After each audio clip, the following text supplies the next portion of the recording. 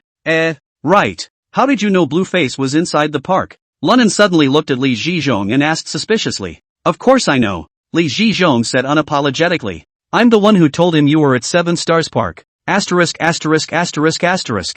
the hell? Lunnan looked at him with wide eyes. Seeing him like this, Li Zhizhong asked back without any good humor. What? You doubt me? That to know. Then shut the up. Li Zhizhong glared at Lunnan, and then continued. Blueface contacted me before you entered the first prison block, and gave me $5 million back. Otherwise do you think you'd get out of there that easily? Hearing this, Lunnan froze. Li Xiangwen, on the other hand, had a calm face and seemed to have known about it for a long time. Are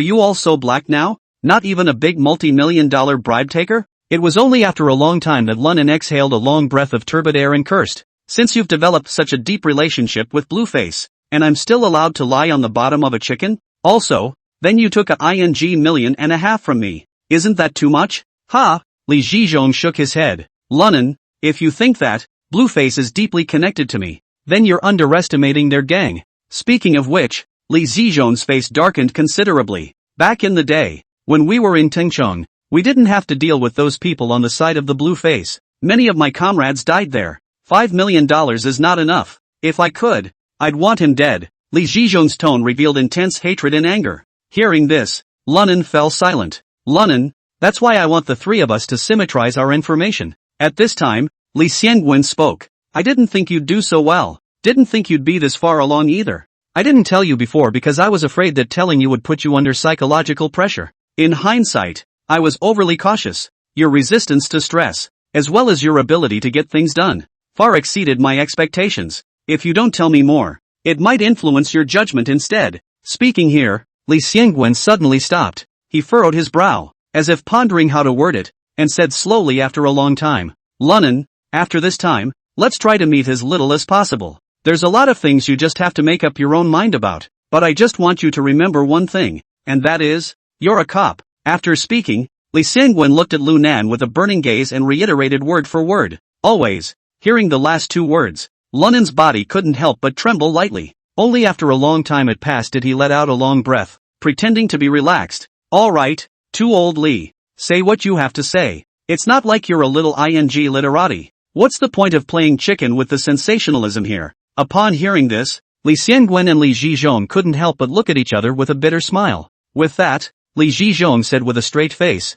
okay, then I'll start with my time as a soldier in Tingchong. Just as the three Lunnans were in the interrogation room, information was symmetrical. Wang Donghui angrily stepped down from the Passat. Administrator Wang, why are you here so late? Xiao Zhou, did Commissioner Li arrest a few people today? Wang Donghui asked with a gloomy face. Ah, yes. The young police officer surnamed Zhou picked up the bad color of Administrator Wang and hurriedly opened his mouth to return. Arrested 3 people, and Division Li is interrogating them up there. This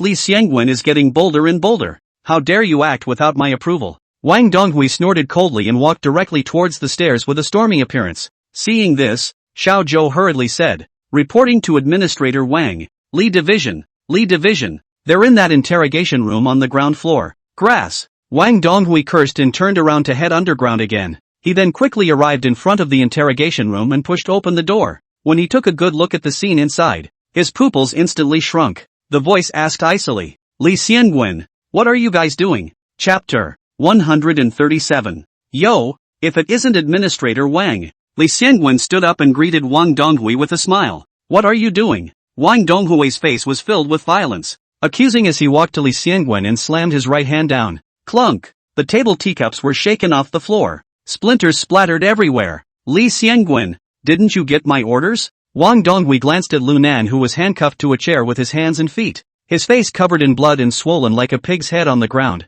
There was a fire in the air. Do you realize how serious what you're doing is? Li Xiangwen sniffed. Not too fast. Touched out a cigarette in his mouth. Said faintly. Serious? Where is it serious? Administrator Wang. I'm interrogating the suspect. I don't see the problem. Wang Donghui's eyes were rounded and he glared viciously at Li Zhizhong. Suspects? What suspect? Lunan has now been proven to be completely wrongly accused. The orders I have issued have fully justified this. Now, he's not guilty. Administrator Wang, the order you issued won't take effect until tomorrow. Li Xiangwen looked at his watch in a calm tone. It's still a little over 2 hours before 12 o'clock. So what I'm doing right now is not a violation. No violation? There's no violation. Why does Lunan look like this? Wang Donghui was obviously angry enough by Li Xiangwen, his right hand slightly trembling as he pointed at Lu Nan on the ground. You're torturing me to get a confession. Do you know that?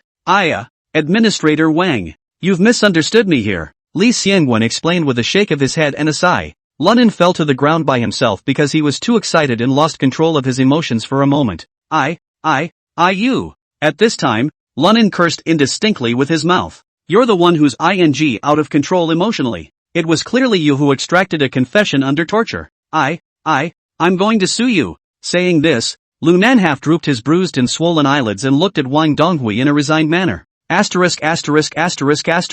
Godfather. I just talked to this asshole Li Xiangwen already. You've looked into it, and I'm now a law-abiding citizen. But this pussy razor says you count as a J8. Seeing Lunan's miserable appearance, coupled with his words, Li Xiangwen couldn't help but give a thumbs up in his heart. Not bad for a self-elected trooper. Even this kind of fabrication can be made up. And, by the way, it completes the recognizing a thief as a father thing. I can't believe there's no trace of it at all. Grass. Awesome. Hearing this, Wang Donghui, however, turned green in the face. It simply stifled him more than it killed him. Li Xiangwen. Wang Donghui clenched his teeth in death and roared lowly in outrage. What the hell do you mean? Li Xiangwen, however, was calm. Administrator Wang. I don't mean anything else. I forgot to mention earlier that I seized a packet of from Lunan's body pills, so I had to find out if he was smoking it himself or selling it. I'm just following procedure. Please understand.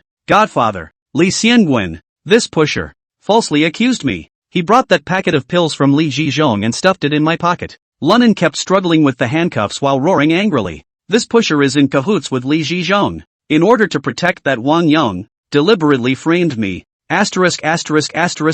Q. Without waiting for Lunan to finish his words, Li Xiangwen took a long stride and kicked at Lunan's head. Clunk! With a loud bang, Lunan was kicked and sent spinning out with his chair. It didn't stop until it hit a heater off to the side. This time, Li Xiangwen was extremely measured, and again purposely used his body to block Wang Donghui's line of sight. So while it looks extraordinarily vicious, in reality most of the impact was caused by the chair and the heater. Lunan was not substantially hurt, but Lunan took the opportunity to slam the corner of his forehead into the radiator. Put! A patch of blood gradually came out. The scene was extremely appalling. Enough! Wang Donghui really completely exploded at this moment, angrily looking towards Li Xiangwen and Li Zhizhong and snapping. Li Xiangwen, from now on, I want you to be temporarily suspended for inspection. Men, bring Director Li down to me. Administrator Wang, I am also making a routine inquiry. You can't suspend me. Li Xiangwen seemed to have come to real fire as well and glared at Wang Donghui. And, I have Li,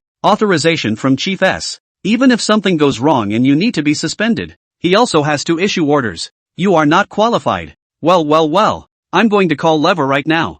I'll see what he says. As the words fell, Wang Donghui shivered and pulled out his cell phone, obviously furious, and then dialed a number, waited for it to be answered and then put it directly to his ear. Immediately after the phone rang twice, there was a loud, hearty laugh. Ha ha, Donghui ah. So how come you remembered to call me? Wang Donghui took a few deep breaths and tried his best to become calmer as he said in a deep voice. Chief, I have failed you. Li S. I can't control the Public Security Bureau, so please find another way. Donghui Air. What's this about? Did something happen? Li Weiwu said in surprise. Wang Donghui did not hesitate and directly told what he had learned about what had happened. Finally said, now that it's been investigated, Lunan is completely cleared of suspicion. But Li Xiangwen said, I can't control this matter, so I can only ask your old man to come out and say something. Li Weiwu's laughter on the other side of the phone ended abruptly, followed by a cold snort. Humph, how dare Li Xiangwen treat you with such an attitude? It is simply outrageous.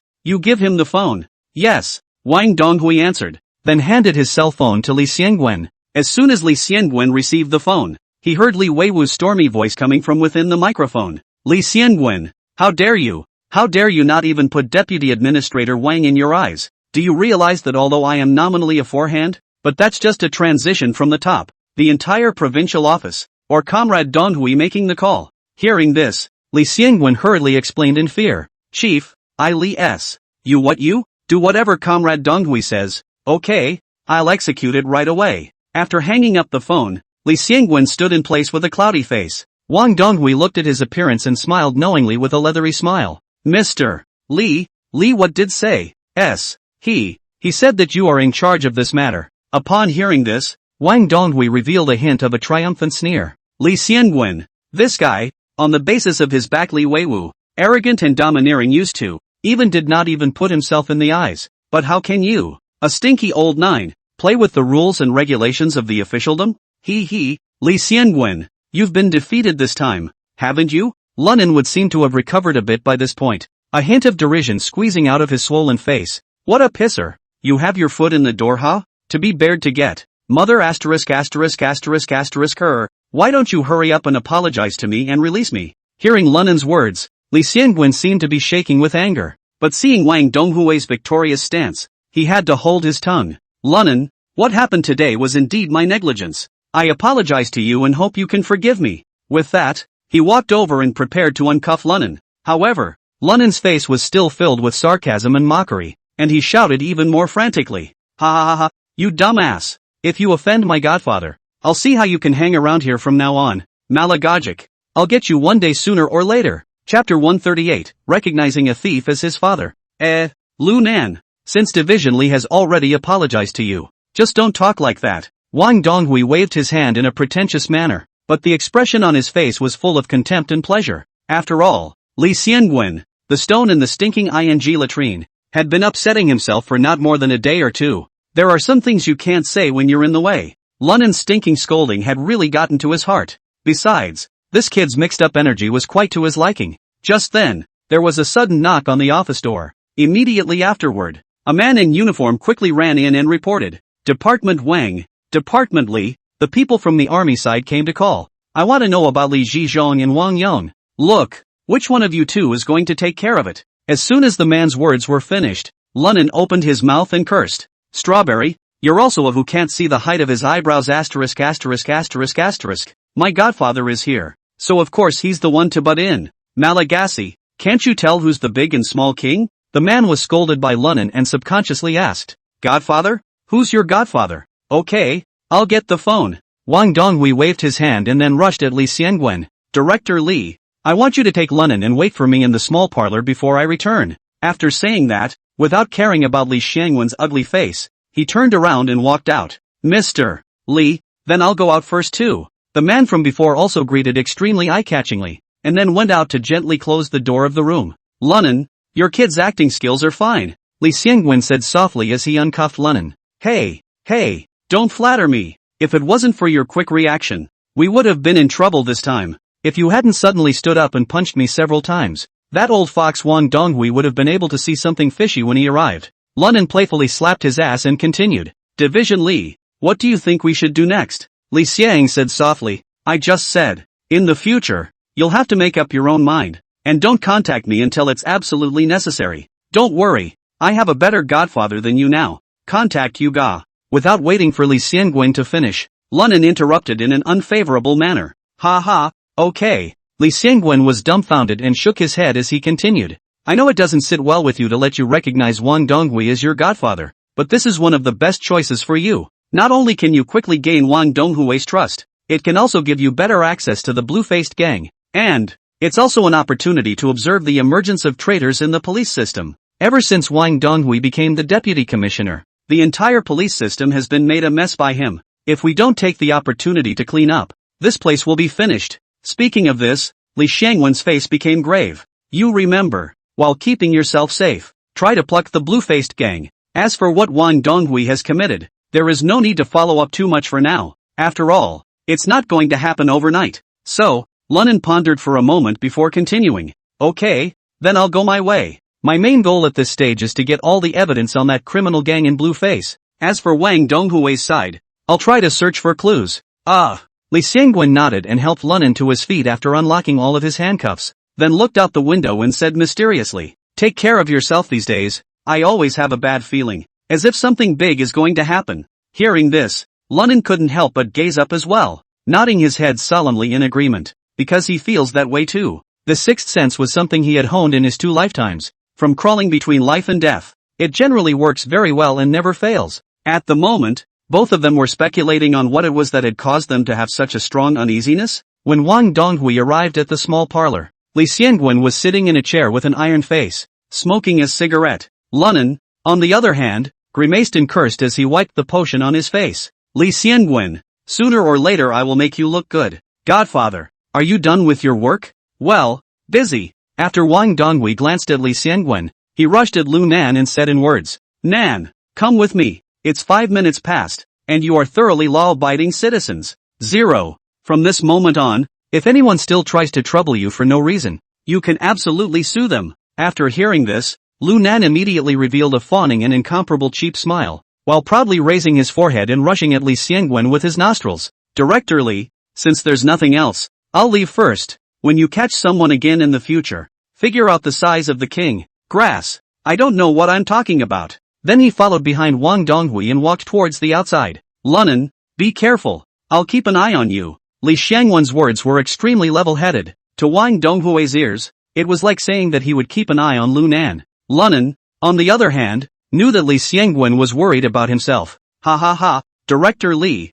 I think you're the one who should be careful. Don't go out and get hit by a car one day." Lunan snorted coldly, and then he swaggered out of the office area. Li Xiangwen, on the other hand, took a hard drag on his cigarette and muttered after exhaling a thick fog. "Lunan, I'm not as dangerous as you. As long as it doesn't touch Wang Donghui's core interests, he won't risk universal condemnation against me. Instead those blue-faced guys aren't your average criminals." At that, he snuffed out his cigarette but violently, got up and walked out as well. "Godfather, thanks to your timely arrival. Otherwise I'll let that pussy-ass Li Xiangwen beat him to death." Lunan, who was sitting in the passenger seat, rubbed his face while muttering with fear. Wang Donghui, however, narrowed his eyes slightly, slowly started the car, and said indifferently, "Actually, you should be thanking Xiangwen Li." Lunan was stunned and asked in confusion, "Godfather, what do you mean by that? I'm letting him have this cannon fist and I have to thank him for it?" "Aha!" Wang Donghui nodded and said, "If it wasn't for him,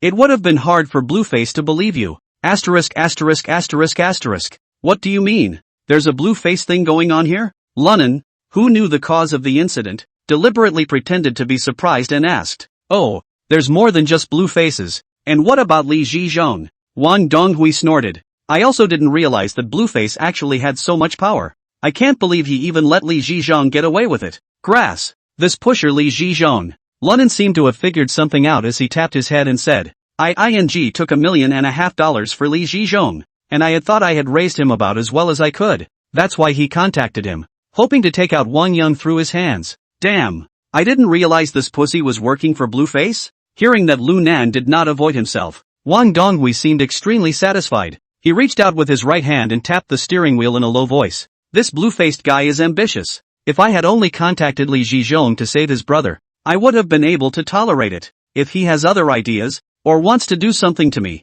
this is something to mull over. Godfather, don't worry, you don't have to do anything about this. I'll figure it out for you." Lunan took the opportunity to show his attitude. "If he's trying to you, he's trying to me. Lunan, will never allow this to happen." Chapter 139 Yang Aron. Hearing Lunan say so, Wang Donghui nodded with great satisfaction. "Well, you need to be more careful with what you do these days. Don't let the other side catch you. Also, I'm afraid it's not going to be a good day for you if you piss off Xiangwen Li this time. Try to keep a low profile." Speaking of this, Wang Donghui reminded Lu Nan a few more times. "I understand. Although Li Xiangwen hates me, He's not crazy enough to play with us and me. Lunan bristled. On the contrary, that blue face looks human and quite preoccupied. I didn't realize that the back was even more shady than that Li Xiangwen. Oh, how could it be any easier for Blueface to eat that bull? Wang Donghui smiled and shook his head. In that case, we're not going back tonight. Find a bath center and stay overnight to get rid of your bad luck. Tomorrow, after I go to work, you book a restaurant. Let's talk to Blueface about what we didn't talk about today. Told Godfather. I'm at your command. It was past 1 o'clock in the morning when the duo drove to the Grand Palace Baths. Nan, go ahead and open a private room. I'll make some calls and contact old friends. I'm going to have a meeting tomorrow to talk about what happened to Li Xiangwen today. If we don't give him some credit, he's got some race face now. After Wang Donghui parked his car, he rushed at Lu Nan. Okay, Godfather. You get busy first. I'm going in now to set things up. Lunan nodded his head with a doggy look and a hefty grin. That Li Xiangwen guy is too arrogant. Time to clean up. Well, go ahead. Wang Donghui waved his hand, so he took out his cell phone and pressed the number. Lunan saw this and didn't inquire much here. After all, there were some things he was better off not knowing. Moreover, he didn't believe that the future Iron Blood police inspector would be finished just because of a single impeachment by Wang Donghui. Soon, Lunan walked inside the bathing center. This is a place exclusively for clients to relax and have fun, and there is no limit to the length of stay. Lunan came in and first surveyed the interior decorations. It's basically not that different from 20 years later. Oh, the Grand Palace Bath has been in Cool City for years. 20 years from now, this place should be dominated by Ernest Young. I just don't know if this kid is taking over his old man's class now. At that time, if it wasn't for the fact that I was reborn after being sneak attacked by Death Ghost but it is necessary to receive this place into one's hands. Between the thoughts drifting, Lunan unconsciously touched out a cigarette in his mouth. According to the memory of that time, I heard that his father, Yang Chifa, had a good relationship with Wang Donghui. It seems like it should be true now. Otherwise he wouldn't have dragged himself here. And they're not going to go home. They're going to stay here. Just as Lunan was caught up in his memories, a sweet voice rang out from the side. Sir, may I ask if you're taking a casual bath or getting a room? Lunan turned his head following the voice and saw a rather good-looking waitress standing in front of him. She was wearing a cheongsam. Her body was tall and well-proportioned, especially her chest area, which was unusually large and full, calling out, "Ah, get me a sweet, and prepare 2 bottles of Mao Tai." Man, there you are? Why don't you answer when I call you? Before Lunan could finish his words, a man's voice suddenly came from the rotating glass door of the hall. Immediately after that, a young man wearing a thin leather coat with a fur collar walked in from outside. The youth was considered handsome. However, it looks a bit pugnacious. At this moment, he walked straight to Lunan's side, looked at the waitress and frowned. I thought I didn't let you receive at the front desk. Why are you still wandering the halls dressed like that? And where were you when I called you earlier? The girl named Xiao Man's face was a bit ugly as he reprimanded her, but she lowered her head and didn't dare to squeak. On the other hand, Lunan, who was on the side, revealed a meaningful smile when he saw this youth. It's so true that you can speak of the devil. This Yang Erong is not resistant to chanting. Looks like he's getting into the business of the Grand Palace now. You're laughing your ass off?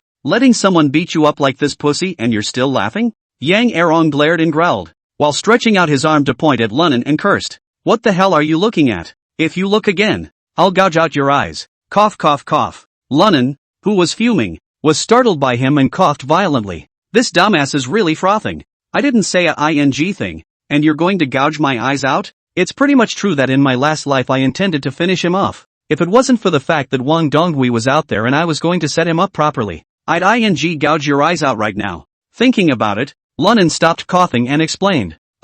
So what? I have nothing to do with this lady. I'm here to take a shower. Asterisk. You who do you call a lady? Yang Erong didn't even hear what Lunan said afterward. He heard him address his sweetheart as a young lady and growled with a raised eyebrow. Grass mud horse. Should do what to do go. In J8 in this fool. I get you dead. Once he came up and was bared by Yang Erong's bull asterisk twice. Even if Lu Nan had a good temper, he would have been enraged. Not to mention, he has a bad temper. Asterisk your mom. Are you stupid? I came over to take a bath. And this little girl came over and asked me if I had a loose bath or a room. What the are you grinning a big ing forked grin and screaming about here? Lunan unceremoniously opened his mouth and cursed. People's little girls don't even look at you. You stinking mountain gun. You think the whole ing world owes you something? You. Quiet. Extremely quiet. All the people in the lobby froze. None of them had expected that someone would dare to offend the young proprietor here at the Grand Palace. Seeing as Lunan wasn't too old, he was dressed sloppily, and it was bruised and had a band-aid on the side of his head. I guess it could be some smelly student from some school who thinks he's pretty tough and comes up here to act like a pussy. Now he's stirred up a hornet's nest. You could die here. Yang Erong was also confused by Lunan's scolding. He didn't expect this youngster in front of him to actually dare to talk back to him. And it's still on your own turf. Asterisk asterisk asterisk asterisk your mom. I think you're looking for a fight. Yang Erong shouted angrily and blasted his fist towards Lunan. Lunan had expected him to make a move, sidestepped to avoid it, and raised his hand to slap him on the cheek. Snap! The force of this slap was sufficient, and slapped Yang Erong's entire body turned 365 degrees in place, and stuck his head under the sofa next to him. Asterisk asterisk asterisk asterisk. Lunan spat out a sentence, then rushed at the waitress named Xiaoman. Get me a deluxe double suite, preferably presidential. Send me up 2 more bottles of mutai. Come on. After saying that, Lunan handed over the bank card that Blueface had given him earlier. Asterisk asterisk asterisk asterisk mud horse. Who dares to hit our young master?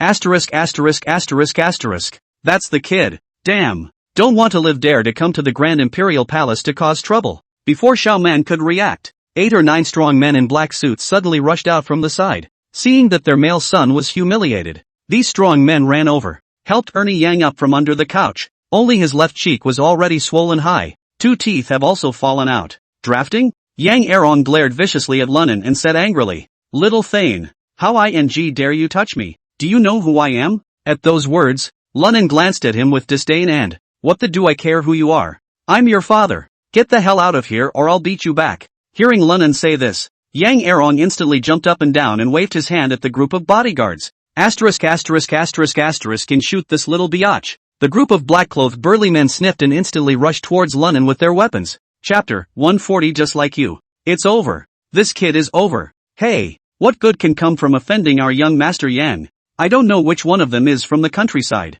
He doesn't go to school and makes trouble here. You could lose your life. That's for sure. Last time there wasn't a kid who had the eldest young master beaten into full paralysis because of man. 2. This kid can't get better. Just as the attendants in the hall whispered, the group of burly men had already brandished the throwing sticks in their hands and swiped them toward Lunan's head. Lunan snorted coldly. His toes pointed to the ground and his body leapt up in the air, kicking the group of strong men in the stomach in a series of kicks. Boom boom boom boom boom. A muffled sound came out as 8 or 9 black-clothed men were kicked to the ground by Lunan. This level of security might be strong in the eyes of ordinary people, but to Lunan, it was simply weak, not to mention the last life. In this very life, which of Lunan's opponents was not a first-class existence? At this moment, Lunan clapped his hands and looked at Yang Erong and sneered. Asterisk asterisk asterisk asterisk. Are you just going to beat me to death with these little chicks? Are you overthinking this? You. At this moment, Yang Erong was completely confused. He didn't expect this skinny and weak-looking white boy in front of him to be so powerful. At this point the entire service staff in the hall froze as well. That's awesome too. So many people swarmed around him, but he was put down in 3 hits. Is this kid Bruce Lee? Asterisk asterisk asterisk asterisk mudbloods. Everyone out. Furious, Yang Erong touched down the intercom from one of the security guards and yelled inside. The old man got his ass kicked in the hall. Cripple Zhang. Don't you say you people are great? Photo op put someone in. What is all this J8 stuff? If you're not here in 3 minutes, you don't have to come. Take this bunch of your men and all get the hell out of the Grand Palace. After saying these words, he turned his head back to Lunan and said grimly, I'm telling you, if you don't kneel down and beg me today, I'll make sure you don't walk out of this Grand Imperial Palace. Lock the gate. Lunan frowned slightly. Just now he shouted Zheng Cripple. Could it be the same young Anguk who was later killed off by Death Ghost? But he wasn't the least bit worried or afraid. Doesn't matter who it is. If this Zheng Cripple doesn't know what's good for him today, I don't mind letting him die a few years earlier. Right at this moment, at the stairway of the hall, a group of people suddenly came in, surprisingly all carrying watermelon knives in their hands. One of the first men wore a gray shirt with a full face, a thick gold necklace around his neck, and a valuable gold watch on his wrist. It's none other than the security manager of the Grand Palace. Cripple Zheng. What's wrong? Youngest? Who is causing trouble here? Zheng Cripple asked as he tiptoed around, looking very arrogant and domineering. Yang Erong said as he covered his half-swollen face and pointed at Lunan. That's him. Cripple Zheng. You watch it. If you can't take this kid down for me, you can take this bunch of losers under you and get the hell out of here. My father keeps you loafers. I don't. At this moment, Yang Erong had a commanding look. Hearing this, although young cripple was not happy in his heart, but also knew that this young proprietor was pugnacious, talking was never a mouthful either, so he swept around with forced anger.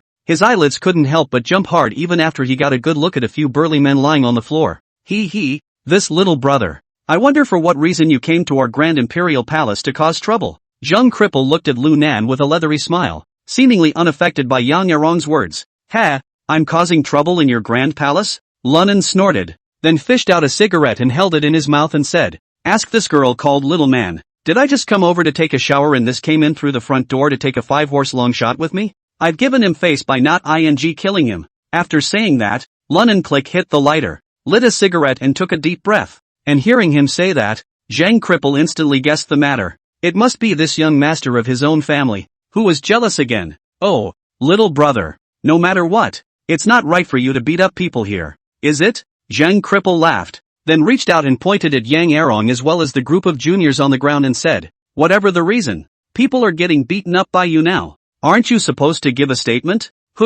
Say, what do you want to say? Lunan exhaled a long column of smoke and asked with disinterest. Seeing Lunan so calm, Cripple Zhang, who was an old man, also frowned. You know, facing so many of your own people with guys in their hands, the average person would have been shattered in a heap of fear. But this kid in front of me is just like nothing. Is it hard to have any background? He then coughed lightly and said with a feigned generosity. Since little brother is all so forthcoming, then I won't beat around the bush. My brother's medical bills, $100,000. Also, make amends with our young master. Before Lu Nan could say anything, he saw Yang Erong roar like a dog that had blown up. In Zhang Cripple. I don't need him to apologize. The old man wants one of his hands. You chop him down now. When Lunan heard this, he was happy and shrugged his shoulders at Zhang Cripple. You heard him, he wants one of my hands. What do you say? Zhang Cripple's face was also dark. How to say that he was also the biggest gangster in this part of Hershey? It was so disrespectful of Ernie Young to yell at himself. Young master, being a man is a good thing in the future. Besides, it's our place, so let's stop at nothing. If we mess with the cops, we'll be in trouble. Zhang Cripple persuaded bitterly. The last time I maimed someone, it's still not completely sharp. If you make a mess today, the boss might talk about you too when he finds out. Hearing these words, Yang Erong's face also changed violently and his eyes flickered. His dad lost a lot of money from the last incident. I heard that it was settled by giving away 30% of the shares of the Grand Palace, and because of this, he was imprisoned by his own old man for half a month. If he caused any more trouble, I guess there was a real possibility that the old man would throw himself outside to pick up rags. Thinking of this, Yang Erong couldn't help but feel a bit scornful as he gritted his teeth. Alright, let's leave this matter at that, but I want him to get on his knees and apologize to me. With those words, he stared viciously at Lunan, as if waiting for him to compromise. Apologizing on your knees? Lunan revealed an intriguing smile, then walked slowly towards Yang Erong. At this moment, a sardonic smile also surfaced on Yang Erong's face. He thought that this kid must have wimped out. Zhang Cripple was also slightly relieved. A big gangster like him, in fact, deep in his heart to Lunan's so old raw desolate son or some fear. It's not a bad thing to be able to work it out in this way. Just the next second, Lunan, however, violently grabbed Yang Erong's collar and raised his leg, kicking him right in the knee. Click! After a crunching sound, Yang Erong's calf suddenly bent forward. Immediately following, his entire body fell straight to the ground. Ow! He clutched his injured leg like a madman and howled miserably. Lunan, on the other hand, spat the cigarette butt in his mouth on Yang Erong's body, then smiled at the dull-eyed Zhang Cripple. Oh, now he's a cripple like you. Chapter 141. What do you want to talk about? Hearing Lu Nan's words, Zhang Cripple's pupils abruptly shrunk, because he knew there was no way to make this right.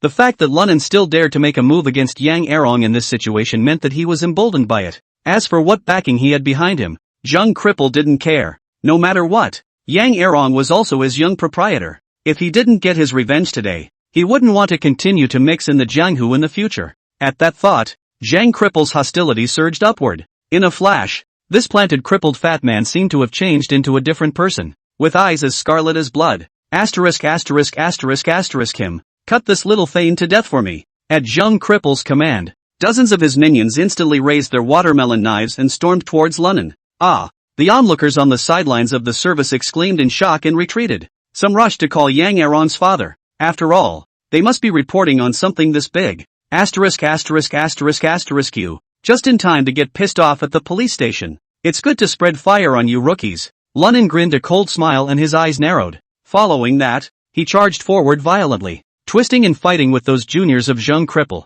Asterisk asterisk asterisk asterisk this kid actually dares to resist. Chop him to death. Chop him up and avenge the eldest young master. These dozens of little brothers were ferocious and abnormal, and obviously they had been on the streets a lot as well. Wielding the machetes in their hands, they chopped down towards Lunnan. Thanks for the knife. Lunnan sneered, and with a sidestep, he grabbed the wrist of the gangster at the front. At the same time, his left leg was raised high and kicked him violently in the crotch. Put! The gangster fell to the ground with a miserable howl, while Lunnan obediently took the machete in his hand. Oh, still, this thing fits the scene. The saber is too fierce. Stabbing you all to death, probably even my godfather can't quell this. As the words fell, Lunnan was like a tiger entering a flock of chickens, killing his way into the crowd with a machete in hand. Every time he swung the machete in his hand, there was bound to be a gangster wailing and lying on the ground. Asterisk asterisk asterisk asterisk Nima. Give it to me. Don't care about human life. If anything happens, the Grand Palace will carry it for you.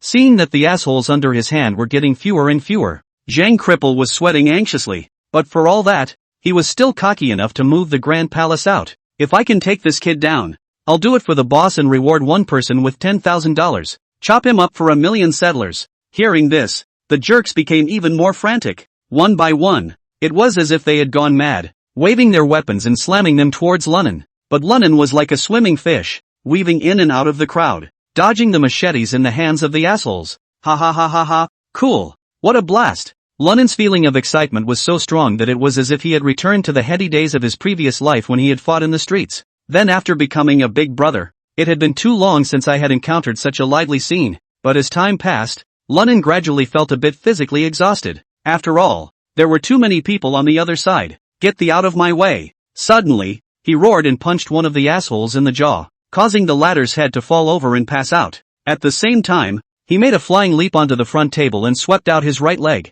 The fortune-seeking crystal ball on the tabletop shot out as if it were a cannonball. Bang! That huge crystal ball smashed into Zheng Cripple's face with unerring accuracy. Blood splatters. Zheng Cripple was instantly struck dumb as he covered his bloodied face and asterisk asterisk asterisk asterisk mudhorse. Little than pop. You find death. Find death. With an angry growl, he felt up two machetes on the ground and lunged towards Lunnan. Oh, just waiting for you. How boring it is to hide in the back and push around. Seeing Zheng Cripple rushing over, Lunnan smiled disdainfully. He stomped his foot on the coffee table, used his strength to rise up in the air, and swung his arm round to deliver a vicious elbow bump.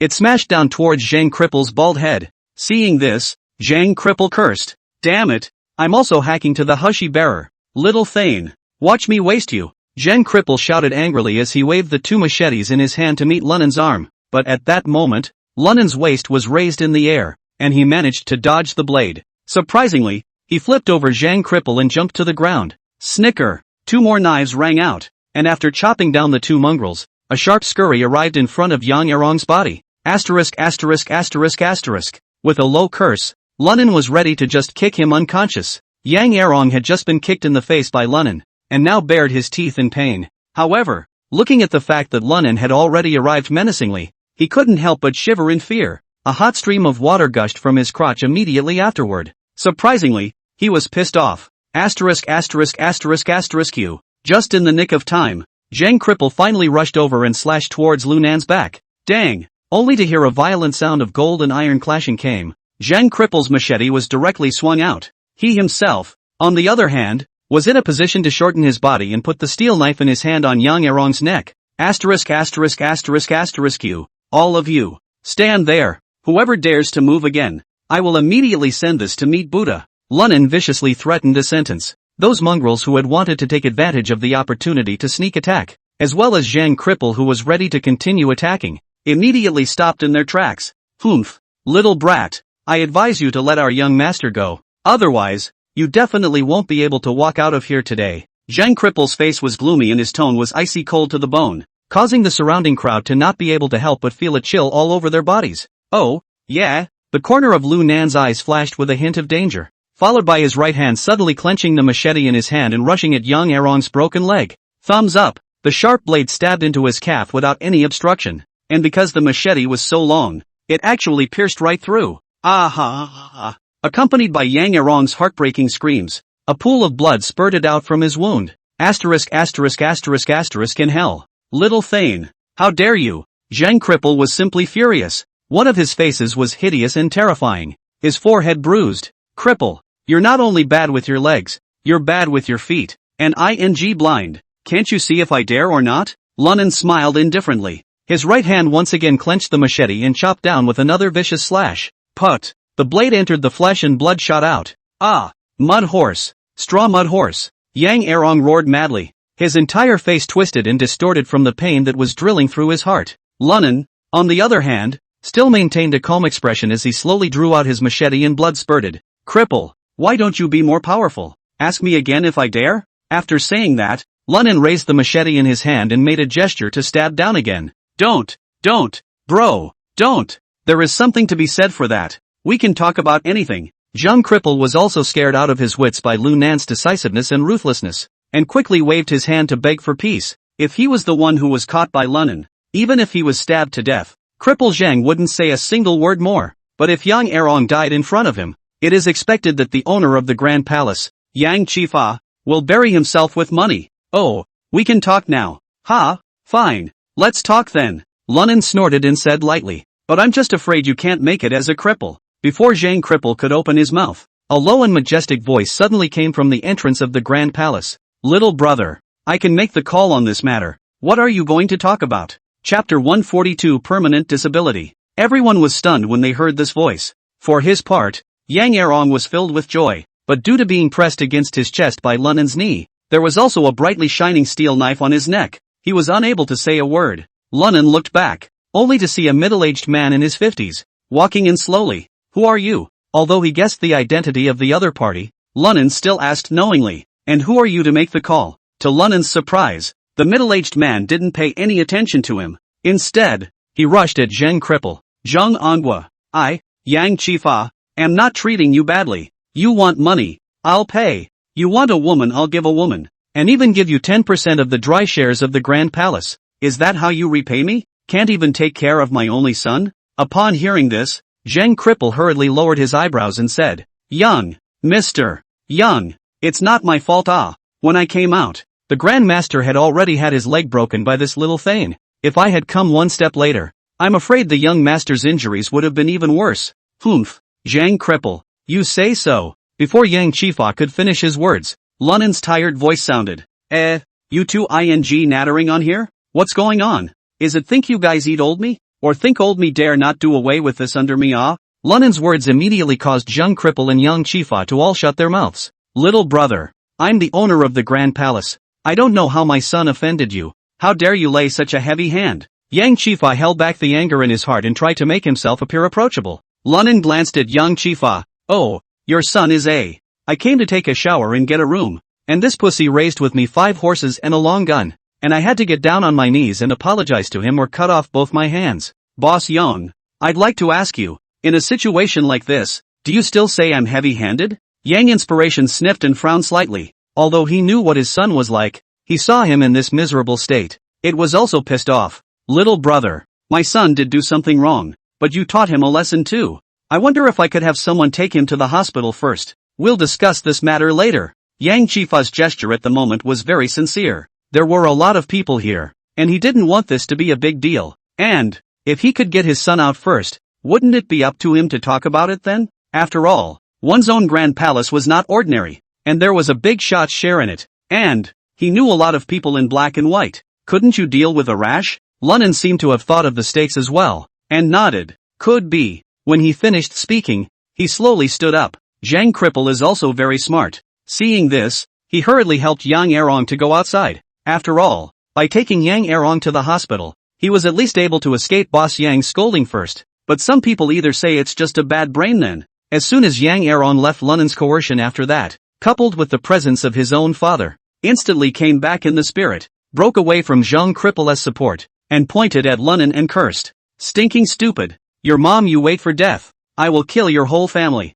You wait for me. Snap. However, just as Yang Erong finished shouting, Lunan backhanded him and slapped half of his teeth away. Asterisk asterisk asterisk asterisk Nima. Lunan roared angrily, followed by another kick to Yang Erong's stomach. Boo! Yang Erdnase flew 3 meters away again and rolled down to the floor. Dad! Help me get revenge! Yang Erong covered his bleeding mouth and shouted at Yang Chifa in panic. At the same time, a group of juniors under Zhang Cripple hurriedly blocked in front of Yang Erong, fearful that he was being harmed by Lunan. At this moment, Yang Chifa's face was also gloomy as if it could drip water. He stared at Lunan and gritted his teeth. Kid, aren't you a little too race-faced? Ha, you son tried to get me killed. Shouldn't I beat him up? Mr. Yang, honestly, for your son to live this long as a pusher, he's got a good life. Lunan coldly smiled and continued. If you don't take care of this brain fart of his, it wouldn't be at all surprising to die on the street one day. Yang Chifa took a deep breath, narrowed his eyes, and said in a low tone, Little brother, I don't need you to worry about my son. You might as well worry about yourself. After saying that, Yang Chifa suddenly clapped his hands. Immediately afterward, countless crowds suddenly poured in densely at the main entrance of the Grand Palace. Instantly this hall was stuffed to the brim. These people were all armed with katana knives, iron rods, and other weapons, firmly surrounding Lunan, and the atmosphere was instantly tense. Little brother. Seeing this, a cruel smile appeared on Yang Chifa's face. From the situation just now, I know you can fight. I just don't know if these 200 or so people can withstand a few punches from you. Ha ha ha ha. The surrounding punks gave a sardonic laugh and pumped their fists, a stance that was ready to pounce on Lunan at any time. Seeing this situation, a trace of gravity finally surfaced on Lunan's face as well. Meanwhile, Zhang Cripple's face was a bit ugly, because he was surprised to see one of his old nemesis in the crowd. He instantly realized that his days of being in authority in the Grand Imperial Palace were probably at an end. Ha ha ha, Boss Yang. I told you so. This guy Zhang Cripple is old and can't make it. Couldn't even solve a little thane. Still have the nerve to watch the scene here? As the words fell, a grinning man in a flowered shirt, shaved head, and studded ears squeezed in. Wang Hu, you what do mean? Zhang Cripple said through clenched teeth. Do you want to rebel? Rebellion? Cripple Zhang, I forgot to tell you. The gang is meeting today. I'm now the leader of the Hashi gang. You can't off. Wang Hu grinned. Then he also ignored Zhang Cripple. Instead, he looked at Yang Chifa and said fawningly, Boss Yang, what do you want to do with this kid? Is it maimed or killed? Let's make a deal first. After settling this kid's matter, the 10% dry shares of the Grand Palace will have the surname of Wang instead of Zhang. Hearing Wang Hu's words, the corner of Zhang Cripple's eyes twitched. However, the situation was stronger than the others, so they could only pin their hopes on Yang Chifa. Hopefully, he would turn down Wang Hu's offer on account of the fact that he had escorted him for so many years. But the miracle didn't happen. Only Yang Enlightenment said in a cold voice with a slight jaw. Wang Hu, there's no problem with this, but you're going to do a great job for me. This kid broke one of my son's legs, so maim all 4 of this kid's limbs, and permanently disabled. I want the whole of Liangqing to know that bullying my Yang Chifa's son, whoever it is will pay. Ha ha ha, Boss Yang, put this matter on me. Wang Hu laughed wildly. I'll make sure the boy gets out of the Grand Palace lying down. From now on, let him spend his time only in a wheelchair. Chapter 143 Game of Thrones. Hearing the duo's conversation, Zhang Cripple's face was ashen. Lunan, on the other hand, gripped the steel blade in his hand. I didn't expect a Wang Hu to come out halfway.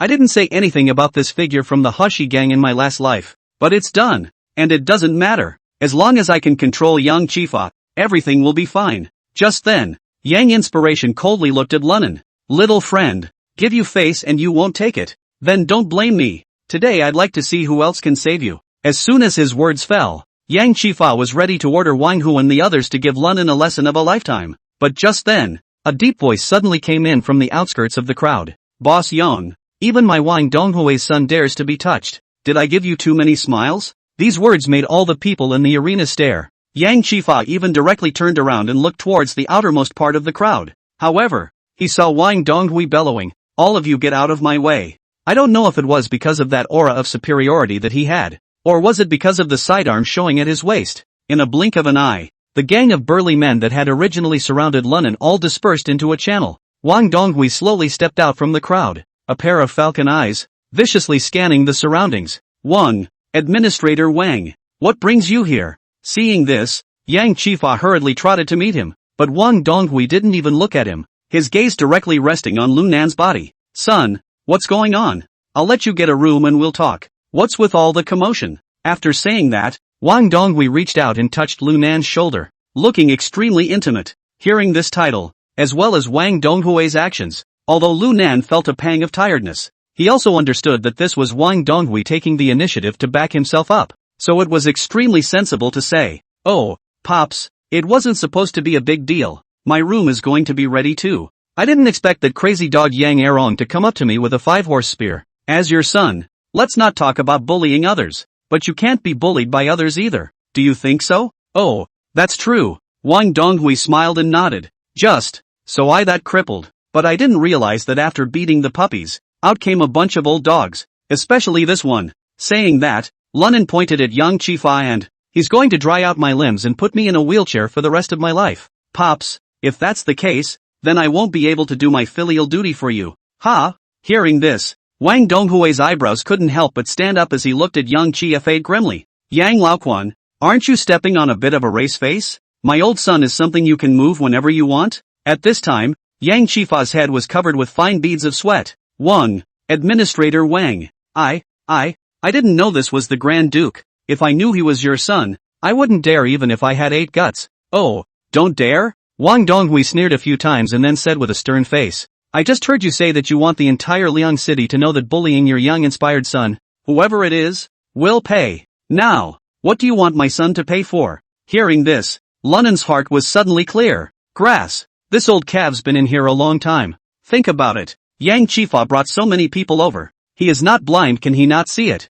If it was the very beginning, he stepped in to stop it, which would have come later. He's obviously playing with me big skinny swallows. I guess it was also meant to give me a side view of his strength. Actually, Lunan was right in his thinking. Wang Donghui had come in while Lunan was beating up Yang Erong. Only he deliberately didn't stop it. It's just that he wants things to get a little bigger. And that's why he's out there. It's not because of anything else. He wanted Lunan to feel the charm of power. Also want to let the other side know that if they work well for themselves, even if he poked a hole in the sky of Liangchang, he, Wang Donghui, had a way to patch it up. But young inspiration doesn't even know what's going on inside. He was only seen trembling. "Administrator Wang, it's me who was blind. I should not have offended your Grand Duke. I was wrong this time. I apologize to you." After saying that, he bowed deeply at Wang Donghui. "Ha, no use apologizing to me." Wang Donghui smiled contemptuously, then patted Lu Nan's shoulder and said, "Should have apologized to my son." As soon as these words were uttered,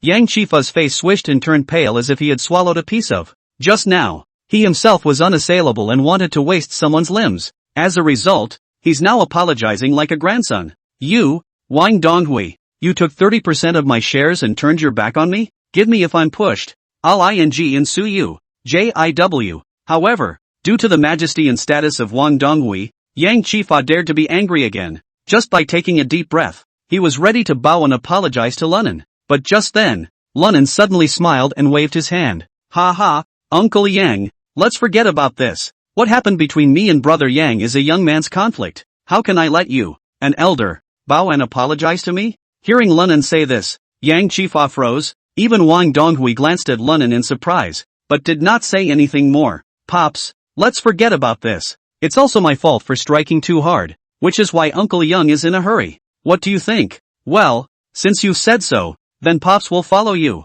Wang Donghui nodded cheerfully. Then he looked at Yang Chifa and said, "Yang Laoquan, in the future, you really need to teach that incompetent son of yours a lesson. If he knew half as much as Minami does, how could he make such a mess?" Hearing this, Yang Chifa instantly smiled with joy. Yes, Administrator Wang, Grand Duke, come, go to my private room to chat." After saying that, Yang Chifa looked toward with the little cutie. Wang Hu, who was generally frozen in place, said, "Wang Hu, you take Yang Yuan to the hospital first. We'll talk about the rest tomorrow." Hearing this, Wang Hu instantly reacted and hastily nodded his head. He then took Yang Aron from the disoriented young cripple. Immediately afterward, the group left the Grand Palace bath in great numbers. On the other hand, Yang Chifa was guiding Wang Donghui, as well as Lu Nan, towards the upper floors. As for the paralyzed young cripple, he was unattended. Zhang, what do we do now?" It was only after a long time that one of Zheng Cripple's juniors inquired in a low voice.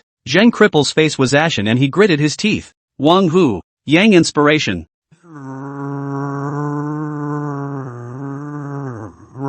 And that little thing just now, can't get any better. The old man wants revenge. There must be revenge. Let you know that the Hushi gang name of is not called for nothing. Musket Zhang Manhwa. Saying that, Zhang Cripple grabbed that junior's arm and stood up. He viciously glanced at the backs of Lunan's three people who were talking and laughing, before he gritted his teeth and left with hatred. Chapter 144. Lunan's trio entered within the suite. Yang Chifa hurriedly waved at the waiter and said, "Go, get a couple bottles of thatched camu and make a table of wine and food. Call some more maids over to accompany the drinks. Hurry up." "Yes, Mr. Young," the waiter promised and turned to retreat. Administrator Wang. Just now it was old Young who wasn't clear about the situation. "You mustn't take offense." Yang Chifa looked curtly at Wang Donghui before continuing. "Have a couple of drinks later to cool off. I promise to make sure you have a good time tonight." "Humph." Wang Donghui snorted coldly, then pulled Lu Nan to sit on the sofa. "Old Young, it's not that I'm talking about you, just that son of yours is crazy. You need to control him too, otherwise you'll be in big trouble." "Yes, yes, yes," what Administrator Wang said. Yang inspired a burst of nodding. "I'll be sure to discipline that boy when he comes back from his doctor's appointment." Saying that, he fawned after glancing at Lunan again. Administrator Wang. "If that incompetent canine son of mine is half as good as the Grand Duke, then I, Old Young, will be burnt at the stake. Ha ha ha. Old Young let me introduce you." As if Lunan was really his own son, Wang Donghui unexpectedly said with extreme pride, "Lunan, my godson. In the future, when it comes to business in Liangchengdao, I still hope that you'll take care of it." Hearing this, Yang Inspiration couldn't help but be stunned. "Godson? Ha? I'm talking about it. I heard someone say that your J8 son is still afraid of Yang Erong. Although the heart thinks so, but Yang Chifa can make the sale so big. Not all rely on the relocation of the little start-up capital." In an instant, Yang Chifa regained his composure and said with a warm face, "Aya, so it's Administrator Wang's righteous son. It's really heroic. No wonder you defend him so much." Administrator Wang. "Well, this godson of mine is indeed excellent. I'm going to leave a lot of unofficial matters to him to take care of for me from now on." Speaking here, Wang Donghui patted Lu Nan's shoulder with an air of seriousness. "Nan, I have my own plans for calling you over for a bath this time. One is to get rid of your bad luck. Secondly, I have 30% of the shares in the Grand Palace, and I intend to give these to you, even if it's a gift from me to you for recognizing your family. What do you think?" Hearing Wang Donghui say this, Yang Chifa as well as Lu Nan were stunned. The Grand Palace is the only upmarket bathing center in Liangcheng at the moment, and the water flow is not less than 3 to 400,000 a night. 30% of the shares is enough for an ordinary person to eat and drink for the rest of his life. Lu Nan did not expect Wang Donghui to be so generous as to say that he would give it to himself. It's absolutely pie in the sky. At the same time, Lu Nan secretly admired Wang Donghui. No wonder he had so much energy in Cool City and had remained standing. That's quite the pep talk. If I hadn't been considered a person who used money in my past life, it's possible that this is a moment of dry fall for yourself. What's the point of lying down? Pops, this gift is too big. Kid, I can't catch it. What's so catchy about that? Wang Donghui waved his hand in disbelief and, "Follow Pops and do a good job, and you'll get a lot of benefits in the future. This share in the Grand Palace is nothing more than a small fortune." Hearing this, the corners of Lunan's mouth twitched furiously. "Malagasy, it's still a small fortune? Looks like I'm the one with the small frame." At this moment, another thought rose in Lunan's mind. How much more blackmail is there like Wang Donghui? Could he and Xian Guinli really bring down such a behemoth? And Wang Donghui apparently did not notice the abnormality in Lu Nan's demeanor as he continued. "By the way, Minami Na, don't you have a small group of brothers? Just the thing to get them all here to do your bidding. The Grand Palace is kind of a nest egg for you. This place is well connected and has a lot of secret doors, so if there is something in the future, it won't be caught by anyone." Hearing these words, Lunan's heart immediately fluttered. I get it. He was trying to make the Grand Palace a trading location for his drug-dealing business with Blueface and the others. And there are so many staff members here. Who knows which one is human and which one is a ghost? It must have been easy to keep an eye on me, too. Thinking of this, Lunan knew he couldn't refuse, so he nodded and said, "Good, Pops, since you put it that way. Well, I'll take that as a compliment. Don't worry, in the future, I will definitely cooperate fully with Boss Yang and work for you. Ha ha ha, good. That's my good son." Wang Donghui seemed extremely satisfied with Lunan's performance and could not help but laugh. Just at this time, Wang Donghui seemed to remember something else and looked at Yang Chifa. "Old Yang, I was just down there listening to that bald guy in the fancy dress. How did he say he still had 10% of the shares? What's going on here?" Hearing this, Yang Enlightenment didn't dare to slack off and hurriedly explained. Administrator Wang. As you know, I'm not a small business and I have a mixed clientele in there. Every now and then some messy people come and make trouble. Before that, it was always Zheng Anhua of the Hashi gang. Ah, it's that crippled Zhang who shows me around. He has a 10% dry share. Speaking here, Yang Enlightenment glanced at Lu Nan before this continued.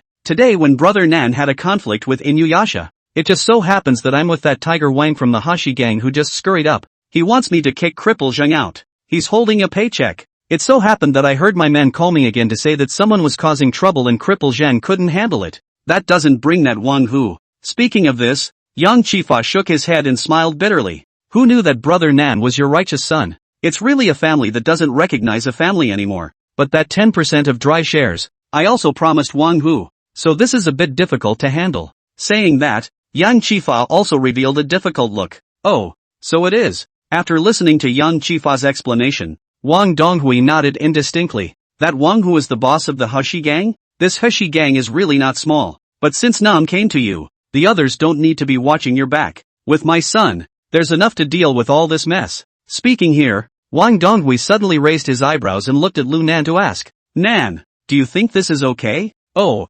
Godfather, what else is this? Lunan touched out the cigarette box. Respectively to Wang Donghui as well as Yang Chifa, a person lighted one after this will be their own cigarette on the deep inhaled a mouthful. I've realized I'm kinda to what's called related. Tiger. Because of the collapse of the 3 tigers of the Zhao family, this is the only way to enter the south of the city prison. And at the same time with the old father you know. Now take out one more what's his name Wang Hu. I wonder if I can help you, Pops, to do a great deal of work. Ha ha ha ha ha ha. Well, Minami still you know my heart nah. I really feel like I can do anything with you around. Just the way you want it. Hearing these words, Yang Inspiration couldn't help but cold sweat and asked tentatively. Little brother Nan. You're at the old the Lu Nan who? Took out nightclub the Zhao family's 3 tigers K. Without waiting for Lu Nan to reply, Wang Donghui narrowed his eyes and said, naturally that's him. Yang Laoquan, now you know how capable this son of mine is? Chapter 145. Got it. A hero indeed.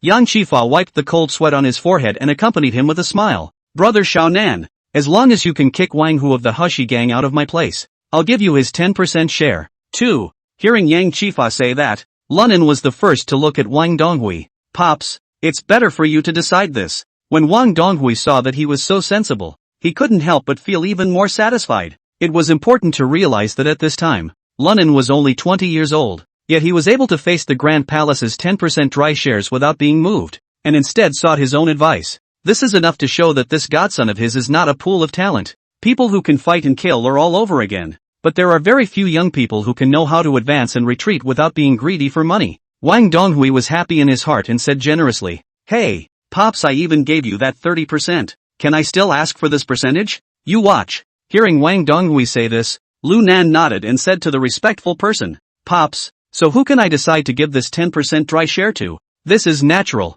Wang Donghui nodded without hesitation. Pops, then I won't be polite to you. After saying that, Lunan looked at Yang Chifa. Boss Yang, I'm more than a little wrong about what happened with your son today. On behalf of my old man, I'll give this dry share to Mr. Yang. For one thing, count on me to make amends to you. 2 for 1, and a thank you for my old man, for taking me, and my brothers, in. Hearing this, Yang Chifa as well as Wang Donghui could not help but be greatly surprised, because it's such a beautiful thing to say. Not only did it give face to Yang Chifa, but it also made Wang Donghui's face shine. It's like killing 2 birds with 1 stone. At this time, however, Yang Chifa hurriedly feigned excuses. Oops, brother Nam, don't say that. You're Administrator Wan's righteous son. Don't say break my incompetent son's leg. Even if you take his life, I won't say anything more. What's more, in the future, I will need to rely on you, brother Xiaonan, to take care of this business of my grand palace. How can I ask for your 10% dry shares?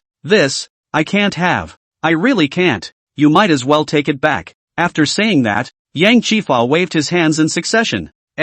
Boss Yang, you're out of line to say that. Lunan said falsely. Since I will be in the grand palace from now on, that makes you and me and my old man a community of interest. I hope we can face all kinds of things like a family from now on. Hearing Lunan say that, Wang Donghui on the side couldn't wait to stand up and clap and cheer for him. This Lunan is talented. Not only are they good with their hands, but their emotional intelligence is so high that it's hard to believe they could be 20 years old. Malagasy, if Wang Hai could be like him, How much less I would have to worry. But it's not too late now. I have Lunan to help me later. There's absolutely no shortage of money. Then the old man's career will get smoother and smoother. Good, good, good. The more Wang Donghui thought about it, the happier he became, and he couldn't help but tap the table in admiration. Good. Well said, Lunan, worthy of being my Wang Donghui's son? Not bad, not bad. Old Young, this matter is decided. What do you think? This, okay. Young Inspiration nodded with feigned helplessness, but the heart followed suit.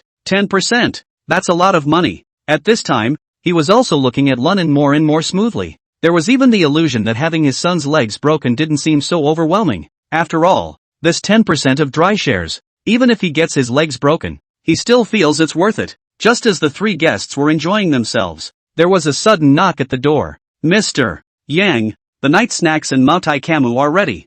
I'm afraid it'll interfere with your conversation. I've arranged it next door. Are you guys going over there now? Yeah. Yang Qiang waved his hand and then stretched out his right hand at Wang Donghui. Administrator Wang, Brother Xiaonan, let's go over for a drink together. The food as well as the girls at my grand palace are still very good. Ha ha ha. Old Young, the wine and food can be had, but the girl is even better. Wang Donghui waved his hand and said, old enough to not be interested in such things. Hearing him say that, Lunan couldn't help but secretly laugh, knowing that this old calf was given scared because of the whole change sneak peek thing, fearing that another passionate movie will cause unnecessary trouble for himself. So he smiled and said, Pops, why don't we drink first, and when we're done eating and drinking, if you're in the mood, or if not, let's go somewhere else. Changing places? Where? Wang Donghui asked suspiciously. Lunan hemmed and hawed. Pops, I didn't just get out and have no place to stay. Just a long-term rental at the Shangri-La. As you know, I'm a special person, so I've been checked inside and out. It's perfectly safe there. Now that I am staying at the Grand Palace, the room is reserved for your rest. As expected, after hearing Lunan's words, a glimmer of light sprang out from Wang Donghui's eyes, but seemingly in order to keep up appearances, he forced down his inner excitement and said, well, we'll talk about it then. Let's drink first. But there was no more mention of not wanting a girl to drink with them. Alright, let's drink first. Saying that, Lunan gave Yang Qifa a look. Then the three of them walked out of the box together. Lunan's remark was naturally nonsense, but it was hard to beat him. He had sent the text message to as he went to the other room. IC boy. He was sure that without waiting for them to finish their drinks, IC boy would definitely get this done sharpish. When he walked into the next box, there were already 2 rows of girls standing at the door inside. Seeing the 3 men enter, they bowed together. Crisply, welcome Administrator Wang. Welcome Brother Nan. These girls were dressed extremely revealingly, with their bodices open. Snow-white puffy breasts were hidden. Especially their long, rounded legs were blinding the crowd's doggy eyes. Ha. Well. Everyone stop standing and take your seats. Wang Donghui was obviously an old fart and would not show any shyness at all, greeting the crowd as they sat down while walking towards the main seat. Lunan had been a man for 2 lifetimes and had naturally seen this kind of thing many times, so he also followed Wang Donghui and sat down on his butt. Seeing the situation, Yang Qifa hurriedly waved his hand at the group of girls. Sit down all of you. The girls heard the order and that's when they took their seats. A group of girls were chattering away. When Wang Donghui saw these girls, he instantly smiled with his eyebrows. Old Young, you do have a nice girl here. Yang Inspiration sniffed and immediately said, Administrator Wang, you don't know, they are not ordinary girls. All are current students of JNU, and they all studied art and could sing and dance. When we're almost done drinking, I'll have them give you a performance to cheer you up. As soon as Wang Donghui heard this, his 2 small eyes narrowed into a slit, and he said with a smile on his face, yes, that dares to be good. Thank you, Old Young. Then, Lunan couldn't help but grunt at the sight. Hot damn, these little girls are younger than your son. You're still thinking about it? You didn't learn from the last time you took such a big loss on change. It's really a dog that can't change its mind. In his heart, he was the first to raise his glass and said, come on, Pops, Boss Young, let's have a drink together. I wish my old man every step of the way in Boss Young every day. As for me, I'll follow you too and have a smooth ride. After saying that, he tilted his neck and dried a glass of Mautai into it. Ha. Well, have a drink. Wang Donghui laughed out loud and tilted his neck to drink up the wine. Yang Qifa naturally drank it all in one go with a face full of joy. For a while, the 3 of them mingled. The group of women were warbling and swallowing. Chapter 146 Interesting. Old Yang I just saw a little sister in the hall. Seems nice. After Wang Donghui drank a sip of thatched camu, he said if he had deep meaning. Hearing him say that, Yang Enlightenment slightly froze, then said with a big smile, "Ha ha ha, Administrator Wang. The sisters at the front desk can be some of the more unattractive ones we have here. Otherwise wouldn't I have let her come over? Well, I think the one called Xiaoman is okay. Why don't you? How about you ask her to come over for a drink?" Hearing Wang Donghui's words, Yang Qifa's face changed violently. What? Wang Donghui glared in mock displeasure. "It's not too much of a stretch for me to leave Nan behind to do you a favor and let you call a pretty little girl over for a drink, is it? Administrator Wang. That girl Xiaoman is just a cashier and card operator. She really can't compare to these in front of us," Yang Qifa explained with a bitter face, then hurriedly gave a wink to the girl next to Wang Donghui. The girl was obviously experienced and instantly understood what Yang Qifa meant, hurriedly raised his wine glass and daintily threw a wink at Wang Donghui and said, "Administrator Wang. I know that girl Xiaoman. She's a comic. Not only can't you talk, you don't know the rules. So let me drink with you." After saying that, this girl directly held her wineglass and sat on Wang Donghui's lap. "Ha ha, well, let's drink first." "First," Wang Donghui said with a lewd face as he wrapped his arms around this girl's waist, while his fingers gently drew circles on her back. He. "Thank you, Administrator Wang." The girl smiled sweetly before downing a glass of red wine in one gulp. Seeing Wang Donghui in that state, Lu Nan couldn't help but feel cloying for a while. At the same time, he felt secretly sad for the girl named Man. Don't look at Wang Donghui not mentioning it now. This matter is definitely not finished. Now Yang Erong is really a rash. If he hadn't come over to have a long shot with his own 5 horses, it was estimated that Wang Donghui might not have been able to notice that Xiaoman. Now that's a good thing. It's missed, isn't it? It's simply asking for trouble. Thinking of this, Lunan couldn't help but look at Yang Qifa. He was only wearing a sad face, and he had obviously thought of that as well. I just don't know if he's because his future worried is being missed. Daughter-in-law. Or was he on fire over whether Ernie Yang would be pissed off and die in the hospital when he found out what happened? All in all, Young Inspiration's mood was noticeably less than before, but none of this was any of Lunan's business. He just accompanied a glass of wine. I'm comfortable joke, with the occasional with the girls around me half meet. Another half hour or so passed. Lunan received a text message from Boy. I see. There was only the on the top word, and Lunan knew that this was all arranged over there. So he looked at Wang Donghui and said, "Okay, Pops, I see it's getting late. Why don't I drive you to Shangri-La to rest?" Well, it's a little lackluster. Let's go. Wang Donghui said again slightly drunkenly at the 2 girls on his left and right. "2 sisters, why don't you come with me to rest?" Cluck cluck cluck. Administrator Wang. This is naturally good. Then Man will respectfully disagree. Those 2 girls were shy and infinite. One of them sat on one of Wang Donghui's arms and followed and stood up in shape. Seeing this, Yang Qifa also hurriedly got up to see him off. At the same time the heart couldn't help but breathe a sigh of relief. He had already made the decision not to let Man work here tomorrow. If she's really interested in her son, she can't just open a small store for her or something. What's better than letting Wang Donghui, the old calf, miss it? Lunan didn't linger, and directly got up and left the private room with him. When the time came to reach the lobby, it was a little after 3 in the morning though, but guests continue to come to the Grand Palace in droves, and Man is ushering in the front desk. Seeing her marvelous figure, Wang Donghui instantly felt that the girls on the left and right did not smell good. Old Young, come on, you go and ask that little Man for me, and see if she means to come with us. Although Wang Donghui said that he was asking Yang Qifa to ask, his tone was unquestionable. Administrator Wang. Seeing Wang Donghui's unkind face, Yang Qifa didn't dare to say anything else and nodded. "Okay, I'm going to get her over here." After saying that, Yang Qifa walked stiffly towards the front desk. Seeing him do so, Wang Donghui then revealed a satisfied smile, and as much as Lunan was uncomfortable with such a thing, but because with that Xiaoman do not recognize and do not know, also will not rashly because of her to provoke Wang Donghui unpleasant, so they were smoking and looking around. Just then, someone in the corner of the hall caught his eye. It was a man dressed in black with a ducktail hat. He was seen standing motionless in the shadows of the corner with his head hung low, looking up now and then. In his previous life, Lunan often had to guard against the backstabbing of his peers. That's why it's especially keen on its surroundings. There's definitely something wrong with this guy. He just didn't know what the kid was up to, and Lunan didn't make a sound. Instead, it's a dark observation. Without much effort, Lunan saw exactly what the man was trying to do. Because Yang Qifa was communicating with Man,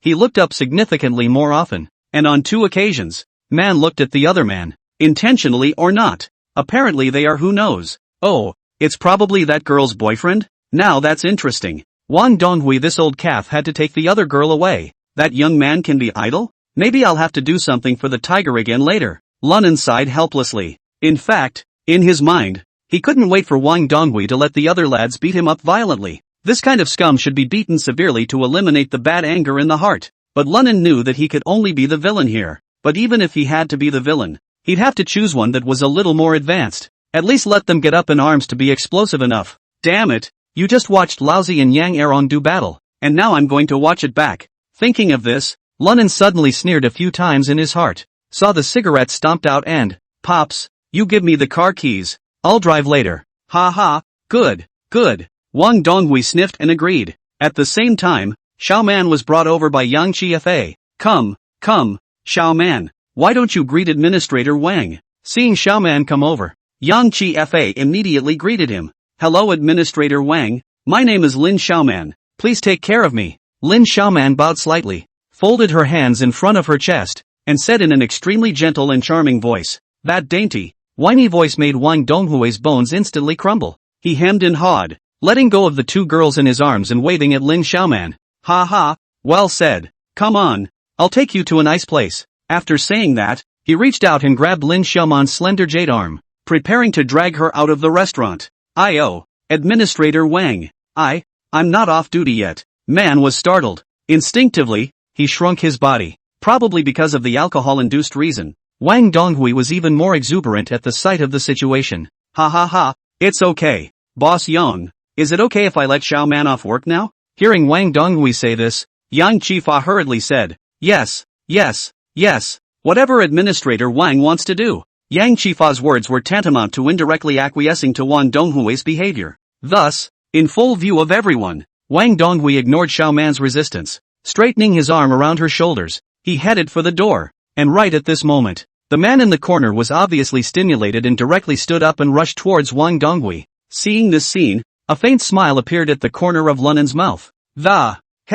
Hey, stepping on a horse is interesting. Chapter 147. Don T get involved. Thinking of this, Lunan wanted to tell Wang Donghui to go and bring the car over first, so that he himself can take advantage of this effort to watch the big show from the sidelines. Moreover, even if Wang Donghui took a few cannon fists, he couldn't blame himself. But before his words could be uttered, Lunan's face couldn't help but change, for he saw the man in the duck-tongued hat pull out a sharp knife from his back waist. This is no way for my old man to watch the show. This kid stuffed Wang Donghui with a few punches and had no problem with it himself. But I can't fend off this old calf with a cuckoo. Other than that, one hasn't fully bonded with Blueface yet. And, without Wang Donghui as an endorsement, his own weight in the other party's mind was bound to be greatly reduced. Thinking of this, Lunan wanted to make a move to stop it, but on second thought, he thought of a better way, so he purposely slowed down for a second before doing it. Right at this moment, the man suddenly sped up a few steps, and then yelled under his breath, you go to hell. As the words fell, the sharp knife had already stabbed straight towards Wang Donghui. Since Wang Donghui had been drinking, his mind was again on Xiao Man as well as the two beauties, so there's no defense at all. By the time he reacted, the bright light of the blade was already close at hand. Ouch! Wang Donghui screamed in panic, but there was nothing more he could do except watch himself being disemboweled. Pops, watch out! And just in the nick of time, a figure swooped in and blocked in front of Wang Donghui. Puff! The sharp knife went into Lunan's abdomen. Blood splattered out and ran down the spikes. Lunan, covered in blood, looked angrily at the man and said, You're looking for death. Bang! Lunan raised his leg and kicked the man, pulling Wang Donghui aside. With that, he covered his wound and crouched on the ground. Mainami, are you okay? Wang Donghui hurriedly supported Lunan and asked out loud. At this time, Yang Chi-Fa also reacted and yelled, Arrest this little thane. With that yell, security personnel of a regular nature mobbed towards the man, while Wang Donghui was holding Lunan tightly. Mainami, how are you? Lunan shook his head and gritted his teeth. Pops, I'm fine. You're not hurt, are you? It's okay. Mainami, it's thanks to you holding me back just now. Otherwise I might have hung up. Wang Donghui's words were filled with gratitude towards Lunan. At the same time, I can't help but be a little scared. The sharp knife was right in front of his eyes just now. If Lunan hadn't blocked for himself, I'm afraid that he would really be lying on the ground. Seeing this scene, Lunan couldn't help but feel joy in his heart. He looked pretty scary with his injuries, but they weren't really that serious. He had calculated the angle and timing. The man's sharp knife actually blocked the other man's wrist with his hand as it stabbed him in the stomach. So it was only a centimeter or so from the tip of the blade that pierced the flesh and skin. But to create this scary scene, he squeezed the wound with his own hand before kicking the man away. That's what makes it look so scary. The blood holler. However, through Wang Donghui's attitude towards himself, his purpose had been achieved. Just then, the man had been brought under control by a group of security officers. Yang Qifa pointed at him and cursed. Asterisk asterisk asterisk asterisk in Little Thane. Who sent you? Humph. After being pressed to his knees, the man glanced disdainfully at Yang Qifa before glancing at the blossoming Lin Xiaoman. Not a word was said after that. Obviously, he was afraid of letting people know about his relationship with Lin Xiaoman, thus involving her. Seeing this, Yang Qifa instantly became even more annoyed and paralyzed. Are you dumb? Hurry up and tell me what kind of person sent you. This time the man didn't even say a word. Seeing this, Yang Qifa became angry. Shot the man in the head. If you don't say it again, believe it or not, I'll get you killed. The man, however, continued to hang his head low, looking as if he would rather die than give in. Asterisk asterisk asterisk asterisk in hell. Since you won't talk, stay here and eat today. Yang Qifa gritted her teeth in anger. And just then, Wang Donghui helped Lunan stand up, his face grim to the core. Old Yang, you lock this kid up first. I'll take Nam to the hospital. After I find the time, I'll make this kid beg for his life. Hearing this, how dare Yang Inspiration say more? Rushed to order a group of security guards to take the man to the back of the warehouse. Then it was time to go and arrange for a vehicle. No you don't. Wang Donghui waved his hand, assisted Lu Nan and walked out. I'll drive him to the hospital myself. Old, Pops, no need. Naturally, Lu Nan did not want Wang Donghui to know the details of his injuries. With a hurried wave of his hand, pretending to be a little strained for alarmism. Just have Boss Yang get someone to send me there. It's better to go home on your side. I am injured and cannot protect you at all times. In case there are others who are plotting against you, that would be a problem. Hearing this, Wang Donghui could not help but stare. Although what Lunan said made sense. But, after all, Lunan was injured because of himself, and it would always be a bit wrong if he just left like that. Lunan, who could see his thoughts, continued to speak. Old dad. I'm fine. It's just a flesh wound. I know what's going on in my heart. 2 stitches at the hospital and you'll be fine. No internal injuries. Only after hearing him say this did Wang Donghui give up his insistence and nodded his head. Okay then. You go to the hospital with Boss Yang to get patched up. I'll go back first. When the time comes, what's going on? Let me know first. Well, don't worry, Pops. I've been through a lot. This little injury is nothing. Besides, I haven't sold my life for your real service yet. After saying this, Lunan himself couldn't help but feel a wave of revulsion, and his goosebumps even fell to the ground. But Wang Donghui was extremely moved. He patted Lunan's shoulder heavily and said in a deep voice, Nan, you've already sold your life for me today. If it wasn't for you, your old man, I would have been in deep today. Don't worry, after your injuries heal, Pops will definitely not treat you poorly. Hearing him say that, Lunan not only grinned. Hey, waiting for you to say that. I only saw Wang Donghui turn his head to look at that young Qifa after he finished speaking. Then said, Old Yang, go quickly and take Xiao Nan to the hospital. I'll go back first. Well, good. Vehicle ready. Yang Qifa hurriedly nodded her head and, the hospital side has been contacted as well, so we can deal with Brother Nan's injuries right away when we go there.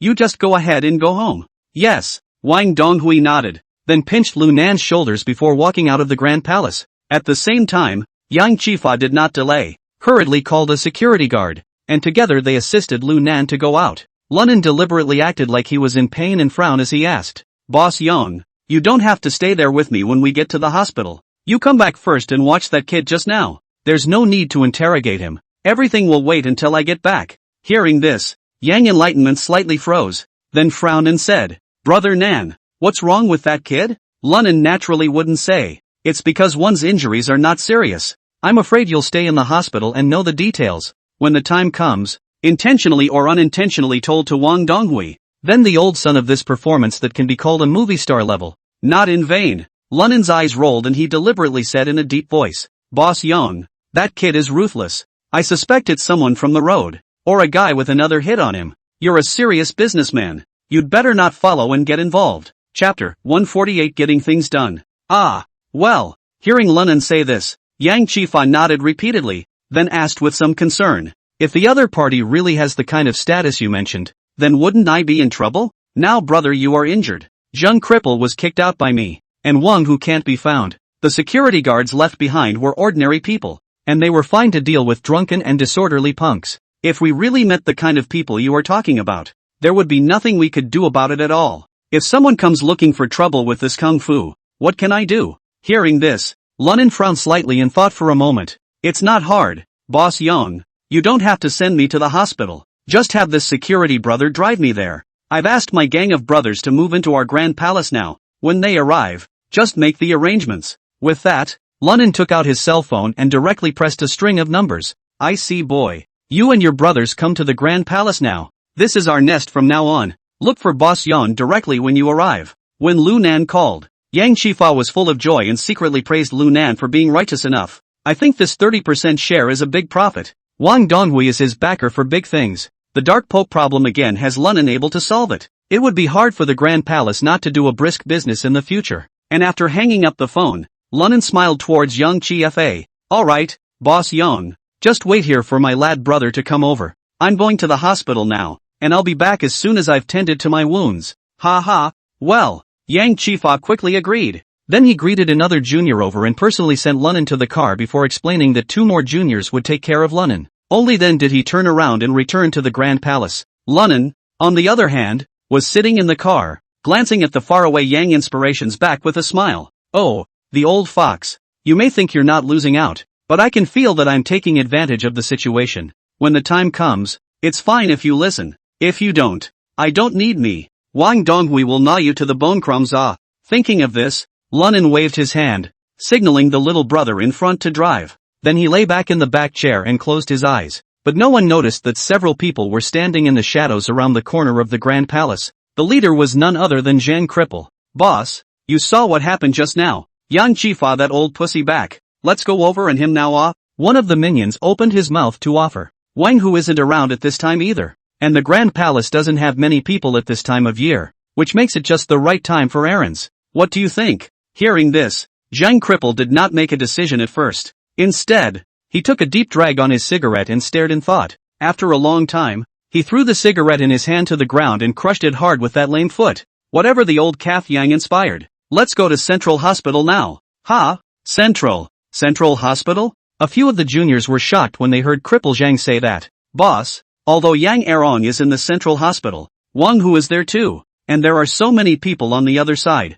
Can we go over there and trouble them with a chance? Upon hearing this, Cripple Zhang revealed a grim smile. The director of the Central Hospital is a good friend of Yang Chi-Fa, so that little Thane just now will definitely be the one to be sent to the Central Hospital as well. He had a stab wound and went to what should have been the emergency room. And Wang Hu and Yang Erong are definitely in the orthopedic department. No conflict. Get that kid? Nice. Zhang Cripple touched the double-barreled shotgun in his arms and said viciously, I crashed that little biddy at the Central Hospital. Then pretend it was Wang Hu's men who did it. What would Wang Donghui think? Do you think? Boss? Awesome. Okay. Stop kissing ass and let's go. Let's show you guys the boss today. After saying that, several people got into a van and drove towards the Central Hospital. At this time, Lu Nan, who had arrived at the Central Hospital, did not know that Zhang Cripple was already thinking about him. Okay, you guys don't have to follow me. Lunan, who was standing at the entrance of the emergency clinic, rushed at the 2 minions.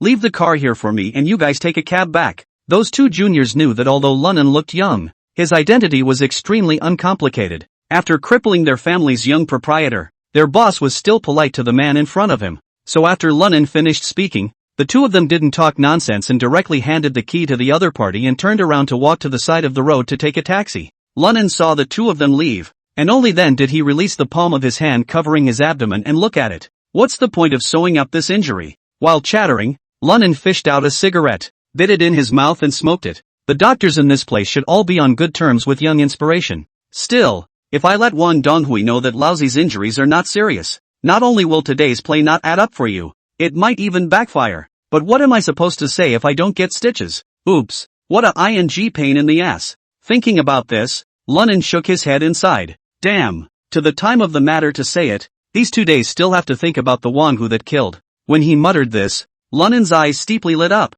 Oh, Kusatsu's mom, you're slow to react after you've had a drink. Wang Hu sent Yang Erong to the hospital. It must be here. Then, I'll just take advantage of this and get it over with. Having made up his mind, Lunnan threw the cigarette butt on the ground and stomped it out, before taking a step towards the orthopedic building on one side. Upon arriving at the orthopedic hall, Lunnan walked straight to the duty desk and asked a nurse, "Beauty, I'm the manager of the Grand Palace. Just now our young master was injured. I came over to check on him. May I ask how he is now?" As expected, when she heard the three words Grand Palace, the little nurse immediately warmed up and, "Ah, you're from the Grand Palace? Mr. Yang's leg injury has been put in a cast and is now on the 6th floor resting in the VIP ward. I'll lead you." "Oh, thank you." "No." Lunnan waved his hand. "By the way, our security manager was here then. Is he still here?" "It's the one with no hair on her head and wearing a flower no shame slip." Hearing Lunnan say this, the little nurse was instantly amused and nodded her head.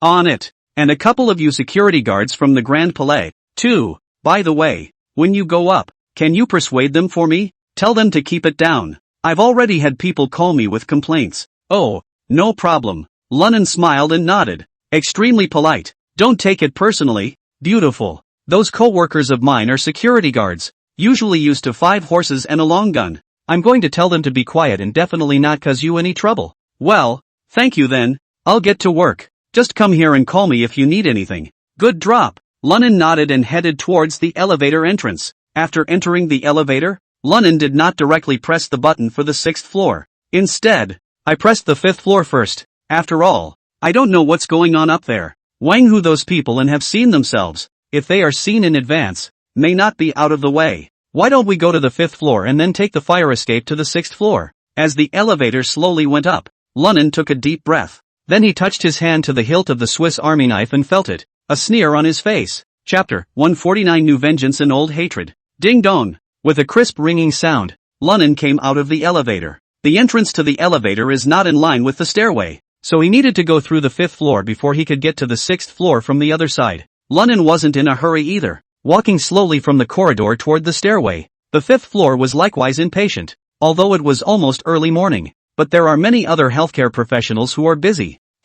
Hospitals are a good deal at any time of year. To make money, 10 grand palaces wouldn't top this one central hospital. Looking at the busy medical staff, Lunnan couldn't help but sigh with emotion. Dr. Wang, the patient in room 3 is a bit repetitive. Please go and take a look. Just as Lunnan was traveling, a small nurse hurriedly pushed open the doctor's duty room doorway. "Okay, I'm coming now." Saying that, the male physician surnamed Wang hurriedly picked up his own white coat and put it on, then followed the small nurse and quickly ran out. "Gee, that's a nice condition for duty. Single occupancy single room. There's a bed and a computer. And you can play games and make more money. If I could be a doctor, my dad would have to be happy." Lunnan shot a glance through the glass in the door and smiled to himself. Now you have to say that pretending to be a doctor is fine. If you really want to be one, let's see if there's any chance of being reborn in the next life or something. Speaking of which, Lunnan jerked to a standstill. Grass. Yeah, pretending to be a doctor. Mask and hat on.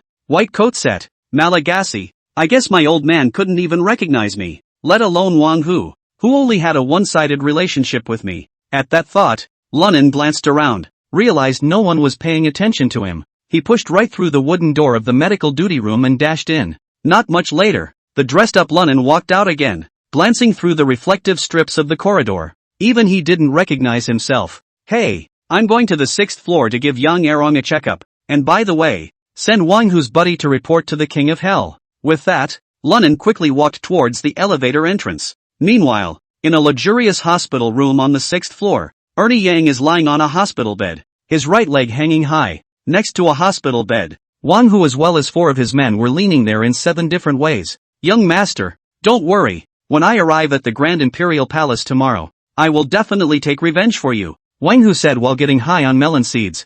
"I'd be sorry if I didn't break that kid's limbs." I don't know if Yang Erong is right with Wang Hu, or was it because the whole person was a bit wilted after being repaired by Lunnan today. In short, there was no more arrogance in the way he had treated Zheng Cripple before. Hearing Wang Hu say this, he shook his head powerlessly and said, "Tiger, you said as much. That kid is Wang Donghui's godson. We can't compete with them."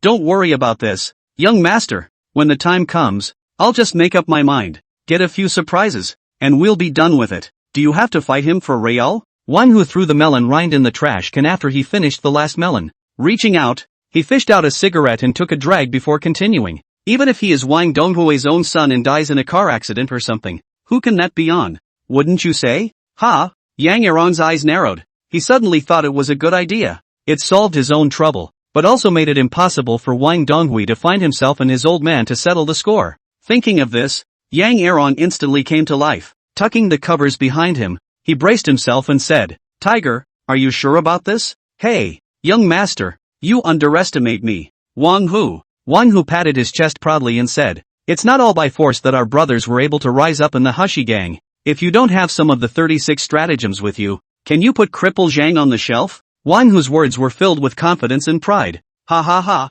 Hearing Wang Hu's words, Yang Erong immediately laughed out loud. "Tiger is really good. If you can really kill that kid this time, you'll be my real brother from now on. When I take over the Grand Palace, let's brothers make this business bigger and stronger and create another glory." Ha ha ha.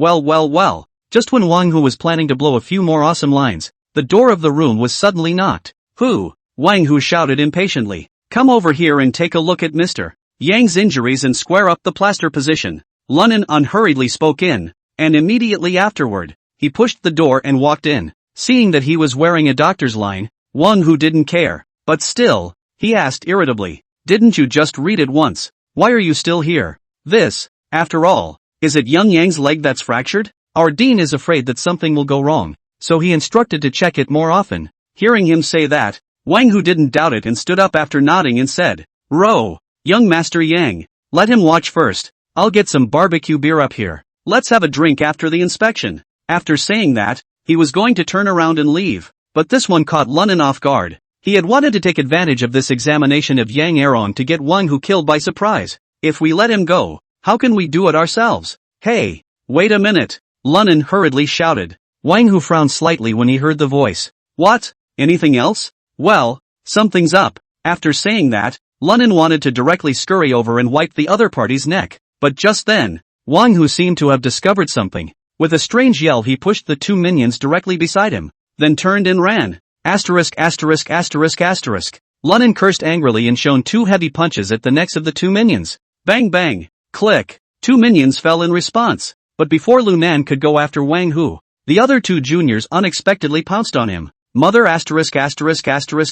her, looking for death. Lunan saw this and didn't hold back. After cursing, he directly took out his saber and wiped down the necks of the two of them. Snicker! Crimson drops of blood suddenly splattered all over the 100 walls, but by now Wang Hu had already run to the door. In hell. Stop right there! Lunan roared as he gave chase. Murder! Murder! Wang Hu ran while frantically yelling. This one gave Lunan a head full of black lines. My ing. Wasn't this pussy raising pretty good at the Grand Palace? How come you're such a wimp now? At this point, the entire hallway followed the chaos. Doctors and nurses have taken refuge in the nearest wards, fearing that they will be affected by the disaster. Stop right there! Lunan shouted as he rushed, but the guy acted as if he hadn't heard and desperately ran wildly in the direction of the elevator. Seeing this, Lunan gritted his teeth and threw the saber in his hand directly over. Thumbs up! A knife plunged into Wang Hu's shoulder. Poof! Wang Hu falls off balance throwing a body shot. Lunan then leapt forward and pressed his right knee against Wang Hu's back, drawing the saber stuck in his shoulder. He said coldly, Wang Hu, eat as much meat as you have stomach. If you want to be blamed, you should be blamed for thinking about the dry shares of the Grand Palace. I'll send you down now. The words fell, and Lunan was not soft. The punch wiped down the other man's throat. Thumbs up, blood spurted out. Wang Hu's eyes widened as he covered his neck and raised his head with difficulty.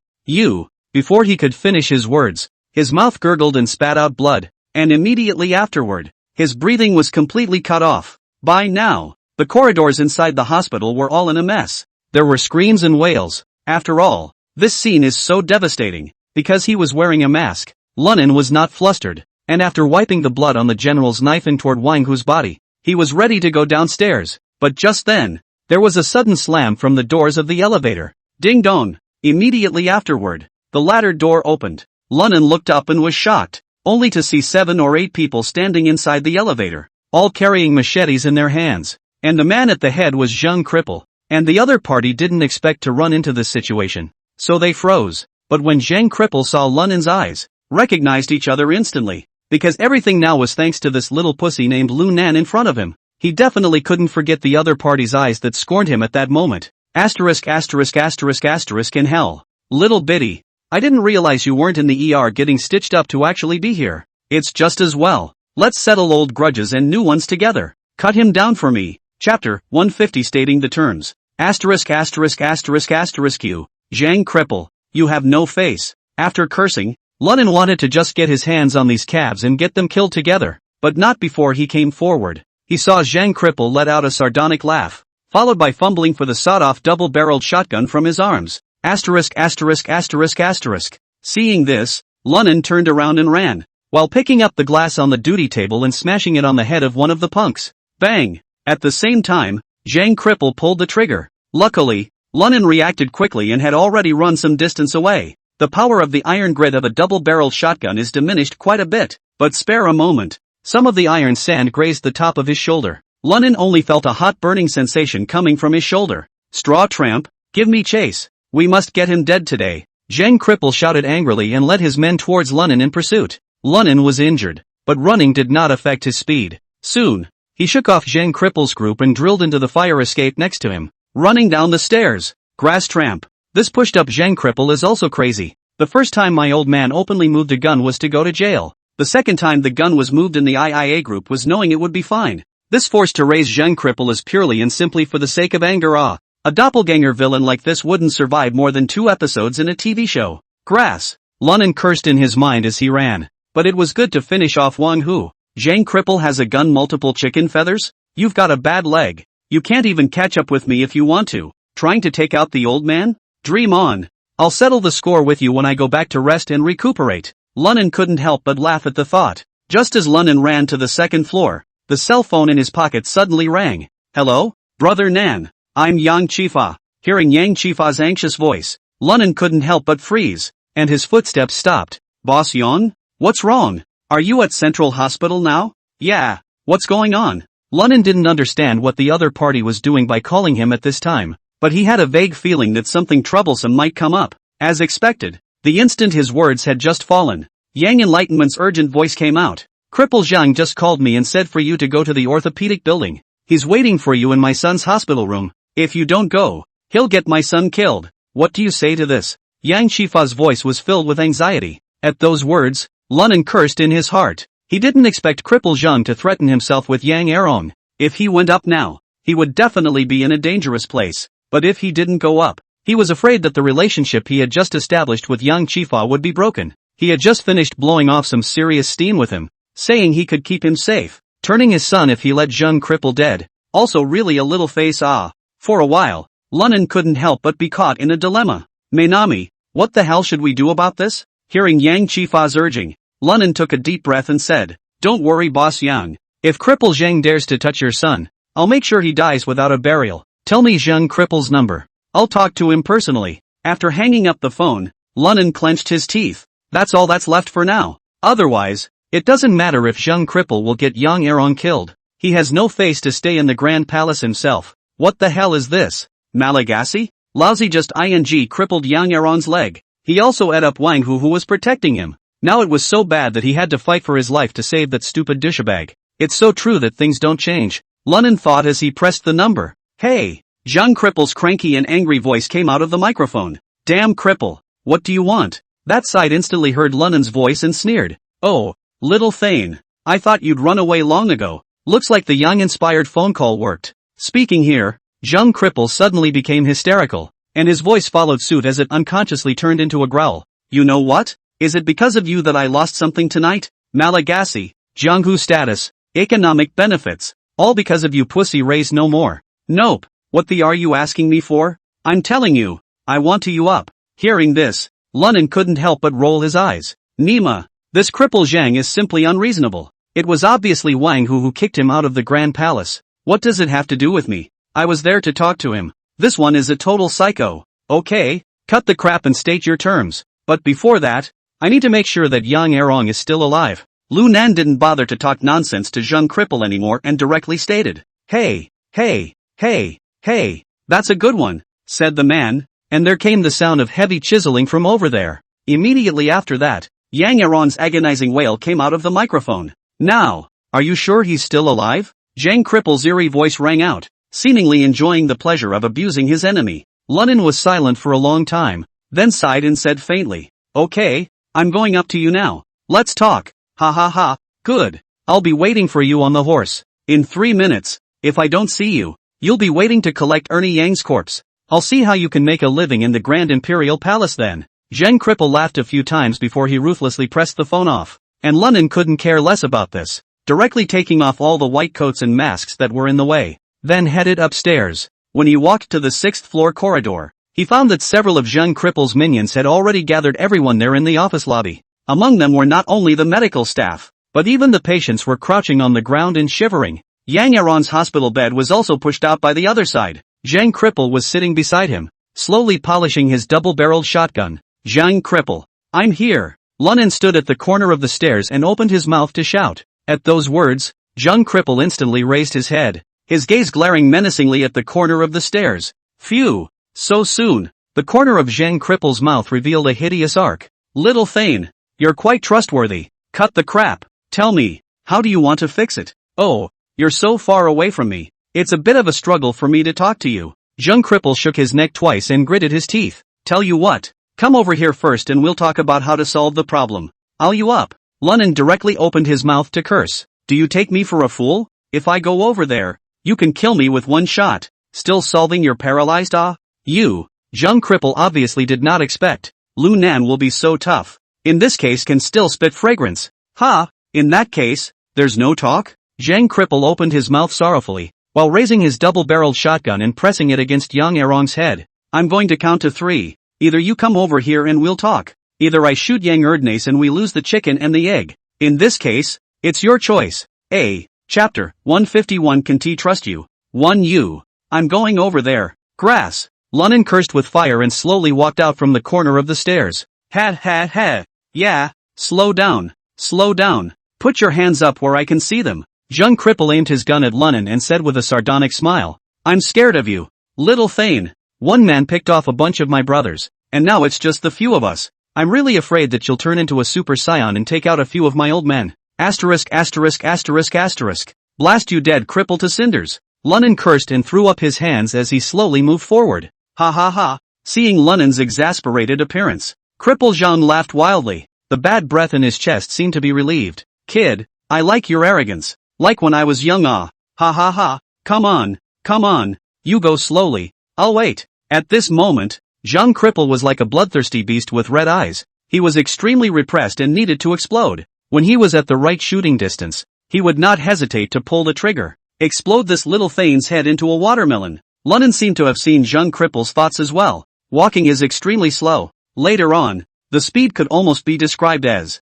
dawdling. Asterisk asterisk asterisk asterisk you. Come on. Zhang Cripple growled impatiently. You. Slow is also you. Fast is also you. Why are you so hard to serve? In hell. What the hell do you want me to do? Although Lunan's mouth was floury, his eyes were always fixed on Zhang Cripple's right index finger. As soon as he made the slightest move, he flicked to the side. No matter what, one can't put one's life on the line to save Yang Erong. Otherwise it's a grass. Little Thane, don't you toast to it. If you're playing mind games with me, do you believe I'll crash Yang Erong now? Cripple Zhang. If you say that, then I'm not leaving. As he spoke, Lunan actually did stand in place. "If you crash Erdnase, why am I still talking to you here?" The old man turned and ran and called the police. "I'll see if you're stupid or not." Lunan skimmed his mouth and looked at Zhang Cripple across the room with a roguish expression. Humph. Seeing this, Zhang Cripple immediately frowned. He had never expected Lunan to be so cunning. Standing in that exact spot near a riser,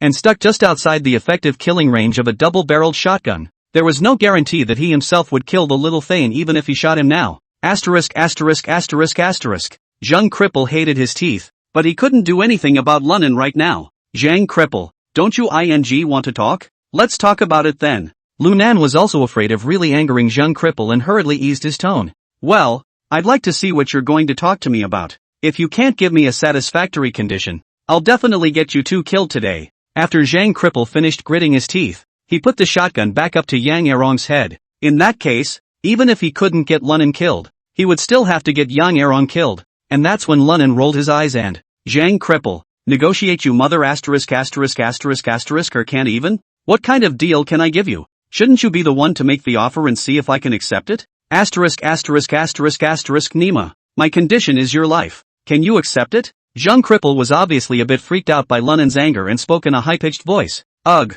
I knew your grandson would say that. Lunen shook his head helplessly. Seeing that Zhang Cripple seemed to be about to lose his temper, he hurriedly said, Zhang Cripple, don't be in a hurry. You just said that you lost your jungle status and financial benefits because of me. If I said I'd help you get those two things back, would you still be willing to play with me like that? Hearing this, Cripple Zhang couldn't help but be slightly stunned, spinning around and squinting. Little Thane. Elaborate. Seeing that the other party was interested, Lunen was instantly relieved. As long as he's still listening, I'm not afraid of what you want, but I'm afraid you're a ing lunatic who only wants to take my life. Cripple Zhang. I don't think you know who I am yet. Lunen suddenly asked a very strange question. Ha, I don't know who the hell you are. What are you trying to bluff me with your identity? Zhang Cripple snorted in disdain. For your information, when I, Zhang Cripple, was in society, you were still wearing open pants. Oh, I won't be stubborn with you if you say that. Lunen wasn't angry and smiled. My name is Lunen. The main road goes south, and I'll take the south road south. Cut the. I don't give a about you Lunen Lubei. I'm asking you, how are you going to give me back what I've lost? Not waiting for Zhang Cripple's words to finish cursing, he suddenly froze, a moment later before asking in disbelief. You're the Lunan who crashed the Zhao family's 3 tigers? It's me. Lunen nodded. Didn't you go to jail? How did it appear in the Grand Palace? Hey, Cripple Zhang, are you confused? Lunen snorted. My godfather is Wang Donghui. Do you think prison can hold me? Hearing this, Zhang Cripple instantly understood. Indeed, with Wang Donghui's energy in Liangcheng, helping a person out of prison was really not a big deal. Seeing Zhang Cripple's reaction, Lunen couldn't help but feel a sense of relief in his heart as well. Grass. Having Wang Donghui as a big tree is pretty damn cool. Elder brother Zhang, let's get down to business. I've already solved half of the matter of Jianghu status for you. Saying that, Lunen continued after pointing at Wang Hu who had fallen in a pool of blood. With Wang Hu, the pusher, dead, the Hushi gang is leaderless. With your means, elder brother Zhang, it's not so bad that you can't integrate those rabble-rousers, right? Zhang Cripple's expression became cloudy as he sniffed. His left hand kept rubbing the stubble on his chin. Obviously there was a struggle in the mind. Seeing this, Lunen struck while the iron was hot and said, to the outside world, you'll say that Wang Hu doesn't know how to honor and is arrogant and domineering. You took out this pussy race to clean house. I don't think that either within the West River Gang or the Liangcheng Road would think that you don't have a Jianghu status, right? After saying that, Lunen stopped talking and just quietly looked at Zhang Cripple. Zhang Cripple's expression changed as if he was considering the pros and cons. After a long time, he suddenly raised his head and said, where are the economic benefits? Hearing him say that, Lunen's heart burst with joy. These pussy-ass old assholes, valuing fame above all else. As soon as that's solved, the latter will be fine. Thus, Lunen asked rhetorically with an inscrutable look on his face. Elder brother Zhang, do you think that with me and my godfather's status, would care about the Grand Palace's little money? So, you have come to the Grand Palace too? Zhang Cripple asked with some hesitation. Oh, I'm merely using the Grand Palace as a nest. Do something big for yourself. As long as you release Yang Erong today, the dry shares of the Grand Palace, I'll help you get them back. Won't it be over? Lunen deliberately dragged out his tone, and his body slowly took a few steps forward. Meanwhile, see if you can find a chance to unload Cripple Zhang's gun. After all, this force to raise the hand holding a cannon really makes his heart uneasy. Ha ha ha, brother Lunen, you said it quite well. Just then, Zhang Cripple suddenly laughed out loud, followed by his face becoming chilly and hideous. But I can't trust you. So, you might as well go to hell. Chapter 152 Growing Bigger and Stronger. As the words fell, Zhang Cripple directly aimed his double-barreled shotgun at Lunan, and Lunen moved at this time. He was seen lunging downward to avoid the other's shots. Careless. I didn't expect Cripple Zhang to be so decisive and ruthless. Surprisingly, he was unmoved by his own offer, while Lunen was secretly sighing. Bang dash. Gunshots rang out and iron sand bullets grazed his back. Grass mud horse. Your reaction is really fast. Let's see how you can dodge this time. Zhang Cripple let out a sardonic laugh and stood up in his form, ready to charge at Lunan and shoot again. For a moment, the entire space seemed to slow down in Lunen's eyes. Zhang Cripple's hideous smile and the trigger pulled by his right index finger. It was as if it was like a movie in slow motion, playing frame by frame, but he was powerless to dodge. I didn't expect to lose my life in the hands of Zhang Cripple, a Thane. Lunen lamented in his heart. It was at that moment that the change came. Bang dash. The gunfire stopped abruptly. Zhang Cripple's eyes rounded. He looked down at his chest, only to see crimson blood spreading instantly, as if it were a blooming rose. How can? Zhang Cripple murmured incredulously. Lunan also followed the voice, only to see a group of people holding standardized pistols surprisingly rushed out from the corner of the stairs. Mother ****** her, dare to use a gun with our Nan. You don't want to live. With Dakue's roar, Zhou Biao and the others actually pulled the trigger on Zhang Cripple together. Bang bang bang bang. For a moment, the intense gunfire exploded suddenly and deafeningly. None of these people could use a gun or even aim it very well, but they couldn't afford to be outnumbered. What's more, their target was originally Zhang Cripple. In just less than a minute of work, Zhang Cripple was shot into a sieve by random gunfire. Before he died, he was still staring at Lunan's face in death, full of disbelief, as if wondering why they had a standard pistol. At this time, Lunan also scurried up from the ground. Turning around, he ran towards Daikyu and the others. Nan, Nam your brother. Without waiting for Daikyu to finish his words, Lunan chiseled his opponent's face with a punch. A takedown followed and he dislodged his opponent's pistol and kicked it into the corner. When the crowd saw this, they all looked at Lunan with stunned faces, wondering what kind of madness he was smoking. ***** in hell. Run! Guns in this place. Are you guys crazy? Lunan whispered a curse. These guns that we brought back from the last time we were in the Urga group, they were all standardized. If the cops see you, you're dead. Hurry downstairs and split up and take a cab back to the Grand Palace. Lunan cursed on his lips, but it didn't delay him from striking at all. In a matter of seconds, everyone's guns were unloaded and thrown to the ground. Then cussed. *****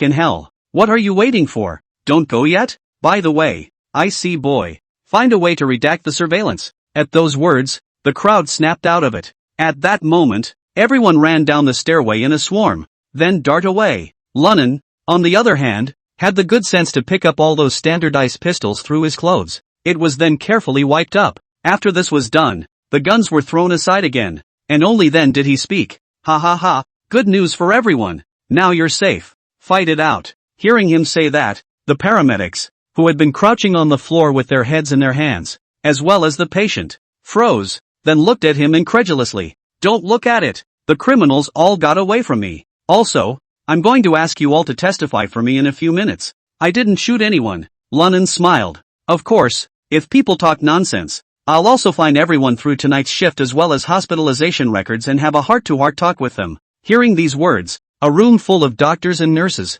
as well as those who were sick, all had a jolt in their hearts. Lunan's smile was like a demon in their eyes. That in particular talk was scarier than a killjoy. Little hero, don't worry, we'll never talk nonsense, an older doctor immediately assured. And it's really just like you said, too. These heartless robbers are trying to kill us all. If it wasn't for you, little hero, who stepped up to the plate without regard to personal safety, we're all screwed. With that said, the older doctor looked to the crowd. You guys, isn't that right? The older doctor was obviously well respected on this floor. For a moment, the rest of the group nodded along in agreement. Yeah, you saved all of our lives. Little hero, you're a hero. Not bad. This kind of scum should have been shot 100 times over. Another female physician chimed in. Just now they even tried to blow your head off with a gun. That's so evil. The most irritating thing is, we would have called the police a long time ago, but the police haven't arrived yet, and we're going to file a complaint against them for malpractice.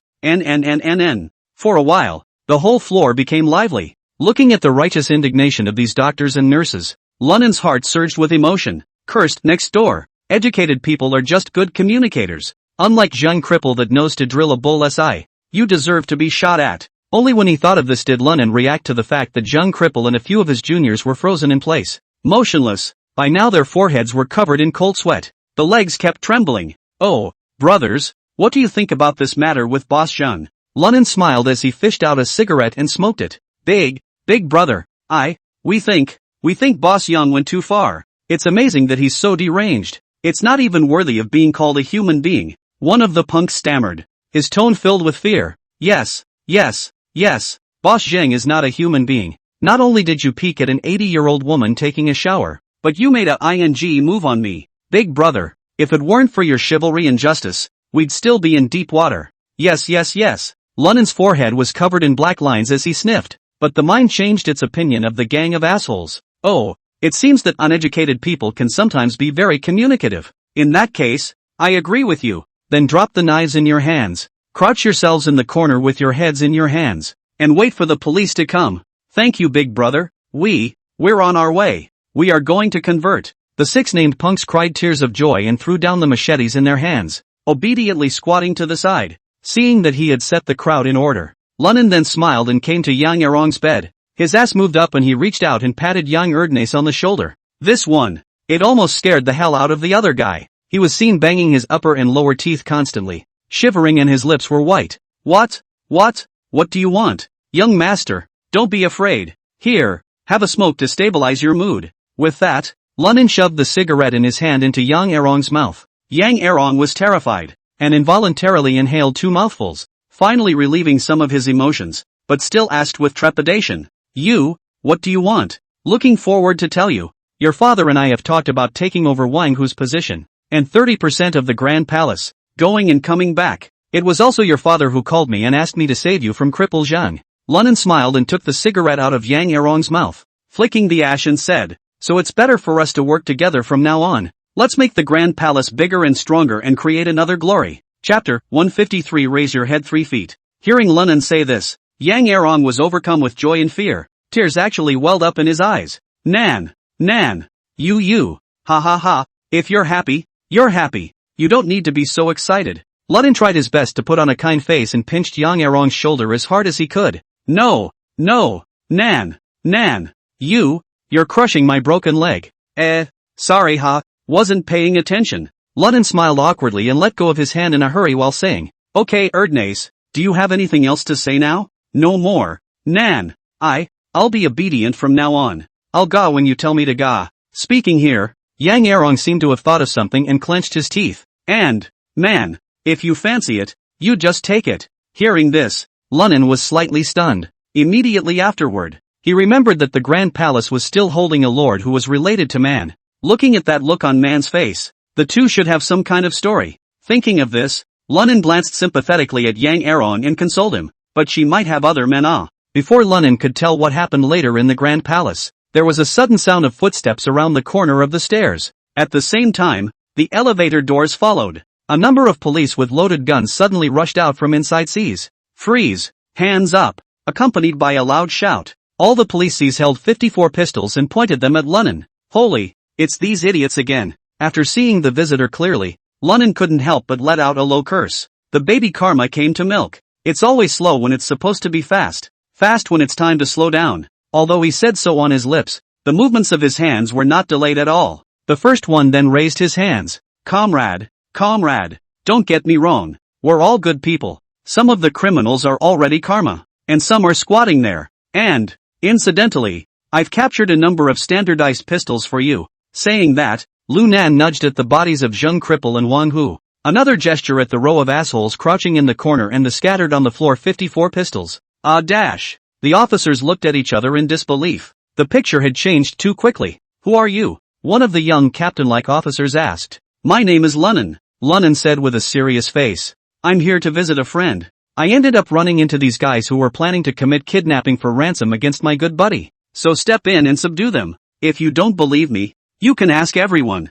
Gee, nice. Thanks to this little hero. If we were pointing to you police sees, we'd be dead already. It's a waste of our taxpayer money. Yeah. If it weren't for this little hero, we'd all be finished today, the crowd said in a chorus of voices, looking as if they were glad to be there. Humph. The captain police officer snorted coldly, then ordered his men to cuff the punks. At the same time, he had the coroner come over to examine Zhang Cripple as well as Wang Hu's body. He, on the other hand, was still staring at Lunnan with a burning gaze. Oh, Big Brother Nan has turned out to be a hero for saving people's lives. Do you think I would believe that? Hearing him say that, Lunnan couldn't help but narrow his eyes. He clearly felt that the young officer in front of him was full of malice towards himself. Sir, you know me? Lunnan raised an eyebrow and asked suspiciously. How could I not know you? You've been the toast of the town lately. The entire Liangzhou province's law and order situation has been messed up by you. Even Deputy Lu was sent to the police station to manage the household registration because of you.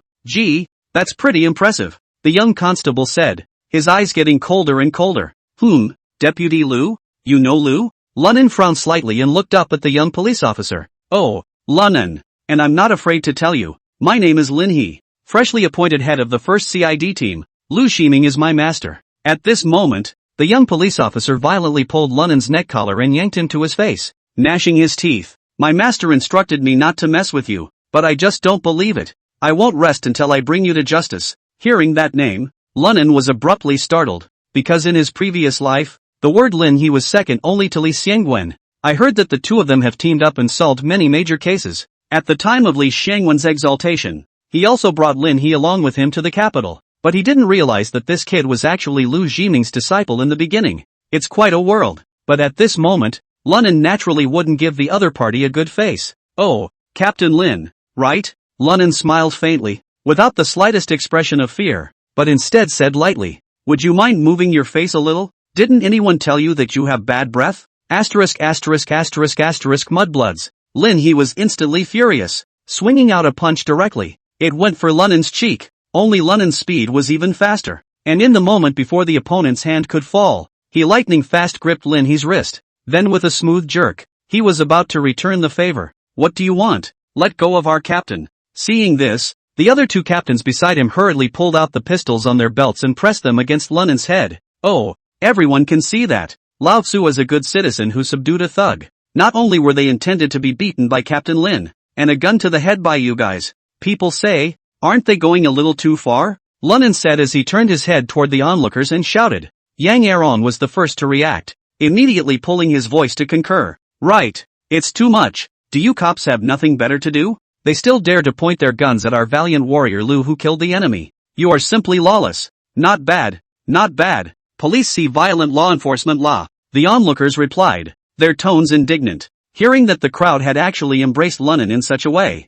all the police officers were dumbfounded. For a while, they looked at each other, not knowing what to do. Everybody put your guns away. At this time, Lin He had already regained his composure and said with a cold smile, oh, Lunan, you're really good at this, but do you think I can't do anything about you because you coerced some old people? Let me tell you, I don't know if there's a god 3 feet above my head, but there is surveillance. Saying that, Lin He pointed at the camera with a flashing red light. I'll see what you do when I find out the truth. Hearing him say that, Lunan didn't panic. He had counted on that. He himself had previously taken out Wang Hu in a doctor's outfit and hadn't shown his face. Later, when he confronted Zheng Cripple, it was properly a self-defense counterattack. The key thing was that he was making Daikyu and the others retreat. IC Boy to find a way to delete a portion of the surveillance video, was specifically instructed. Thinking about it, one would never reveal anything. Hey, Captain Lin, you're right. Not only is there a god in the headlift, but there are also cameras. I think the footage of your violent law enforcement must have been clearly recorded.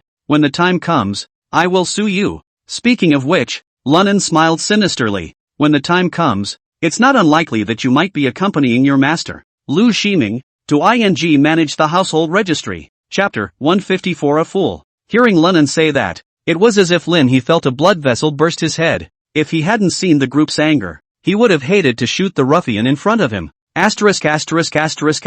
Mudslingers. Unbridled. Not waiting for Lin He to finish gnashing his teeth and cursing, Lunan fiercely bellowed. As a public official, indiscriminately, he falsely accuses good people. Not only did he want to beat me, but he also uttered obscenities. Mudbloods, what the else are you upset about when I say you have bad breath? Lin He sniffed and a mouthful of old blood hung in his mouth. Exasperated, his right hand shivered as he pointed at Lunan, and for a moment he actually didn't know what to say. Ha, I'm a ing flatfoot. I have no problem scolding you. Ah, Nemas, he's suspected of assault. Take him back to assist in the investigation. Lin He was almost frantic, hysterically yelling at the police officer beside him. Remember, it's please, please. Seeing Lin He like this, the group of police officers all had cold sweat covering their foreheads. At the same time, he couldn't help but secretly admire Lunan in his heart. This kid is pretty good. First time I've ever seen Team Lin so out of sorts. Oh, no need to please. Lunan smiled and waved his hand.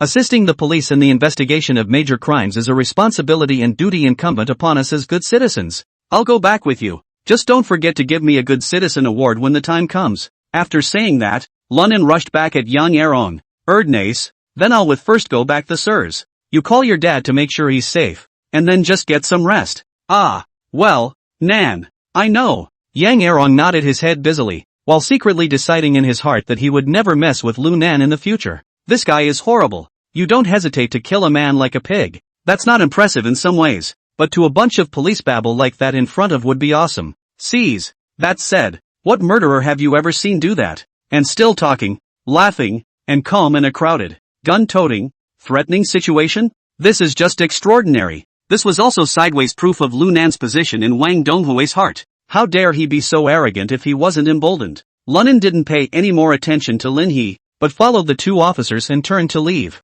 Asterisk asterisk asterisk asterisk. Lin He took a deep breath and forced down his anger. Grass. No wonder my master became emotionally out of control when Lunan was mentioned. This pussy razor, whoever talks to him more than once, is out of ing control. After muttering these words, Lin He took a few more deep breaths afterward. It was only gradually regaining its composure. Meanwhile, the forensic scientist as well as the criminal investigator finished examining the scene. And the technician police officer who accessed the surveillance hard drive returned from upstairs. Lin He then nodded and said, "Let's go. Close ranks. The Office of Criminal Investigation Team 1 is not in Shanghai, but in Sher Bureau." At this time, Lunan was making a statement in the questioning room. "Are you saying that a group of thugs suddenly rushed up to the 6th floor and rushed at Zhang Anhua and shot him? And you unloaded all the guns in their hands with your bare hands and knocked the goons away?" The interrogating officer looked shocked. "Yeah, what's up?" Lunan shrugged his shoulders. "Is it strange? After all, they started it. Wouldn't it be too much of a disadvantage not to fight back? Asterisk asterisk asterisk asterisk are you Superman?" The interrogating police officer finally became angry and slammed the table. "They've got 5 or 6 guns. Though, you actually said you took them all down with your bare hands?" Lunan rolled his eyes. "Or what? You want me to stand there and let them kill me? It's not like I'm bulletproof." Put. Hearing such brazen words from Lunan, the interrogating police officer was instantly choked and almost spat out blood. "Mr. Lunan, I want you to be honest with us." "Sir, I'm telling the truth. If you don't believe me, wait until you've seen the surveillance." After saying that, Lunan no longer paid attention to that police officer and felt out a cigarette to light it up and smoke it. "No smoking here." Before the small police officer next to him could say anything, Lunan directly waved his hand and, "Don't talk to me about useless things. I'm cooperating with the investigation. I'm not a criminal. Don't say I'm having a smoke. I'm leaving right now, and you're all going to have to watch." "You." The young constable was suddenly speechless with anger. He was only a rookie, but he'd been with the bureau for almost a year, and he'd met all kinds of pricks, but those guys were just a kindergarten brat compared to Lunan. After the two officers looked at each other, they both shut their mouths in depression. Outside the interrogation room, Lin He sat in his chair with a grave expression on his face, looking at the police officer in front of him. At this moment, his face seemed as if it was so gloomy that it could drip water. "You're saying that on the surveillance video, there's no evidence of any injuries or killings by Lunan at all? And fought off 6 gunmen?" The tech cop swallowed dryly and nodded. "Team Lin, the information reflected through the surveillance video is this. And this video was before I pulled out the hard drive. It's just been redacted. So with this, we can't convict Lunan." Grr. Without waiting for that technical police officer to finish his words, Lin He suddenly swung his arm and his fist slammed heavily against the wall. Dang! A violent crash came out. The officers around him threw him a look of awe. This wasn't the first time he'd smashed a wall, but it was the angriest after the smash. Only to see that at this moment, Lin He's cheeks were hideously twisted and his eyes were scarlet, just like a wild beast. It seemed to be suppressing great pain and hatred. "You bunch of losers, do I really have to give him a good citizen award? Hot damn. I'm going to hold him for 48 hours. You guys keep checking me out in the meantime." "Lin, Team Lin, according to the rules, you can't." "What can't? When I say I can, I can." Lin He's violent temper completely exploded and he directly roared. The police officers on the side were silenced and hurriedly lowered their heads, never daring to provoke him again. Just then, a rush of footsteps came. Immediately afterward a young policeman came trotting up to him.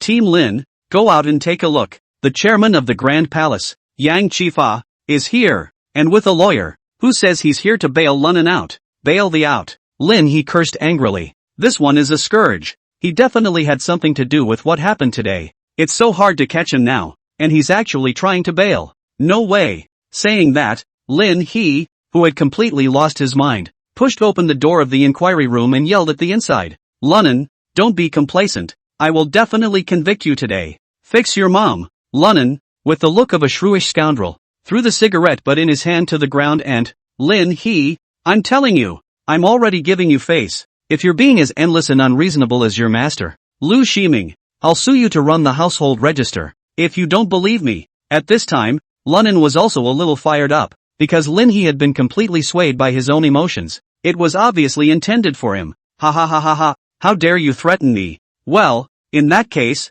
let's play nice. I'd like to see how long you can be arrogant. Also, I'm telling you, you won't get away with this tonight. So confess and face the law. Lin He glared viciously at him before turning to leave. But Lunen's next words made him freeze in place. Lin He, as a good police see, you must talk about evidence. Otherwise from a black like Lu it's no different. No. What you're doing right now can't really catch up with that black. Jimmy Lau J. At least he knows how to plant evidence behind his back and poke at things. Which is like you. 1. Chapter 155 You win.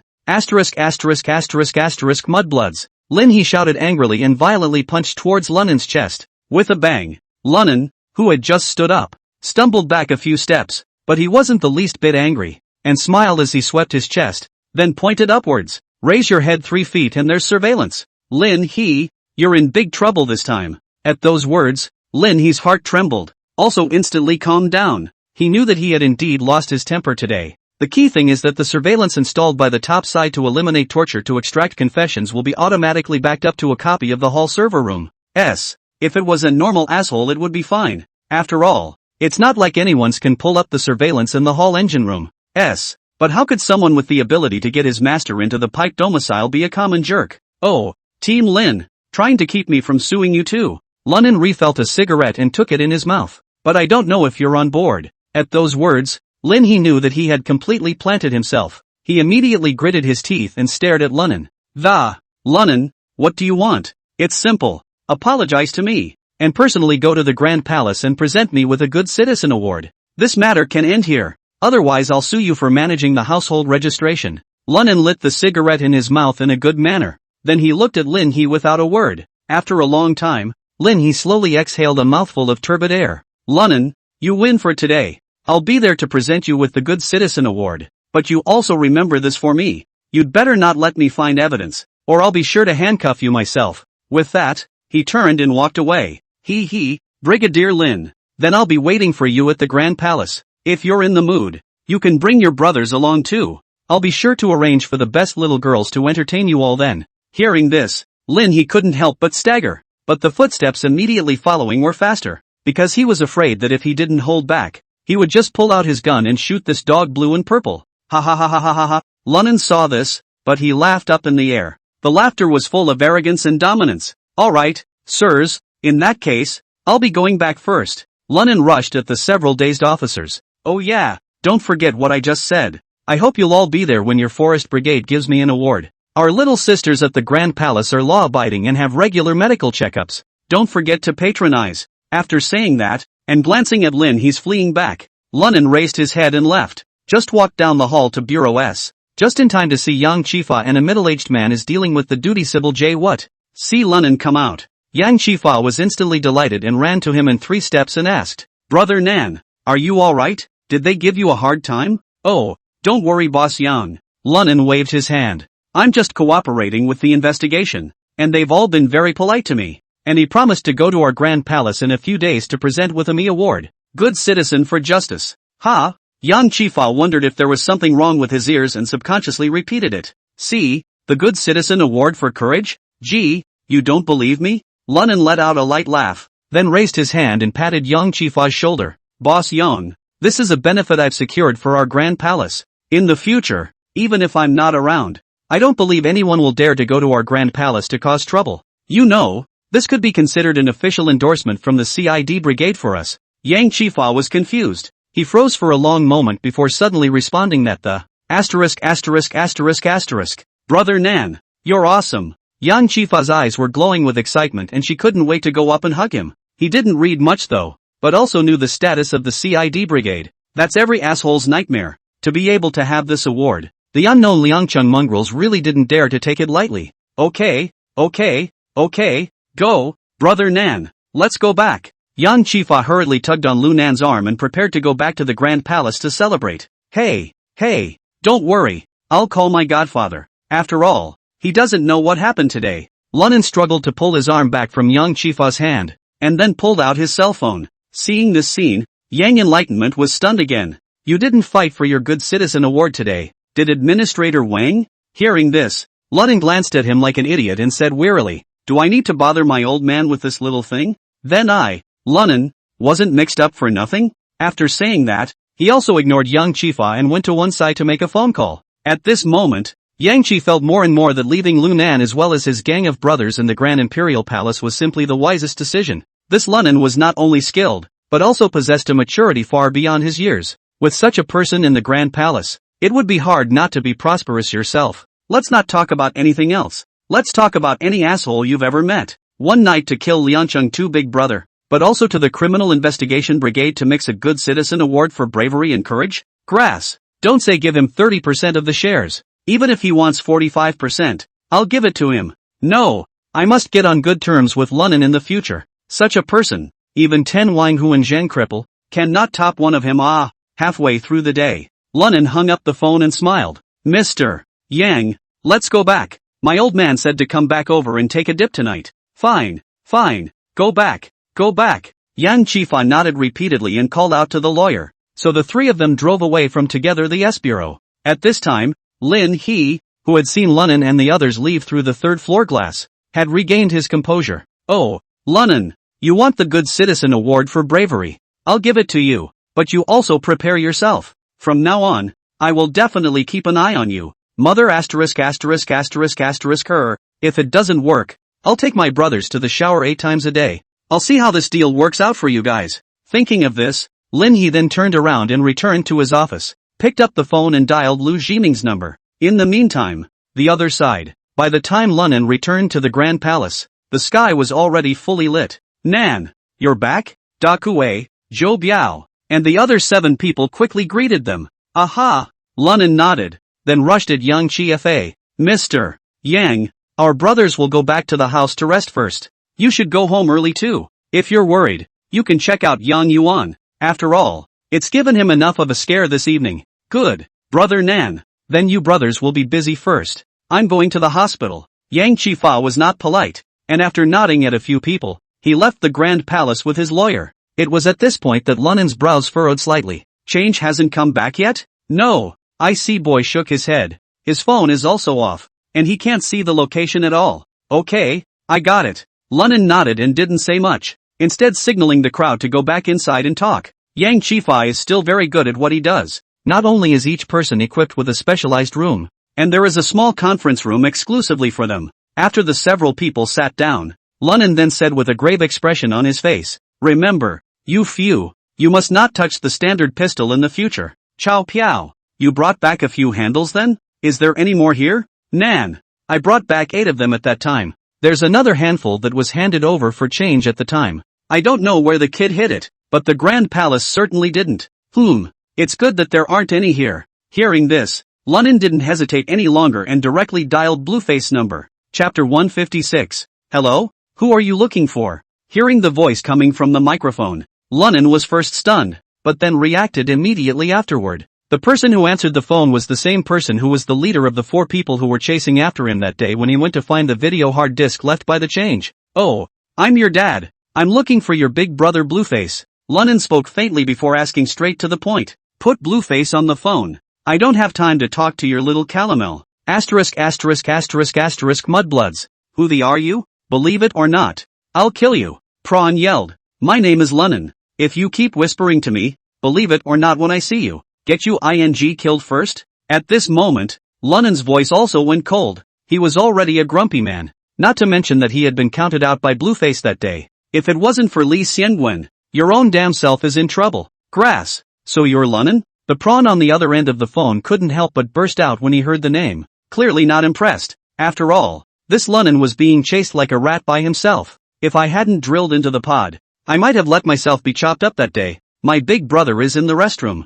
Wait a minute. I don't have time to wait for him to take a. Tell Blueface for me not to call back for a minute. He won't be able to continue his business in Liangcheng. After saying that, Lunnan hung up the phone without hesitation. Out of Lunnan's expectation, he had just hung up and pressed the button when his cell phone rang. Hey, brother Nan, why are you so angry? Blueface loud, bright laugh came from the other side of the phone. That little brother of yours who just answered the phone. What's his name? Lunnan didn't bull and said straight to the point.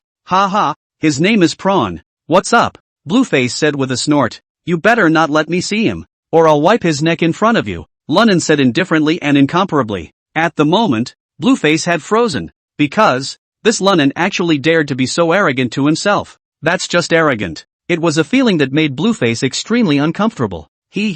Old brother Lunnan. Aren't you going too far if you say that? Blueface said with a leathery smile. I just heard. But you cursed first. And, do you think you can sway me to open up business in Ryujo? As he spoke, Blueface's tone became noticeably hardened as well. After all, in his eyes, Lunnan was excellent though. Appreciate him myself. But a little Thane from Liangcheng dared to talk to himself like that, simply not knowing what he was talking about. I'll you up. You count as AJ8. Hearing Lunnan's curses from within the phone, Blueface was instantly confused and asked incredulously. You? What did you just say? Oh, Blueface. Honor you by calling you a blue-faced big brother. No you. You count as AJ8. Lunnan said coldly. Asterisk you. I'm already giving you face for even calling you right now. If you don't know any better, then you try. You can call Wang Donghui now. Just see if he supports the deal and be done with it. After saying that, Lunnan hung up the phone again. By now, the blue face on the other side of the phone was completely frozen. How many years? How many years has it been since anyone dared to call themselves that? Asterisk his mom. This little Thane. I'm going to get him. Blueface suddenly let out a cry of rage and slammed his cell phone to the ground. He then stomped on it 2 more times, before he said with a grimace on his face and a fierce glare on his eyes. Prawn. You will now find out where this Lunnan is for me through all the connections you can find in Liangcheng. Even if you turn over the whole Liangcheng, you have to find that bastard for me. I'm going to chop him up today. Okay. Before Prawn could finish his words, Zero Money on the side hurriedly stopped it. Brother, don't be impulsive yet. We'd better stay out of trouble now. Nan would never scold you for no reason. Is it possible that he knows about us? Blueface stormed out. Your brother and I are well known even on the Yunnan-Myanmar border and even throughout the Golden Triangle. Still afraid of a hillbilly? No. Brother, you're mistaken. I know Lunnan very well. He never said anything he wasn't sure of. Why don't you give Wang Donghui a call first and see what he says? Zero was as persuasive as he could be. In case Wang Donghui really doesn't support this sale, then your loss is incalculable. At this moment, Blueface was also in deep thought after hearing this. A moment later, he suddenly gritted his teeth. Okay, I'll listen to you first. Call Wang Donghui. After saying that, Blueface then directly took out his phone and dialed Wang Donghui's number. After the call was answered, Blueface didn't dawdle and directly repeated what Lunnan had just said. Administrator Wang, just tell me what to do about this. Oh, Blueface, I forgot to tell you. I've given Lunnan full authority to handle your business expansion in Liangcheng. What he said speaks perfectly for me. If he says he won't work with you, then he won't work with you. Well, I've got things to do over here, so I won't talk to you much longer. After saying that, Wang Donghui unexpectedly hung up the phone without hesitation, leaving only blue-faced dorks holding their cell phones in the wind. The other side, Wang Donghui, who was sitting on the bed, laughed coldly. Asterisk in blue face. Give you face and you don't want it. How dare you count on me through Li Xiangwen? If my godson hadn't just called me to analyze it, I'd still be kept in the dark by you. After saying that, Wang Donghui's cell phone skimmed to one side and continued to sleep blindfolded. Brother Nan, listening to your introduction to the blue-faced gang, can the few of us them? Daikyu gulped a bit unconfidently. Oh, don't worry. For Blueface to open up the fourth in Liangcheng, he had to go through Wang Donghui's approval. Without his support, Blueface won't move an inch. Saying that, Lunnan took a drag on his cigarette and turned his gaze to Du Zitao and Li He. Zitao, how have you been exploring with old Li lately? That ice yours depurification of, has it been enhanced in any way? Yes, Du Zitao nodded confidently and said. There has been no experimental production though, but I'm sure I can ice this time improve the purification process by 10%.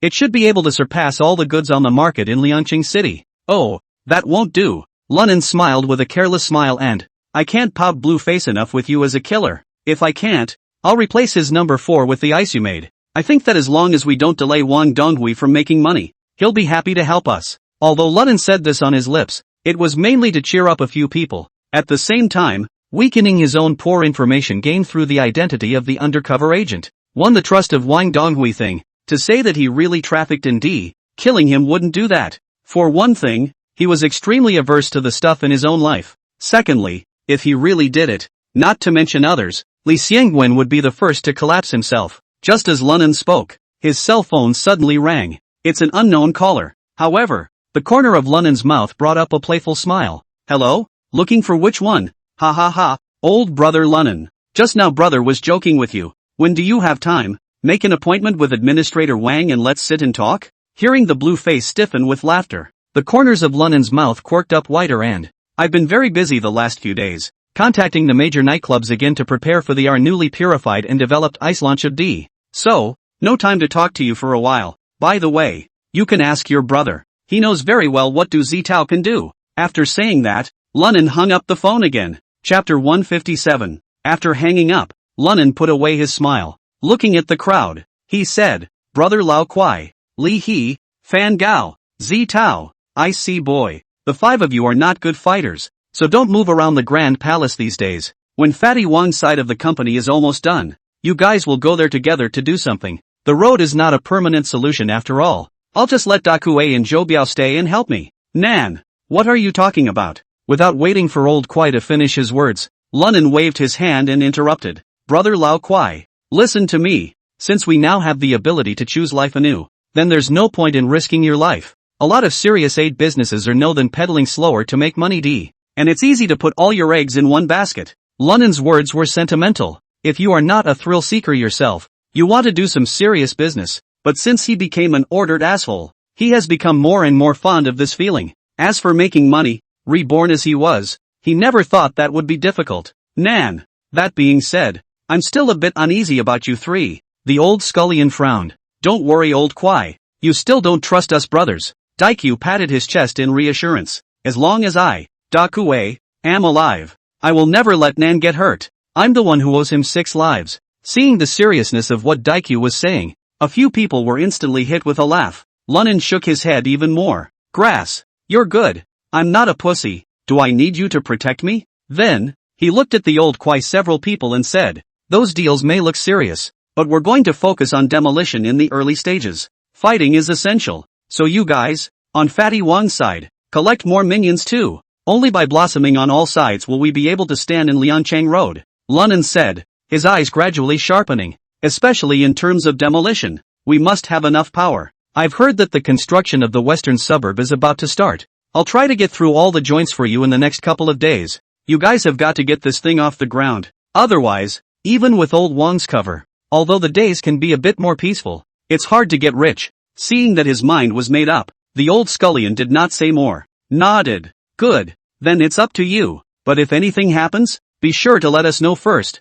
Hiya. It's all a piece of cake. Lunan waved his hand, then said, okay, let's all go rest. I've been tossing and turning all night, too, and I'm exhausted. Hearing him say that, a few people didn't say much and got up to leave. After the crowd had all gone back, Lunan then took a deep drag on his cigarette and muttered, if I'm going to go undercover with Blueface, I'm bound to leave Cool City. At that time, if these brothers are all in the Grand Imperial Palace, there's a real possibility that they'll be killed in one fell swoop. The next 2 days, Yang Chifa after consulting Lunan, after violently beating the kid who intended to attack Wang Donghui, he was released. At the same time, it also fired Man. Wang Donghui that day was also alcohol-induced J-bugs. Naturally will not really have any feelings for a bathwoman, and it wasn't exactly a glamorous affair, with Lunan on the sidelines with a few good words, so Wang Donghui didn't pursue it deeply. Lunan's cell phone, on the other hand, was all over Blueface's head, but he never answered. Wang Donghui's side was also busy impeaching Li Xiangwen, so after he got through to Lunan, he wasn't particularly concerned about how Blueface was actually doing, and clearly had full confidence in Lunan's ability to get things done. It's a total throwaway style. At the same time, Fatty Wang, as well as the old Kwai 5, also mixed together. Inside the Grand Palace, only Dakue and Zhou Biao were left at Lunan's side. At the moment, the three were soaking and blowing awesome in a pool. Nan, Change called me. Zhou Biao picked up the ringing cell phone and glanced at it and said, oh, Blueface finally can't hold it together. A triumphant smile appeared at the corner of Lunan's mouth. Diaozi, then you can take it. Let's just say I'm not with you guys and am out running the iced tea thing. If Change wants to come back, tell him we're at the Grand Palace now. Brother Nan, won't we be in danger if we tell Zero Money about this place directly? Zhou Biao asked with some concern. Don't worry, our lives are in Blueface's mind. They don't even compare to his business. Do you think he will go so far as to finish us off and upset Wang Donghui? Hearing Lunan say that, Zhou Biao nodded and pressed the speakerphone button. Hello? Spare change. Where have you been the last few days? How come I haven't been able to contact you? Zhou Biao asked knowingly. Zero Money laughed dryly at first, before opening his mouth to ask in a sarcastic manner. Bill, where are you guys and Nan now? Zhou Biao sniffed and glanced at Lu Nan, seeing that he nodded before saying, Ah, Nan recently contacted all the major nightclubs in the city. Was running the iced tea thing. We're at the Grand Palace. The Grand Palace? Zero Money asked with some surprise. Is that the Grand Palace bath? Why are you guys there? Oh, Nan asked for some shares of the Grand Palace. This will be our nest from now on. Zhou Biao spoke directly. If you come back, just come straight here to us. Ah, that line. By the way, Bill, did Nan say when he was going back? At those words, Zhou Biao once again looked at Lu Nan. Immediately after seeing him make a gag, he would say, Nan is probably going to be quite busy tonight and won't be able to come back. He should be in tomorrow morning. Come over early.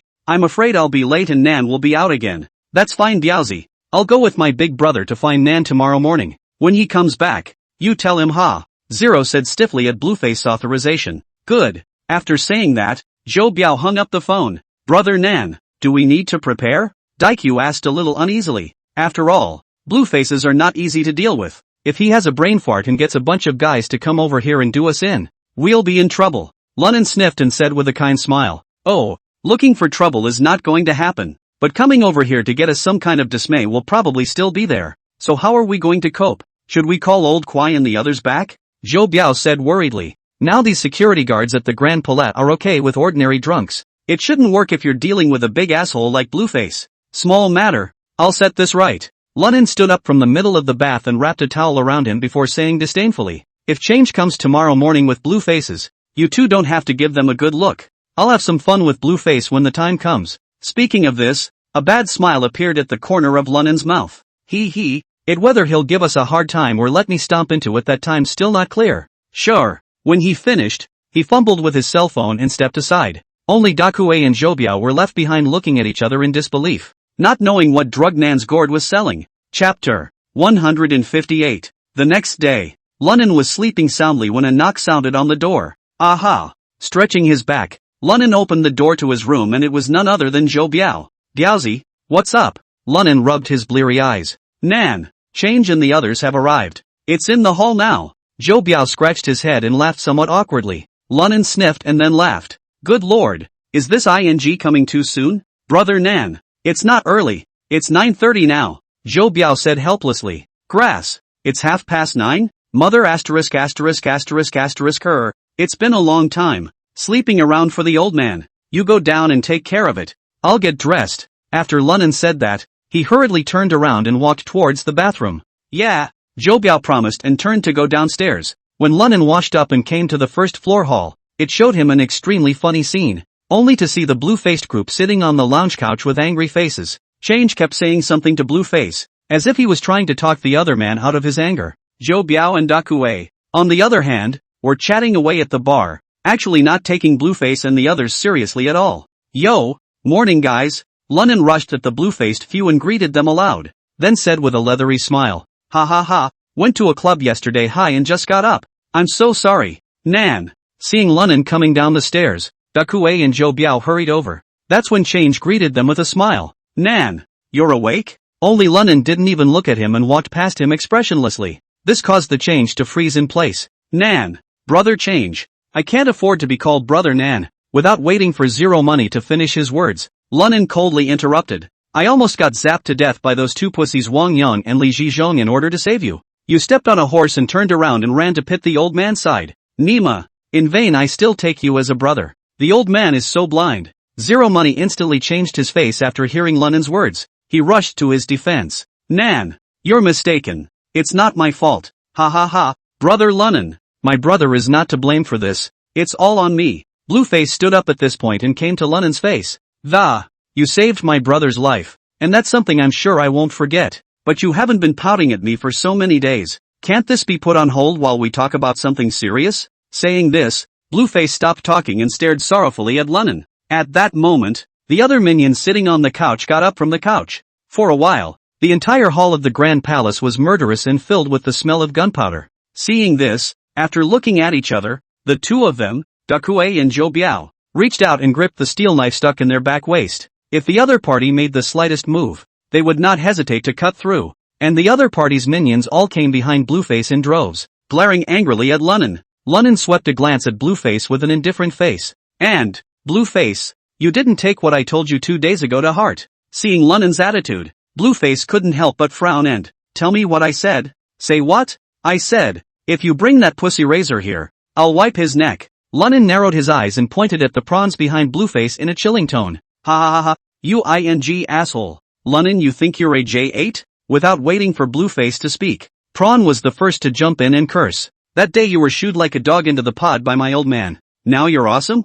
Damn it, how dare you talk to our blue-faced big brother like that these days? You really don't know what you're talking about. Speaking of which, Prawn raised his neck in an arrogant manner. I'm telling you, Lunnan, my big brother probably spoils you, and I'm not pissing on you at Tama Prawns. Give me a whole rationale you up right now. Hearing Prawn's provocation, Zhou Biao instantly couldn't hold back his roar. Asterisk asterisk asterisk asterisk Naya, you count as a J8. After saying that, Zhou Biao swung his fist and smashed it. Seeing this, Prawn completely disregarded Zhou Biao. After all, he even chased the other party's big brother to drill into the pod. Can he still be afraid of this little than the cub? So he swung his fist up just as hard. Boo! The fists of the two men clashed heavily together with a dull sound. Zhou Biao was instantly knocked back several steps by his opponent's strong force. Prawn got the better of him and took a step forward to throw another punch, straight to the bridge of his opponent's nose. If he hits him solidly, Zhou Biao must break his face. But just then, Lunnan moved violently.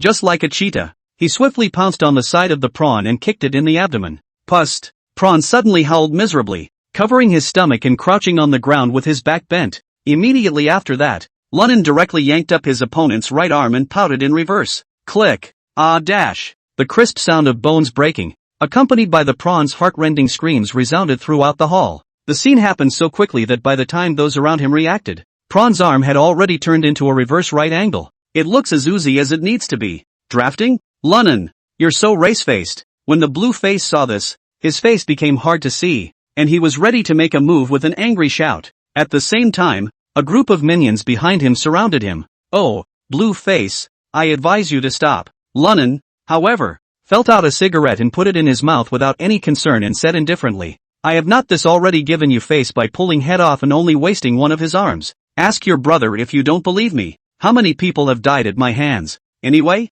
As the words fell out of his mouth, Lunnan's eyes snapped round and he glared viciously at Blueface. I'm telling you, if you don't want to die here, don't play dumb with me. Otherwise, let's settle the matter of 7-Star Park together here today. When Blueface sniffed, his pupils suddenly shrunk and his expression changed. It's true that he deserved what happened in 7 Stars Park, but Lunnan doing this really brought him down as well. You know, you've put yourself down to call each other quite a bit before, but the trampling of this little than the cub even rely on the fact that there is Wang Donghui behind him, presses not to take care of himself. Today, he even wasted the prawns in front of his face. How could he, a big shot who traveled the China-Burma border, swallow this? Thus, Blueface gritted his teeth and looked at Lu Nandao with eyes that spewed fire. Lunnan, don't give a about your face. If you must toast, take the penalty. Then don't blame me. Hearing this, Lunnan gave Blueface a contemptuous look, lit the cigarette in his mouth, and said, Ha, with just a few of you stinky fish and shrimps, I,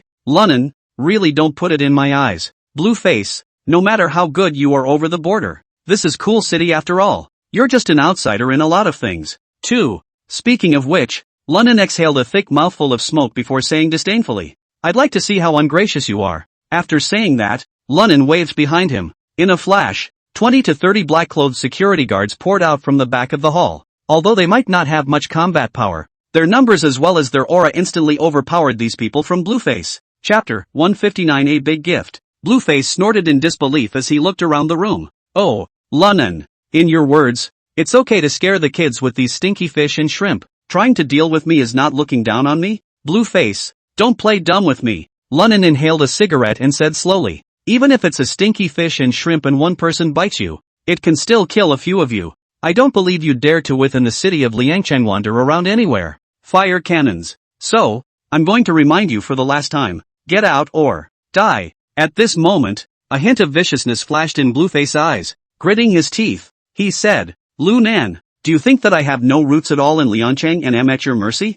Oh, you're wrong. Don't you forget who I am? Blueface. I was also mixing with the cool city road before I went to the border. Hearing this, Lunnan bristled non-committally and, so what? I'm just outnumbered right now. You bite me? Awesome, you shook people too. Ha ha ha ha. Grassy Lunnan. Well, since you don't know what to do, I'll also show you the energy of lousy in Liangchang. After saying this, Blueface pulled out his cell phone and dialed a number. Come on over here, all of you. After saying that, he hung up the phone and looked at Lunnan with a teasing face and said, Lunnan, you're still too young after all. I wanted to give you a chance to bring you up, but I didn't expect you to go against me on the basis of Wang Donghui's status. But he did go white after all. A lot of things he doesn't understand. Now I'll show you what is Lauzi's Jianghu status. Before Blueface's words could fall, the main door of the Grand Palace was instantly pulled open from the outside. Immediately afterward, a group of hombres wearing black short sleeves and undershirts rushed in. Around 30 to 40 of them. These men were all tiger-backed and broad-waisted.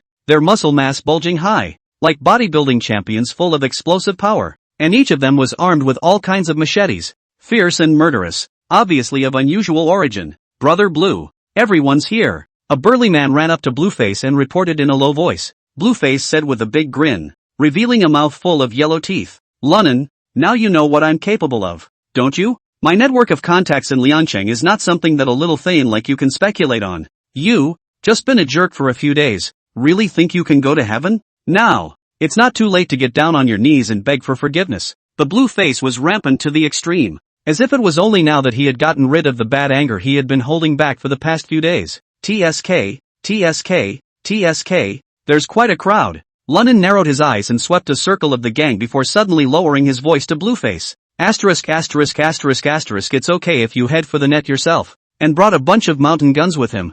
I don't know whether to compliment you on your worrying intelligence or your stupidity. You screwed me once. I'll give you a big gift today. Don't you have a lot of energy in Cool City? If you can get out of the bureau this time, I'll talk to you about the sale. After saying that, Lunnan also ignored the confused Blueface. Instead, he waved at the gate and shouted, Team Lin, you're just in time. A group of people who appeared to be in the nature of a triad gang came to my store to cause trouble. Shouldn't you, as the captain of the Criminal Investigation Brigade, be in charge? Saying that, Lunnan was not at all afraid of the group of big men holding weapons in front of him, and directly squeezed out from their group. Then he smiled and trotted to the door, fawningly shaking it at the young man at the head. The man was clearly not a fan of Lunnan, but he still extended his right hand and shook it with him after a cold snort. Oh, Team Lin, quick, quick, quick inside please. I would have peed my pants if you hadn't arrived. Look at these guys. They're big, they're tattooed and they're carrying murder weapons.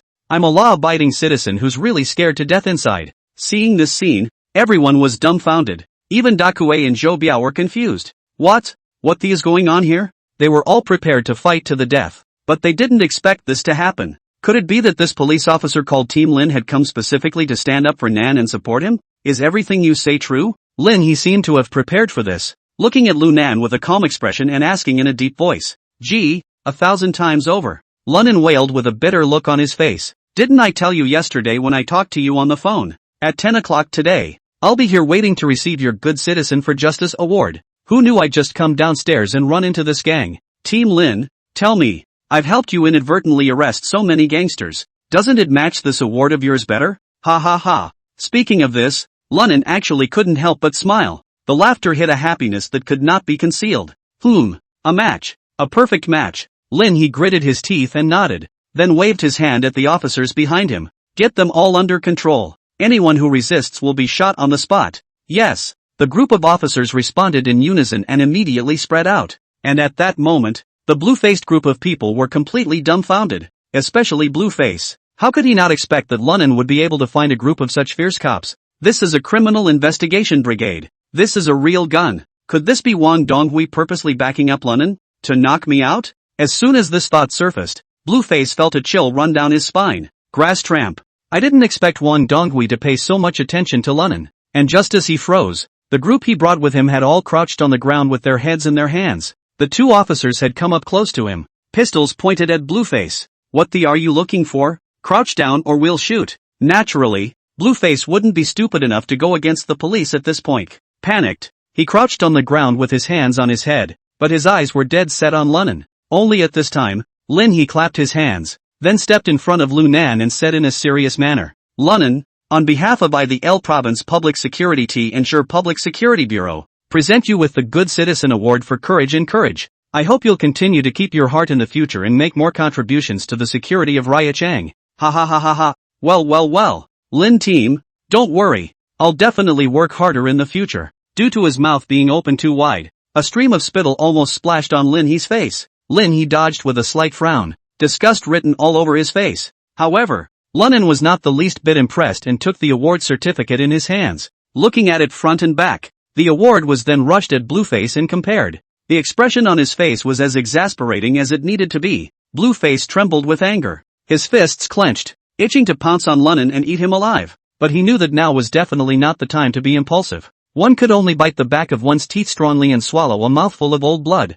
Okay, stop posing. Get the hell out of here. Lin He waved his hand in boredom, then turned his head towards the group of police officers. Take all these people back to the station for questioning. Also, be sure to rigorously check their identifying information to see if there are any law-breaking thugs, as well as wanted criminals. Yes. In unison, the group of officers raised their guns and aimed them at Blueface and the others, escorting them away. Wait. Lunin suddenly gestured at the change and said, Team Lin, this person is from our Grand Palace. You've arrested the wrong person. Hearing this, Lin He didn't say much and waved his hand at the police officer escorting the change. Then he whispered at Lunin, Lunin, this time you used me to help you set up a gang feud, but I get credit for it. We're even. Still, I'll keep an eye on you from now on. Oh, Team Lin, don't be polite. We're doing each other a favor. Lunin smiled and said, Moreover, I, Lunin, am law-abiding. You can't catch me. Hearing this, Lin He didn't say much and walked out with a flutter of his sleeve. And Lunin couldn't help but laugh out loud as he looked at the other's back. Oh, Lin He, neither Wang Donghui nor Li Xiangguan will allow you to find out Blueface's true identity. Will you regret your gut of Anet's most wanted criminals? When you realize one day that you once personally released one. Chapter 160 What are you pretending? After everyone has left, only then did Lunin turn back and say, Diaozi, hang this award certificate for me in the most prominent place of our front desk. Then order someone to go to the Graphic Arts Club to have a brass one made and hang it at the front door. That's right. Make it bigger. Especially with those big Yamaguchi drop-offs. Done. After Zhou Biao promised, he took the award. Then sensibly, he pulled Daikyu aside to view it. It was then that Lunin turned his gaze to the drooping change. What? Brother Change. Tell us. Nan. Let me explain. Zero cried out. I really didn't know my brother was at 7 Stars Park that day. I hadn't even waited to get to the door before I was stopped by Li Zhizhong. Immediately afterward my brother appeared next to him and took control of me. I wanted to call out to you then, but Li Zhizhong said so. If I had informed you, I would have just gotten you killed. That's why I didn't dare squeal. Oh, well. Lunin rubbed his nose and looked at him with amusement. Of course he knew full well that Change was telling the truth, because Li Zhizhong had told him long ago. That's why he didn't watch the other guy get taken away today. Nan, you believe me. At this point the Change seems to be crying with impatience. I've been trying to persuade my brother for the past 2 days, but he won't even listen to me. He also said I'm no good, having a real brother but still recognizing my godbrother. See, that's what he smoked when he said I wouldn't listen. Saying that, Zero Money pulled his clothes, and then turned his back to Lunin. When he saw the belt marks all over his back, Lunin couldn't help but be a little speechless. Grass, that blue face is pretty tough. Your own brother smokes too? Nan, you can't blame my brother for this. Zero Money continued after putting his clothes down. He's been in the jungle since he was a kid, and he wasn't like that then. But then after going to the border, you're supposed to go through a lot. Once you get mad, you seem to lose your mind and it can be J8 scary. It was my brother and I who did the wrong thing before. Don't be angry, said. The Change unexpectedly flopped a knee to the ground. Brother Nan, I apologize for my brother. As the words fell, he was about to kowtow to Lu Nan. You. Seeing this, Lunin hurriedly yanked him to his feet with you can't take it. I can't take it. Forget it. Seeing the look of resignation on Change's face, Lunin sighed. Let's leave this matter at that. But in the future I hope you won't be going back to your brothers. If you can do it, you're still my brother. If you can't do that, we're still brothers. I'd welcome a shower. But anything else, you stay out of it. After saying that, Lunin looked at the Change with a burning gaze and said in a deep voice, I won't force you in this matter. You choose. Hearing this, Zero Money fell silent. Lunin didn't rush, just looked at him. Nan. After a long time, Zero Money seemed to have made a decision and clenched his teeth. Brother Nan, I'm willing to follow you. I think my brother has gone off the deep end sometimes, launched into a frenzy as if he didn't even know who it was. He just has to be sure of something, and he doesn't listen to a bit of persuasion, just like the last time you caught me. Okay, since you've decided, that's fine with me, but let me say something ugly. If you tell your brother about our side of the story in the future, don't blame me for being rude. At this moment,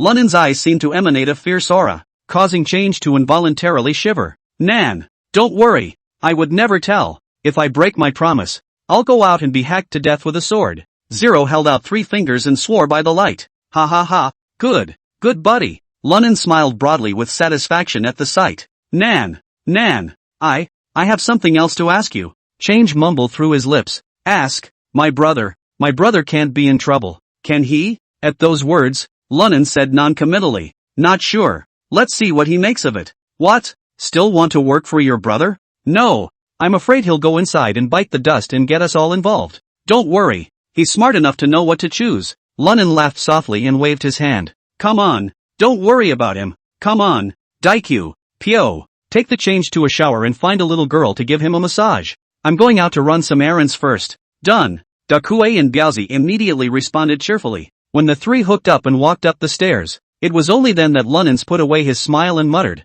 Change, if you really follow your brother, you're asking for death. Now I'm being kind. I hope you're smart enough. After saying that, he turned around and walked out of the Grand Palace. Just out the door, cold breath rushed into his nostrils, causing Lunan's spirits to lift. Damn. Blueface was brought into the bureau. No matter what he and Wang Donghui have to do these days, I can finally stop for a few days. Lunan stretched his back, and then he headed towards the Tiger Head Run parked in front of the door. Hey, it's been quite a while since I've seen my old man. Going back to check it out today while I have a free day, and show him what his son can do. With that, after patting the latest Tiger Bend that young Chiafe had brought him, he dug in. In order to be able to surprise Lu Yongxiang, Lunan didn't call him, and when he got home and knocked on the door, he realized his old man wasn't home. Grass. Forgot he had to go to work. Lunan slapped his head and turned to leave, but just then, there was a sudden bark from inside the door.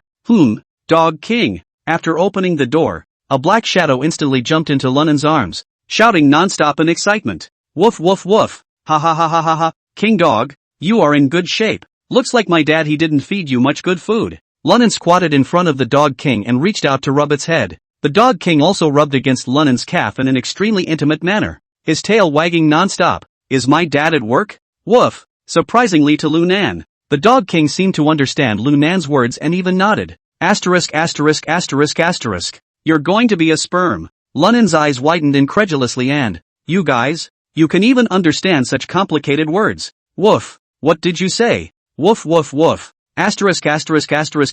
Don't ing lick it. Got me all slobbered up. Lunan wiped his face while cursing. Come on. I'll show you my dad's school. Surprise his old man. Woohoo woof. King Dog seems very happy. Lunan didn't talk nonsense and directly took the Dog King and drilled into his own piece of Tiger Head Ben. With a kick of the gas, he headed for Lu Yongxiang's school. When he arrived at the Northern College, Lunan was not stopped in any way. Pulled right into the interior of the campus. Asterisk. It's the same in all ages. I drive a Big Ben and even the doorman has to salute. Lunan muttered as he slipped the car keys into his pocket. Then he took the King Dog and headed towards the gym where Lu Yongxiang had his classes. Ugh. The old road is such a joke too. A martial arts English level slugger who doesn't even have a proper office. It's not boring to hang out with your own students all day. Just as Lunan was, he suddenly heard a scoffing voice from inside the gymnasium, ranting and raving. Lu Yongxiang, what the are you pretending to be sober? I'll take this class any way I want. If you're so good at teaching, why did you teach your son to go to jail? Chapter 161 Tell a Lie. Hearing this voice, Lunan couldn't help but frown, and his footsteps came to a halt. The Dog King at his side was extremely spiritual, and saw him do so and followed to stop his footsteps, and slumped to the ground without a word. Zhang Defa, you don't have to spit blood here. My son is a police C. To the inside is to go on a mission. Lu Yongxiang's angry voice came out. Ha ha, Lu Yongxiang, don't you dare put gold on your no-good son. Who doesn't know he's had nothing to do since high school? Zhang Defa said mockingly. And police? And on a mission? Have you ever seen any police C on duty in a prison? Even if they were ing undercover, they didn't go undercover there, did they? When Lunan heard this, he couldn't help but be amused in his heart. This Zhang Defa is going down, with his own old man's temper. It's a wonder he didn't beat him up. But to his surprise, Lu Yongxiang seemed to be out of temper by the other party's words. There was no movement in the middle of the day. Just then, Zhang Defa's arrogant, smug voice sounded once again. What? Lu Yongxiang? Nothing to say, right? And the ING police. After saying that, Zhang Defa pointed at Lu Yongxiang and looked at the students in the ring. I'm telling you guys, stay away from this guy from now on. His son is a prison offender. If you can't even teach your own son well, what good do you expect to learn from him? Mudhorse. You with this old aren't going a little overboard light? J8. Without waiting for Zhang Defa to finish his words, a voice suddenly spread throughout the entire gymnasium. Who the talks to me like that? After hearing this voice, Zhang Defa turned his head violently, and his face instantly became gloomy. What class are you in? His eyes were fixed dead center on Lunan in the ring, his face hard to see, and those students around them froze. They never expected that this guy who came out of nowhere would dare to yell at Zhang Defa. Only Lu Yongxiang had a flash of surprise in his eyes. You. I'm not from this school. Just looking at you and wanting to scold you. Lunan said nonchalantly. Malagasy, you say you're quite old. Why are you talking nonsense? Are you unhappy with your family and your ex-life? Causing you to have an endocrine disorder and spewing out of your mouth? Ha? Do you know who I am?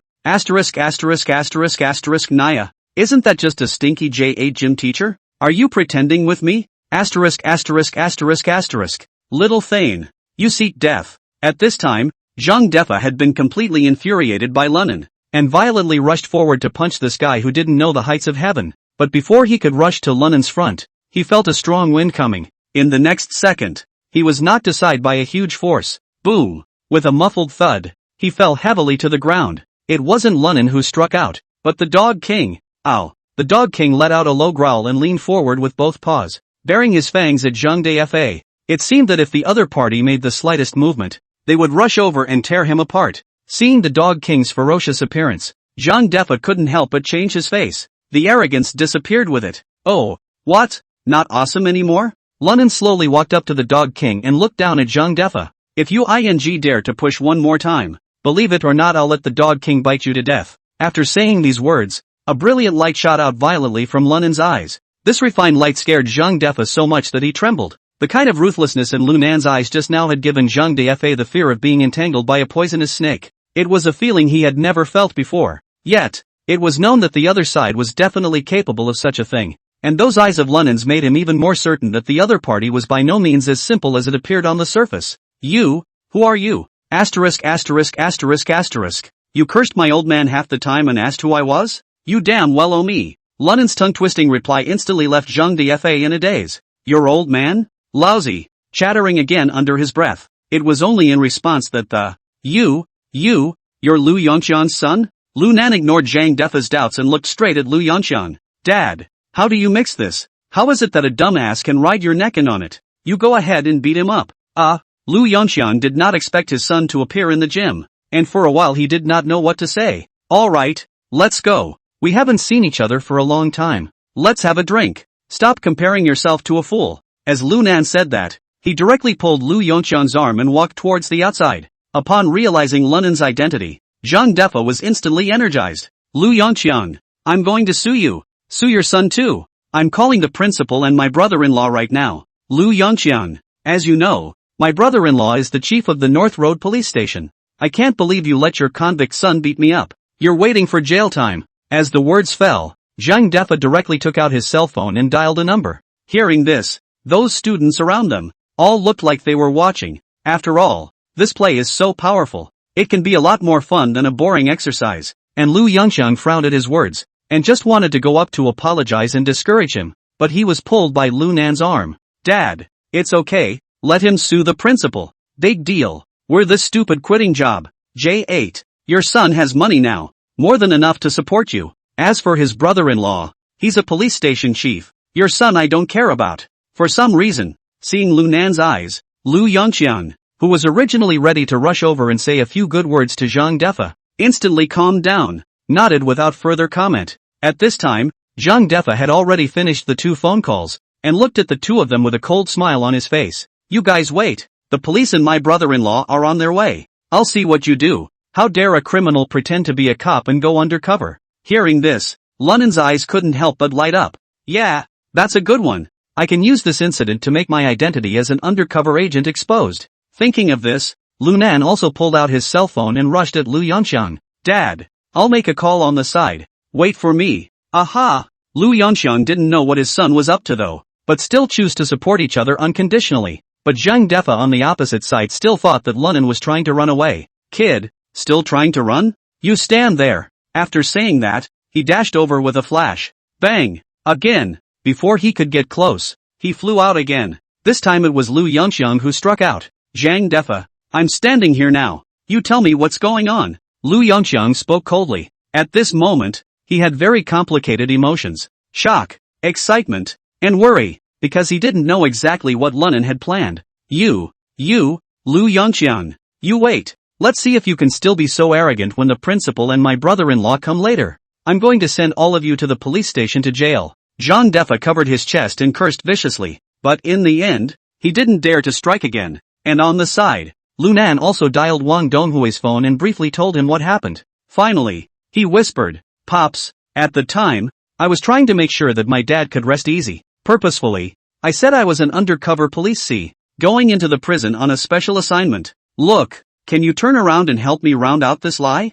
Chapter 162 A reminder. Ha ha ha, how dare you kid make it up. Wang Donghui laughed and cursed on the other side of the phone. What the kind of undercover agent goes undercover in a heavy prison area? Can your dad believe that too? At those words, Lunan smiled sarcastically. Oh, Pops, my dad was a martial artist. Don't say I told him to go undercover in prison. Even if I told him I went to the moon on a mission, he could believe me. Besides, don't I have you, the great god, to protect me? I think even if I do my way to the moon, you can get me a rocket out of it. Hearing Lunan's horse's ass, Wang Donghui was really flattered. The laugh couldn't help but get even bigger. Ha ha ha, you kid, it's not giving me a lot of trouble lately. Damn legs, Blueface, I'll let you give your Bureau of Criminal Investigation team to go. And now you're giving me a hard time. Hey, Pops, I'm serious. Just help out. I'm really afraid that because of my status as my dad will be bullied by them into becoming a grandson. Prisoner, Lunan said bitterly. Don't worry, it can't, Wang Donghui said in a domineering manner. You're in the gym at Northern College now, aren't you? Yes, Lunan nodded. Alright, you just wait there. I'm going over there now. Hearing this, Lunan's brows furrowed, because in his heart, he did not want Wang Donghui's group to come into contact with his father. But on second thought, it didn't matter. With Wang Donghui's ability, he himself had probably been checked out by him a long time ago. Thinking of this, Lunan pretended to be surprised and delighted. Pops, you even came to support me in person? Isn't this too much trouble? Asterisk asterisk asterisk asterisk. If it was anything else, I'd leave you alone, but this is something I'm still really past. Wang Donghui said with a smile. I'd also like to meet what kind of person could have raised such a fine son as you. Hey, thanks for the compliment, Pops. After hanging up the phone, the smile on Lunan's face disappeared. Dad, there's something I need to talk to you about. Lunan looked at Lu Yongxiang with a grave expression and whispered. You remember, from now on, no matter who asks you, you say I'm an undercover cop, but my boss is Wang Donghui. This is important. You must remember this. Otherwise you might not have a son someday. Lu Yongxiang froze slightly, but did not ask more questions, but nodded and said, okay, I'll remember that. Don't worry about this. That's good. Lunan breathed a soft sigh of relief. At this time, Zhang Defa, who watched the two muttering, thought that they were discussing what to say when the police and the principal came in a while. Unable to help himself, he said with a cold grunt, Humph, it's useless to discuss collusion here now. There are so many students present. You two are just waiting to squat on the fence. You. When Lunan heard Zhang Defa's words, he couldn't help but feel a burst of fire and rushed at the Dog King who was lying on the ground.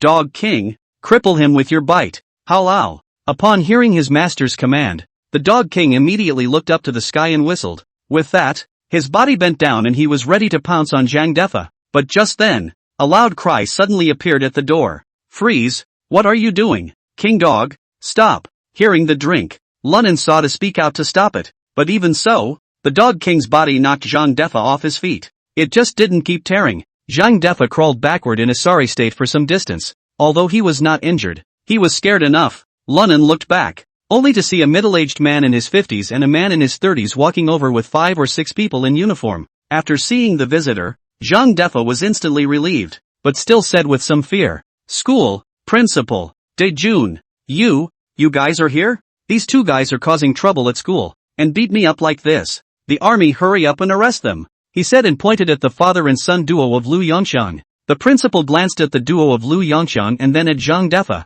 who was lying on the ground, howling miserably, and couldn't help but furrow his brows. But before he could open his mouth, the man called Dajuan directly rushed at the Lu Nan duo and drank coldly. "You too, come with us. On what grounds? We're not in trouble." Lu Yongxiang glared angrily at Dajuan. "Oh, no trouble yet?" The Grand Army sneered. "Comrade Zhang Defa has just made it very clear in the alarm call. Someone posing as police C also assaulted him. That person, I think it's this kid?" Saying that, the army turned their gaze toward Lunan. Seeing him looking at himself, Lunan met his gaze without fear, fished out a cigarette and held it in his mouth.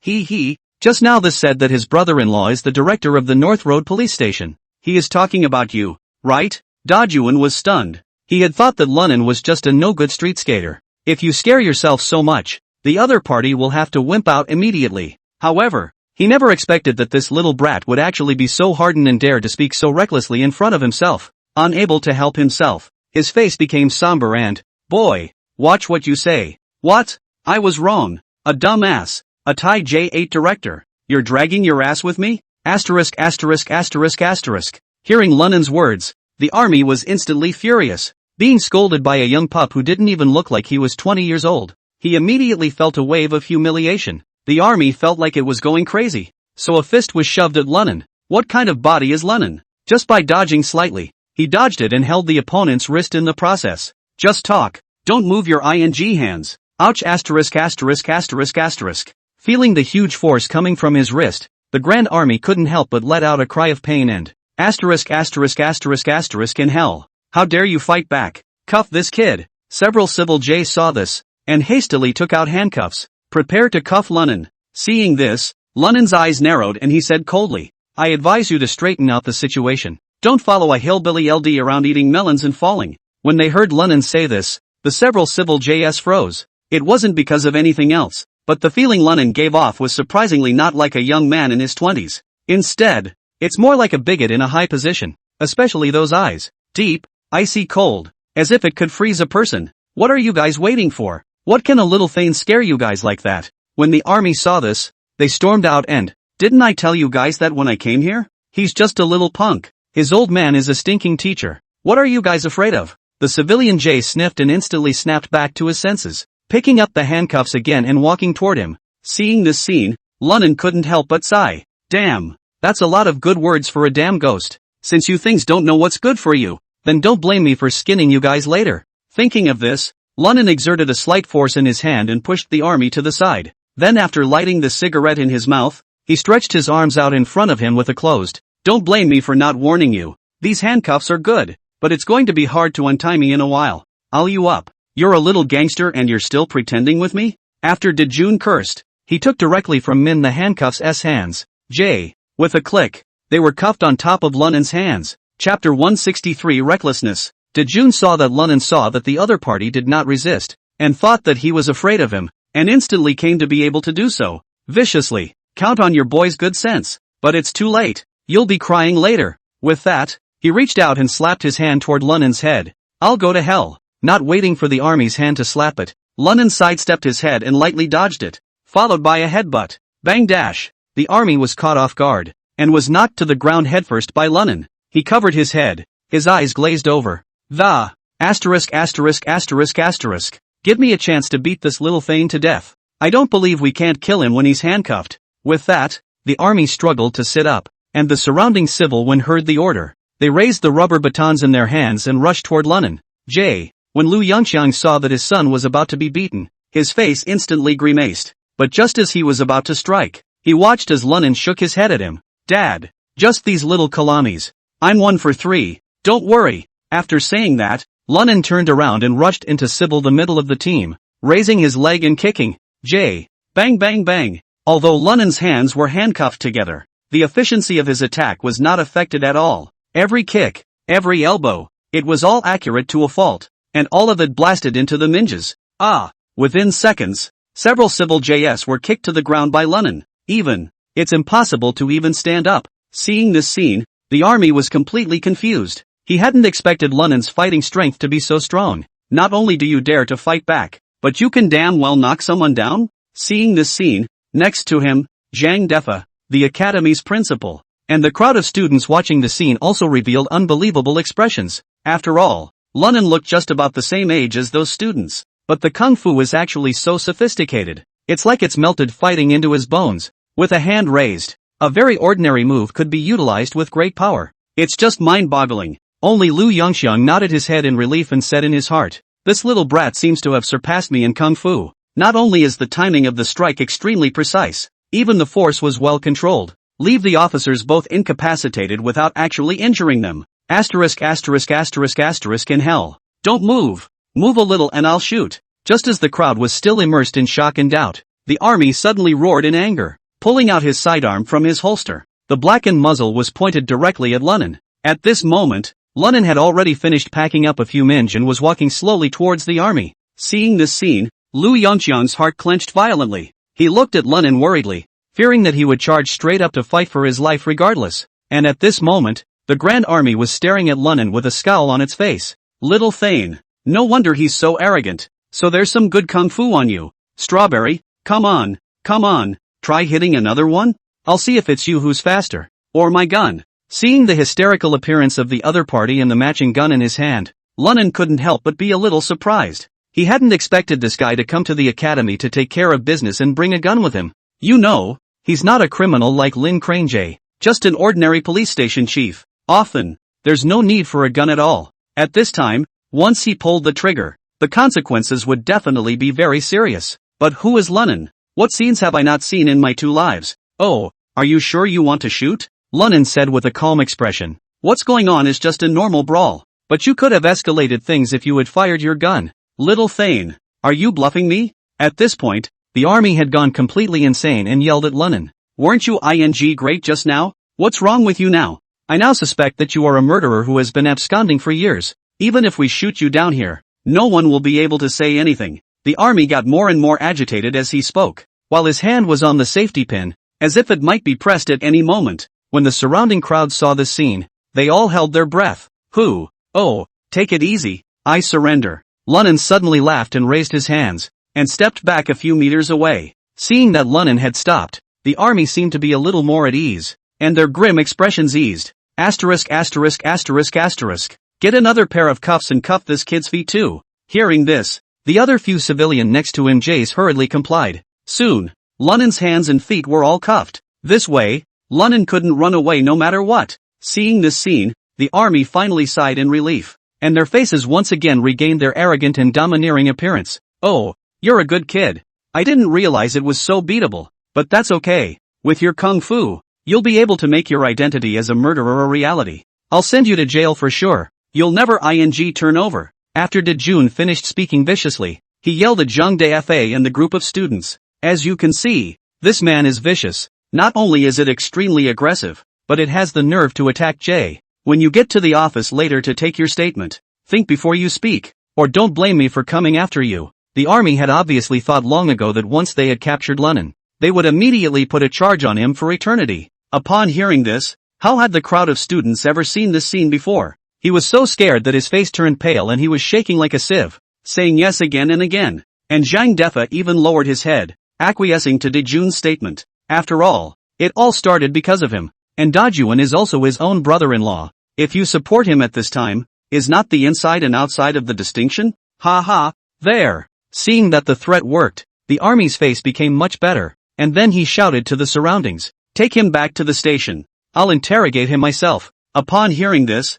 4 or 5 civil J were immediately excited and hurriedly surrounded towards Lunan, ready to escort him to the car. Seeing this, the academy principal on the side suddenly spoke up. "Director Wu, shouldn't you still exercise some discretion? This is something that happened at our Northern Academy, and if it makes too much noise, our school will have a hard time." The principal was afraid of the army, but as the leading the Northern College D of, he still advised with a stiff upper hand, "Principal Zhang, don't worry about this matter. I will definitely resolve it properly. How it doesn't involve your school, and I will definitely make a solid proof of his crime and put him in jail away," the Grand Army said uncompromisingly. Seeing his insistence, Principal Zhang sighed. "Alas, in that case, It's Director Wu. He is also clear that Da Juan is Zhang Defa's brother-in-law, and it is estimated that Lu Yongxiang's son will not be able to get well. Okay, escort him to the car. Anyone who dares to speak out again to plead for mercy will be escorted away together as a suspect's accomplice. Yes. Several civil JS were not polite after receiving authorization,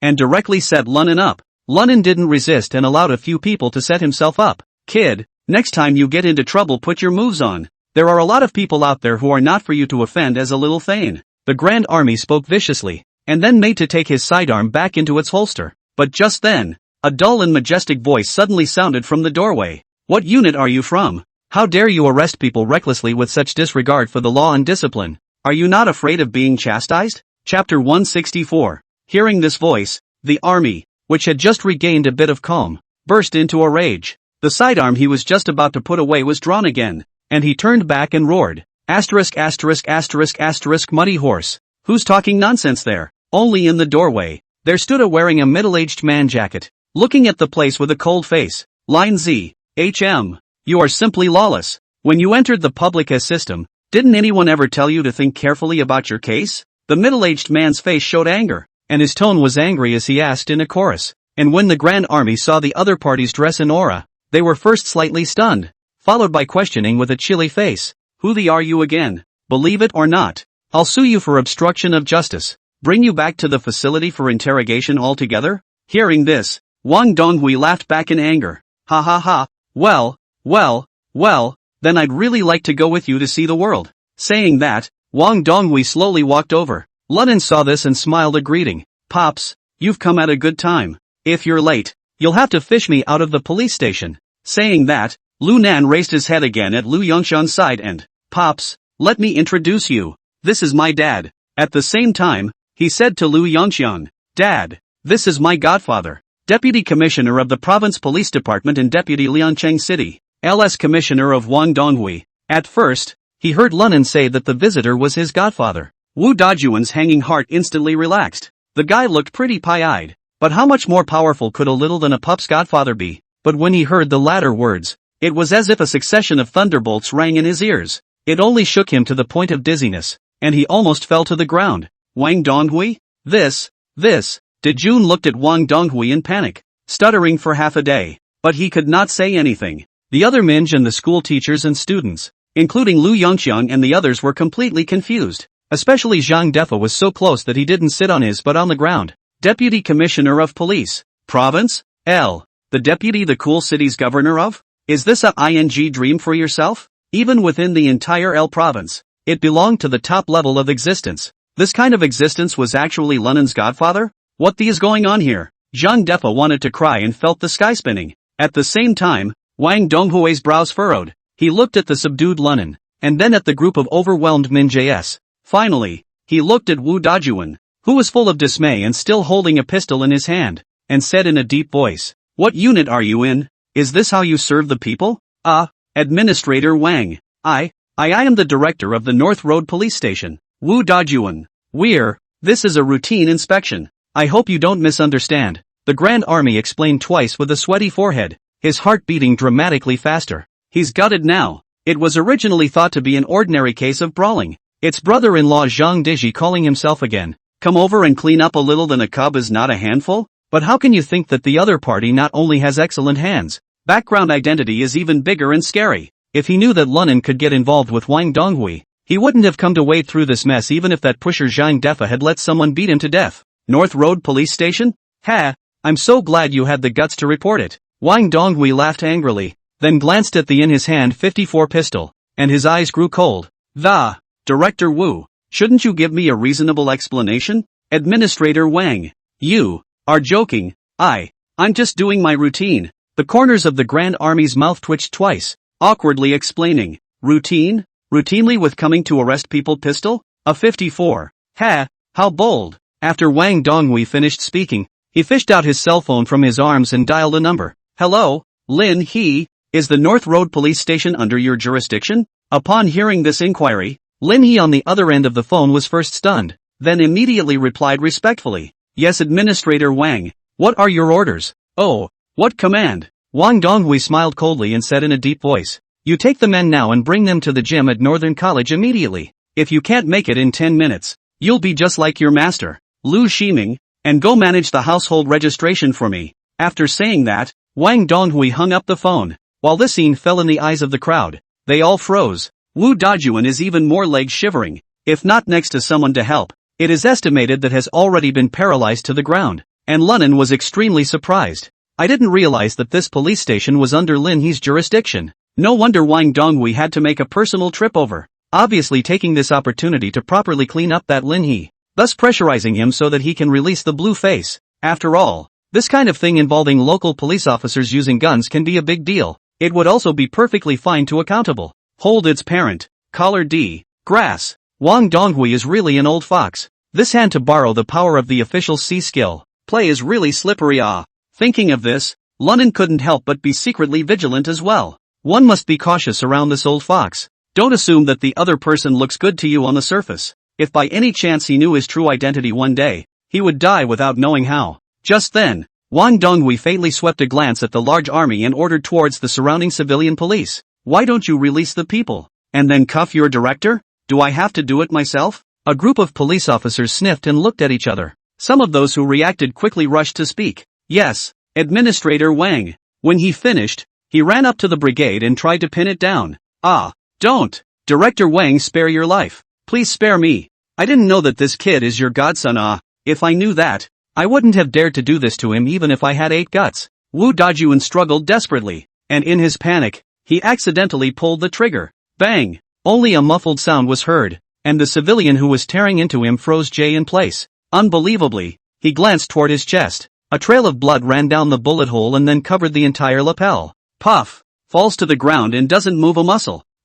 Murder! Run! Police C kills people. In a flash, the entire stadium was in chaos. Those students who were originally watching the fun fled in all directions with shrieks. And at that moment, Wu Dajuan was dumbfounded. He never expected that he would actually kill someone. Watching the smoke slowly drift away from the muzzle, he panicked. Administrator Wang, let me explain. I didn't mean to. Not on purpose. Being so excited. The 5.4 pistol in the Grand Army's hand kept waving with his arm. It looks extremely appalling. Even Wang Donghui was startled by this scene. He was used to seeing blood and life and death, but those were other people. Treadmill. This Wu Dajuan was running towards himself like a madman at this moment. If it goes off again, you'll be seeing God yourself. With that in mind, Wang Donghui was ready to retreat backward. Godfather, watch out. However, right at this moment, Lunan, who had just unlocked his handcuffs, bellowed. He then took a step forward and blocked Wang Donghui's body. Immediately afterward, he reached out and pinched the Grand Army's gun-toting wrist, twisting it with all his might. Click! The sound of bones cracking suddenly rang out, accompanied by miserable, mournful cries. The army fell straight to the ground. The matching gun in his hand followed suit and flung it out. Lunan's movements were as fast as lightning, and with a single swipe of his right hand, he gripped the opponent's sidearm in his hand. At the same time, the foot kicked him hard in the right hand. Only a few crunching sounds were heard. Wu Dajuan's right wrist was instantly crushed and broken. With a miserable howl, Lunan raised his pistol and aimed it at him, drinking coldly. Don't move. If you move, I'll shoot you right now. Chapter 165. It's all in the genes. I won't move. At this point, the Wu De army had completely collapsed, though yelling about not moving. Still, he couldn't help rolling and twisting because of the pain drilling through his wrists. But when he saw Lunan's icy cold eyes and being pointed at by a black hole gun, and afraid that the other guy would really shoot himself, even with the pain and shock, it was surprising that the crotch of his pants was instantly wet, and a foul odor came out. Asterisk. That's all you got?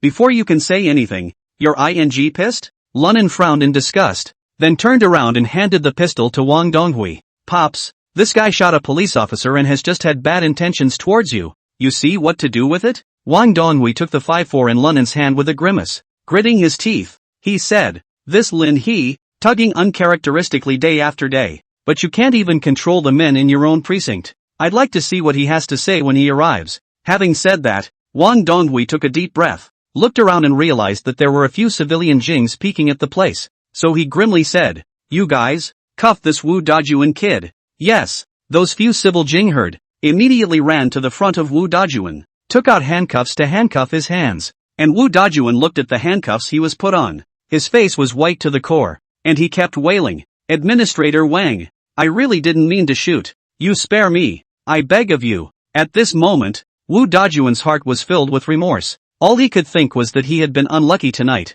Not only did he lose face, he nearly lost his life. If he could choose again, I'm afraid he would never mess with Lunnan. At the same time, he hated his brother-in-law Zhang Defa in his heart. If it wasn't for him, how would he have gotten himself into this state? Thinking of this, Wu Dajuan snapped his head up and looked to the side, his gaze resentful, but it was too late. Just then, the gym door was pushed open. Lin He walked in with a group of people. When he first saw Lunnan, he subconsciously assumed that it was this kid who had caused trouble again. Gnashing his teeth, he growled, "Lunnan, it's you again. Do you think I really don't dare to touch you?" While listening to Lin He's furious curses, Lunnan was smiling faintly, not the least bit afraid. "Team Lin, I think you might have to give me another Good Citizen award for bravery." Saying that, Lunnan pointed at Wu Dajuan. "See, this police scum who shot a police officer with a gun and tried to attack Commissioner Wang. But I cured it with my own hands. This is something that not only the people present can testify to,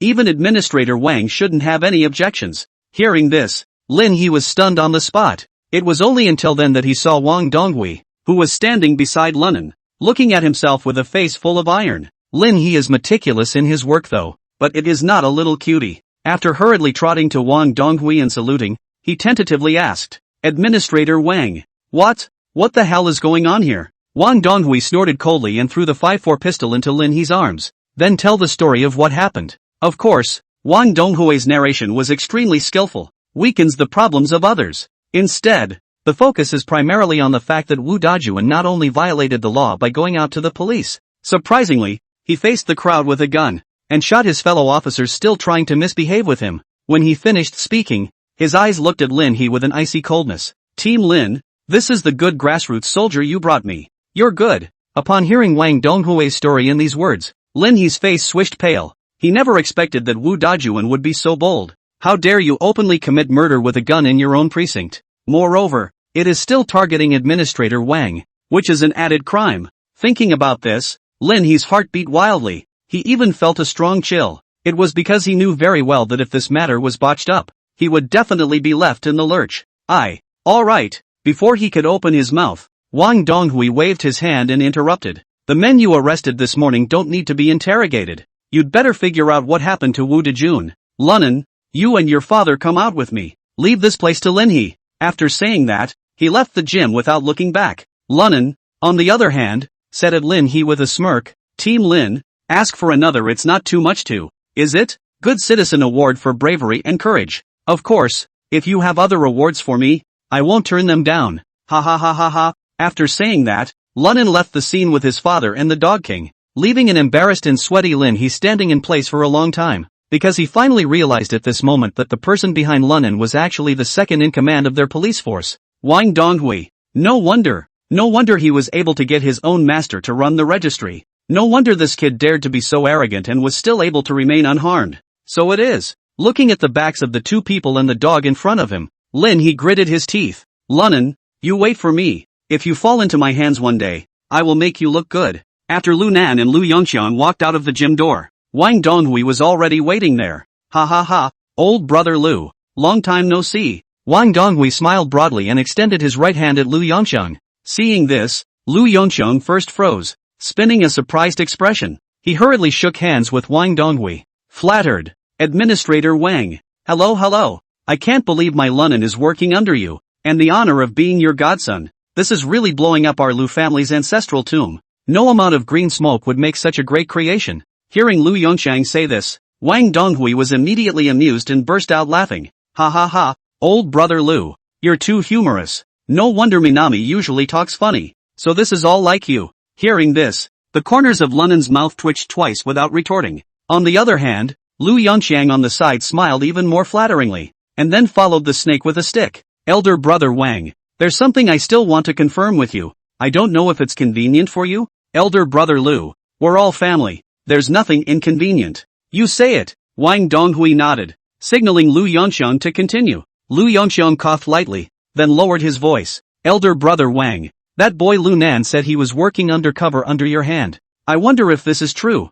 I'm afraid this little brat is fooling me." Hearing Lu Yongxiang's doubts, Wang Donghui faintly smiled and said, He, you're worrying too much. Old brother Lu, Nan does work under me. And there will be exposure to some messed up people. But you don't need to worry. I'll keep him safe. Wang Donghui purposely said it in a cryptic way, but anyone who heard it would understand. This was an acknowledgement of Lunan's identity as an undercover agent. Ha ha ha, that's good. That's good. As if a stone had fallen to the ground, Lu Yongxiang patted his chest and said, I'm really afraid that this little brat will go astray. Now that you are educating and guiding him, then I am relieved. Oh, Minami is excellent. I feel at ease with him helping me. Wang Donghui smiled. It's still your education. Ha ha, old brother Wang. Then I'll thank you for our son. You're welcome. It's what I'm supposed to do. Watching the two of them nagging each other more and more, Lunan couldn't help but break out into a cold sweat on his forehead. He had been worried about his father bringing up Li Xiangguan or something.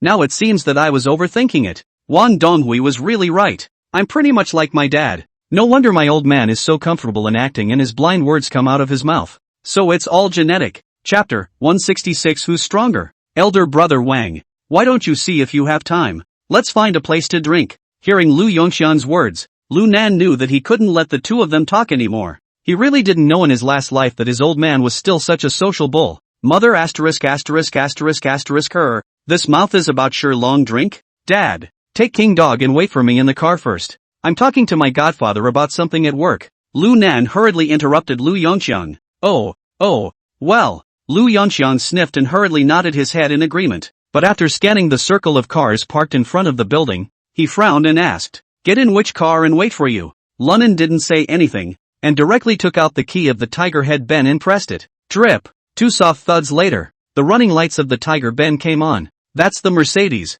You take King Dog up there first and wait for me. Asterisk asterisk asterisk asterisk. Little smash. Are you guys so promising as undercover agents? Lu Yongxiang's eyes widened in disbelief. Damn it. Your old man worked hard all his life and couldn't even afford a Jetta. Still riding Little Mantis to work now. You've been working for less than half a year and you're driving a Mercedes? After saying that, Lu Yongxiang suddenly looked at Wang Donghui with a burning gaze and rubbed his hands together in a flattering manner. Elder brother Wang, can you see if it's possible for me to work under you as well for a shift or something? This Lunan kid learned all his kung fu from me. If he can do the work, I can do it. The people he can't, I can still. I think, why don't you consider thinking about me? Hearing this, Wang Donghui and Lu Nan were instantly filled with black lines. Dad, if you like the car, I'll give it to you. Get your ass up there. Lunan handed the key to Lu Yongxiang's hand while pushing him towards the car. Lunan completely ignored Lu Yongxiang's words and shut him into the passenger side with one hand. Only then did he turn toward Wang Donghui,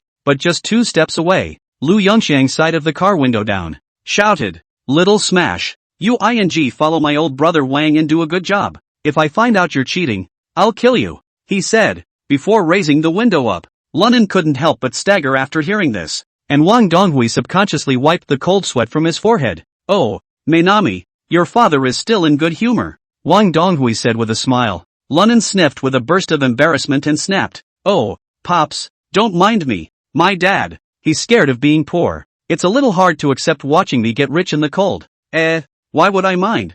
I'm really quite compatible with old brother Lu. I'll definitely have a good drink with him when I have the chance. Hearing Wang Donghui say this, Lu Nan's heart suddenly thumped. I don't know if the other person really thinks that way, or if they intend to be threatening, but either way, it's not good news. After all, this one's no slouch. Although he thought so in his heart, Lunan didn't show it at all. Instead, he smiled. Pops, my dad, he's a very rough man. If you really get in touch with him for a long time, you'll be in for it. Not to mention, the fact that he was so good at getting his hands dirty after drinking made him live for 40 years without many friends. Where else would you let a smelly teacher bully you at school? After hearing Lunan's words, Wang Donghui slightly froze, followed by a smile and shook his head. Ha ha ha, I really need to pay attention then. By the way Minami, you just said you have a few words to talk to me alone. What is it? Hearing this, Lunan put away his smile and fished out a bank card from his coat pocket. Pops, here's $8 million. It's 30% of the Grand Palace's earnings for the next quarter. I advanced out in advance to honor you. Ha! Hearing this, Wang Donghui could not help but be stunned, and then asked in confusion.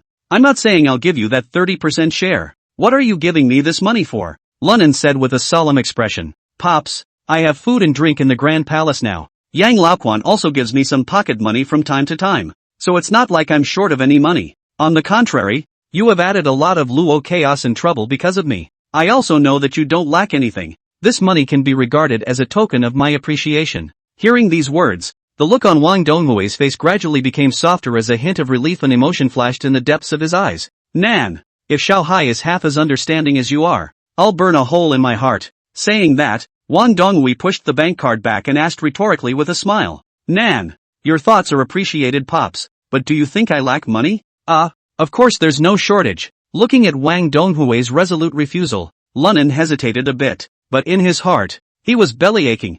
It would be weird if you were short of money. You've pretty much monopolized the underground business in the entire cool city, haven't you? If you get Blueface number 4 business to Liangcheng this time, your savings could rival a year's worth of in-province G's SPL. Nan, since you know I'm not short of money, take it back. Seeing this, Wang Donghui continued, as long as you can do a good job for Pops and me in the future. What's this money worth? In the future, the entire Liangcheng, and even L province, will be ours. Towards the end, the tone had become full of dominance. Seeing this, Lunan sighed helplessly and could only stuff the bank card back into his pocket. Okay, Pops, then I won't be polite to you. Oh, that's right. Wang Donghui smiled and nodded, then said, by the way, we've been tanning him for quite a while on Blueface's side. Isn't it time to sit down and talk? Okay. Lunan felt out a cigarette and after lighting it for Wang Donghui, he continued, that blue-faced calf has been making our masters ho-hum enough lately. There shouldn't be much left of that pretentiousness in the body. If I sun him again, I'm also afraid that he'll find someone else to talk to about cooperation in a fit of rage. When he comes out, I'll set a time with you. Let's talk together. Ha ha ha, Menami I'm really appreciating you more and more. Hearing Lunan say that, Wang Donghui patted his shoulder with satisfaction. It's amazing how well you can do things at the age of 20. It is really rare. Not like those dudes who just get into trouble every day. It simply sucks. LOL. At the end of his words, Wang Donghui seemed to think of his son Wang Hai and couldn't help but sigh. And when Lunan heard it, he didn't have a bit of sympathy in his heart. Instead, he couldn't help but curse darkly. Grass. The upper beam is not straight and the lower beam is crooked. If it wasn't for you backing him up, he'd be a dude. However, Lunan's face was as usual, and after complimenting him, he changed the topic. Pops, that's fine. I'm home with my dad today. You're busy too, so we'll talk when Blueface comes out. Well, okay, it's settled. After Wang Donghui finished speaking, he turned around and got into his Passat and left. Looking at the illuminated taillights, Lunan couldn't help but sigh. You'll have to be careful the rest of the day. The old man is finally going to officially fight those heartless guys in Blueface. In hell. I'd like to see whether it's you white nine who are the best. Still the old man is stronger. With that thought, Lunan spat the cigarette fart in his mouth onto the ground and headed for his tiger head run. Chapter 167. The time to get into the driver's seat of a Mercedes. Lu Yongxiang had long since lost his previous playful flattery. Instead, he looked at Lunan with a burning gaze and said with earnest seriousness, Little Smash, tell me the truth. What's going on between you and this Wang Donghui? And what's the situation on Officer Li Shangwen's side? Hearing his old man ask that, Lunan's heart instantly tightened, but he still pretended as if nothing had happened. Hey, what's going on? That's all. It's all work. So don't pry. Fart. Lu Yongxiang violently slapped the steering wheel on the side and roared deafeningly. You think I'm stupid? It was Xiangwen Li who dragged you to work at that time, and now it's become the deputy cool cities of, and became your godfather. Tramp. I'll be damned if there isn't something fishy going on here. Hearing this, Lunan raised his eyebrows, but did not speak, because he really didn't know how to explain it to his old man. Lu Yongxiang was even more annoyed by the situation. Speak up, dumbass. Also, where the hell have you been for the last 6 months or so? Why is there no news at all? Is it true that you went to jail like Zhang Defa said?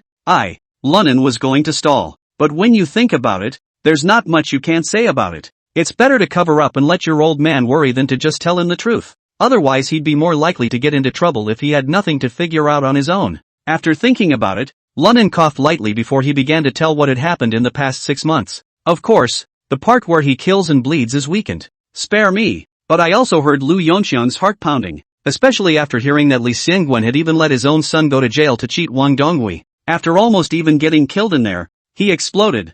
Bang! Only Lu Yongxiang hammered the handheld box fiercely and said indignantly, This Li Xingwen is pretty damn sinister. I can't believe they let you go undercover just to solve a case. Also, that old punk Wang Donghui is no good. You don't want to be a good administrator. You have to break the ING law. Damn. It's confusing. Although Lu Yongxiang was usually big-headed, he was also smart. Once he heard Lunan's account, He quickly sorted out the whole thing. Ha ha, if they can get you a martial artist to figure it out, you would have been the principal of your college long ago. Can you still be just a lecturer at that age? You're a Wu Yun level athlete. Hearing Lu Nan's mocking words, Lu Yunxiang immediately blew his beard and eyes out in anger. You brat! How dare you taunt me? I'll whip the hell out of you. With that, he stretched out his big bushy hand and waved it at Lunnan. Lunnan hemmed and hawed and hurriedly dodged. Come on, Dad. I know these things for myself. How about you think of it this way? Even if I don't go undercover, I'm still dangling around in society. Although we are still fooling around,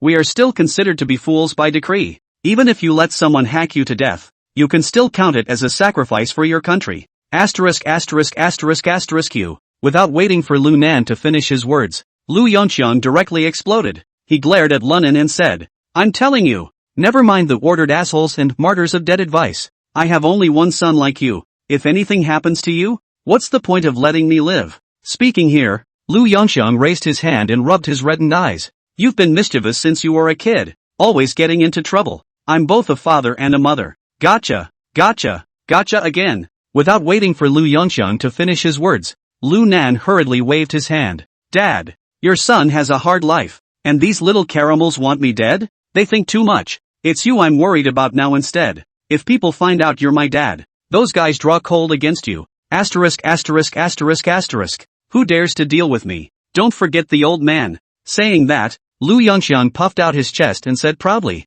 National Martial Arts English Athlete, L Provincial Shotgun Champion, also a special lecturer at Northern College. These few names are enough to scare down a field of little Yakuza. Besides, I've got King Dog on my side. If someone comes after me, I don't even have to do anything. The Dog King can bite them to death. Saying that, Lu Yunxiang patted the Dog King's big head that was sticking out. Woof! The Dog King surprisingly nodded with extreme cooperation. At those words, Lunnan snorted disdainfully, and then shook his head. Okay, you can count. With that, Lunnan started the vehicle and, yes, did you read that card I gave you? Asterisk asterisk asterisk asterisk. What are you looking at? Can someone still deposit money for me? Lu Yunxiang bristled with disdain. Ha ha, you don't say. Someone actually deposited money in that card for you, Lunnan said with a smile. Remember the dog meat restaurant of Master Kim's? I have 30% of the shares. The money should have been credited to your card on a monthly basis. It's been 6 months, so I guess there could be $1 million or so in there. Ai chow, what did you say? Upon hearing this, Lu Yunxiang immediately rounded his eyes and shouted with a face full of astonishment. Lunnan rolled his eyes and reminded helplessly, Dad, how can you say that your son is now a man who drives a big car? Isn't it just $1 million or so? Are you as good as that? Saying that, Lunnan pulled out the card in his pocket that he was going to give to Wang Donghui and shook it. Not to mention, there's $8 million on this card. Hearing this, Lu Yunxiang froze. Ryoga gulped and shuddered. Malagasy, is the making so much money? Bongo jerk. Should I look for Wang Donghui again in the next few days? If you can't make a pact with him or something, quit your job and mix with society. Ha ha ha ha ha. Old man, don't fool around. You just gave Wang Donghui all that up. Lunnan said with a straight face after he laughed loudly. Dad, you're going to see the property in the next couple of days. Use the money from that card to buy another house, but don't move your account there. Save me from having your old man gutted again while I'm hanging out. Hearing him say that, Lu Yunxiang also got serious and nodded. I understand. I'm going to see the house tomorrow and the day after tomorrow. Son, don't worry. You're old man. How could I not be a burden to you? Aha! Lunnan nodded, then said, Dad, I may not have time to visit you later. You don't have to worry. If I do hang out one day, Li Xianwen will contact you. Blah, blah, blah, blah, don't bull me. Lu Yunxiang hurriedly interrupted Lu Nan's words. You brat must stay alive for me. If anything really happens to you, I'll kill his whole family even if I die. Speaking here, a domineering aura steeply appeared on Lu Yunxiang's body. At those words, Lunnan couldn't help but smile bitterly. He knew his old man better than anyone in his heart, and though he cursed fiercely on his lips, he loved him more than anyone else. Come on, Lunnan. We haven't seen each other for half a year. Let's not talk about such a heavy topic, said. Lu Yunxiang's expression violently became obscene up. Rubbing said hands said, the what? You've got $8 million on this card, and I don't think you'll be able to spend it. Why don't we split it between us? If that's not possible, I'll agree to a 40/60th split. Ha ha ha ha ha. Lunnan couldn't help himself. Then he stepped on the gas to the bottom, and the car suddenly shot away like an arrow from a string. Chapter 168 Coming Together. The next 2 days. Since there wasn't much going on, Lunan chose to stay home for 2 days. During these 2 days, Lunan cut kung fu with Lu Yongxiang during the day when he had nothing to do and walked the dog together. In the evening, the two of them drank 5 to the moon, and it was not a bad time. It also allowed Lunan to feel a long-lost peace, but such days are always short-lived. Early on the third day, Lunan's cell phone rang. He picked it up and looked at it, knowing that the good times were over, because the number showed no other than Blueface. Hey, blue-faced brother, it looks like you don't have a lot of energy. Out so soon? Lunan picked up the phone and teased. Oh, old brother Lunan. This matter is also thanks to you passing good words for me in front of Administrator Wang. How's it going? Now can't we talk about business? At this time, the blue face had completely lost the arrogance and insanity from before, and his tone was extremely calm. However, Lunan knew that the other party must have hated himself. I guess I'd kill myself now. At the same time, one couldn't help but admire the other's stoicism. Let's not talk about anything else. Let's just say that in my last life, if I had been fooled like this by a little Thane, with his character he probably couldn't do what Blueface did. You should be thinking about killing your whole family right now. Oh, you're welcome Blueface. Lunan fumbled out a cigarette and lit it up and took a drag, saying directly, I will make an appointment for Administrator Wang to bathe in the Grand Palace at 6 o'clock this evening. Let's have a drink and a chat then. What do you think? Okay, it's a deal. Don't give up. See no evil. After saying that, Lunan hung up the phone. Son of a, do you have to go back today? Lu Yongxiang's face was filled with worry. You must be safe. It's an honorable job you're doing. But don't you die an honorable death. If we can't do it, let's just quit. Don't worry. I have a point about your son. Speaking of this, Lunan said with extreme confidence, your son can only be by others honorably sacrificed, and I'm going to live. Lu Yongxiang saw that his mind was set and knew that he could not persuade him.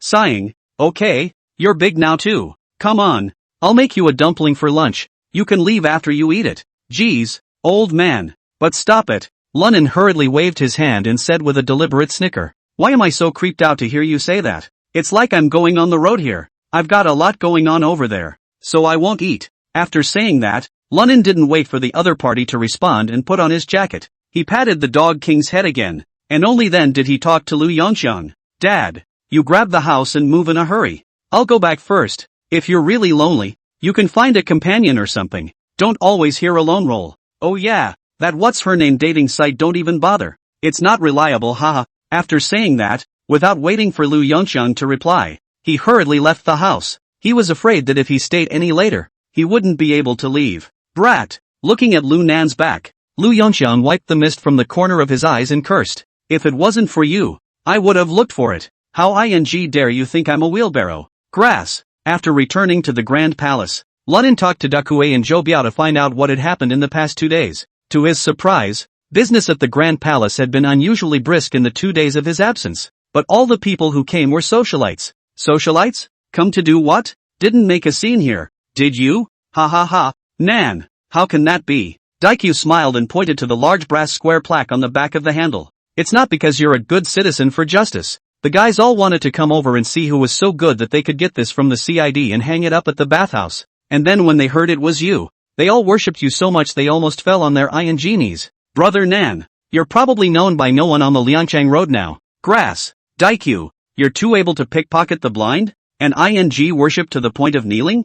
What? All the ones who came are handicapped. Ha? Lunan rolled his eyes and cursed without a good reason. Brother Nan, this is something Brother Daikyu really didn't make up. Zero spoke up from the sidelines. Most of them know you went in for a series of felonies, but I didn't expect to be out in less than 6 months. You can also hang out with the CID. Think about it. Who are the normal jerks who aren't all over you? They all came over to take a shower, and they all meant to pay their respects as well. Boss Yang has been crazy happy these days. Hearing Change's explanation, Lunan instantly realized that this was the case. It seems that I made the right decision in the first place. With this square plaque, ordinary assholes would never dare to come here and cause trouble. Even for those with a bit of status, if they don't have any major conflicts, they probably won't come over to smash the scene. This is invisible. Even if it is an insurance policy for the brothers.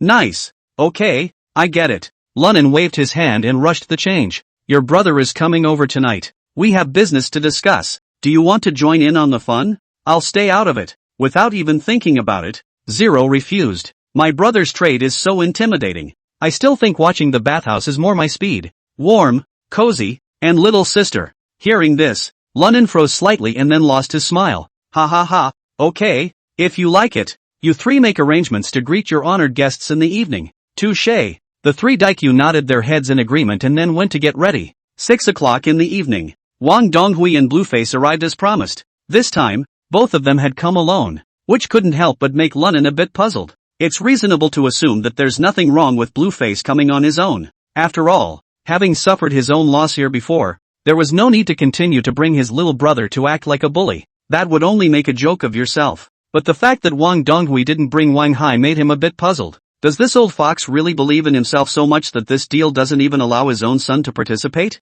And the fact that the two had come together was really making themselves a little suspicious. Whatever, take a step. With that thought, Lunnan greeted him with a wide grin. And, ha ha ha, Pops, blue-faced big brother. What a coincidence. I can't believe you guys arrived together. Ha ha ha ha. Old buddy Lou. Not a coincidence. Blueface opened his mouth with a smile on his face and said, thanks to you, when I finished my bail, I happened to run into Administrator Wang going to the S Bureau on business. That's why I hitched a ride over here with him. Hearing this, Lu Nanxin froze slightly and, just made bail? Didn't you call me this morning? Hearing this, Blueface couldn't help but burst out, even though he tried to suppress his temper. Grass, there were so many brothers who came to your grand palace that day. I had to bail them all out? Ha ha ha, blue-faced big brother. It's not my fault. Lunnan was not at all accustomed to the other party's temper and rolled his eyes. I was the one who begged you to come to the Grand Palace that day. Ha? You didn't come here on your own ass? And smugly showing off your muscles to me. Who do you blame? You. Alright, stop it, both of you. Without waiting for Blueface to get mad, Wang Donghui, who was on the side, suddenly opened his mouth. That's the end of this matter. We'll be business partners from now on. Blueface, don't you think so? Hearing this, although Blueface had a bellyful of dissatisfaction, he still suppressed his anger and took a deep breath. Administrator Wang taught me a lesson. Mainami, what do you think? Oh, Pops, whatever you say. If you say catch the dog, we won't chuck the chicken. Lunnan smiled, then extended his right hand and said, Pops, blue-faced brother, let's go inside then. Chapter 169 Insidious and Sneaky. Within the private room this time, only Dakue, Zhou Biao, and Zero Money were busy. Seeing Lunnan's arrival, Dakue and the others hurriedly greeted and arranged for the three to be seated. The dishes were then served one by one. There was zero communication between Blueface and Zero the entire time. It's as if it's like two people who don't know each other. Only after the dishes were all set up did Lunnan wave his hand at the three of them, signaling for them to retire. Without any nonsense, Daikyu and the others simply bowed and backed the door out, and closed it behind them. It wasn't until then that Lunnan smiled and spoke. Pops, Blueface, because there's business to talk about today. That's why I didn't schedule my little sister. I'll have them come up later after the chat if need be. Hearing this, Wang Donghui waved his hand and swept a serious glance at the duo. At this moment, he was filled with the aura of a superior being. There was no hint of the old colorful batch that had been there before. Seeing this, Lunnan couldn't help but secretly sigh. Worthy of being the true underground emperor of province. That's quite a bluff with that aura. Seeing the duo sitting upright, Wang Donghui seemed satisfied and said slowly after nodding. Nan, Blueface, I don't care what misunderstandings you had before, and it doesn't matter how much you guys were upset with me before. Since we are sitting here at this moment, we are in the same boat from now on. This is something I want the two of you to be clear about. Hearing this, Lunnan as well as Blueface both nodded with a straight face. The two of them are a tough bandit operating on the border and a reborn social bigwig. Certainly know what it means to take stock of the situation. Even if there was any dissatisfaction with each other in his heart at this time, he would not say it on this occasion. As for what happens in the shadows, that will depend on the means of each when the time comes. Thinking of this, Lunnan took the lead and stood up his form, holding his wineglass. Blue-faced big brother. Before, little brother was young and impetuous. Please don't be offended if you have offended in any way. Since my old man's words have been spoken so clearly, my old brother will do it first as a token of apology. After saying that, he drank the cup of thatched in one gulp tea. Seeing him in such a low profile, Blueface seemed to have lost a lot of his anger and stood up with a smile. Old brother Lunnan. The matter between you and I did start because of my brother. It really puts me to shame. Brother, when you say that, come on, brother, I'm here to apologize to you, and I hope we can work under the leadership of Director Wang together. Full cooperation. After saying that, he also drank the wine in his cup. Ha ha ha, well. Wang Donghui nodded in satisfaction as he looked at the duo in this manner. Well, we're all smart people. Since the two of you know what's good for you, let's sit down and talk about the details. Aha! Yes, Lunan and Blueface chimed in. Next, Wang Donghui took a sip of thatch tea before he spoke. Blueface, I'll start with my opinion. Your shipments from the outside to province will be received by Lunan.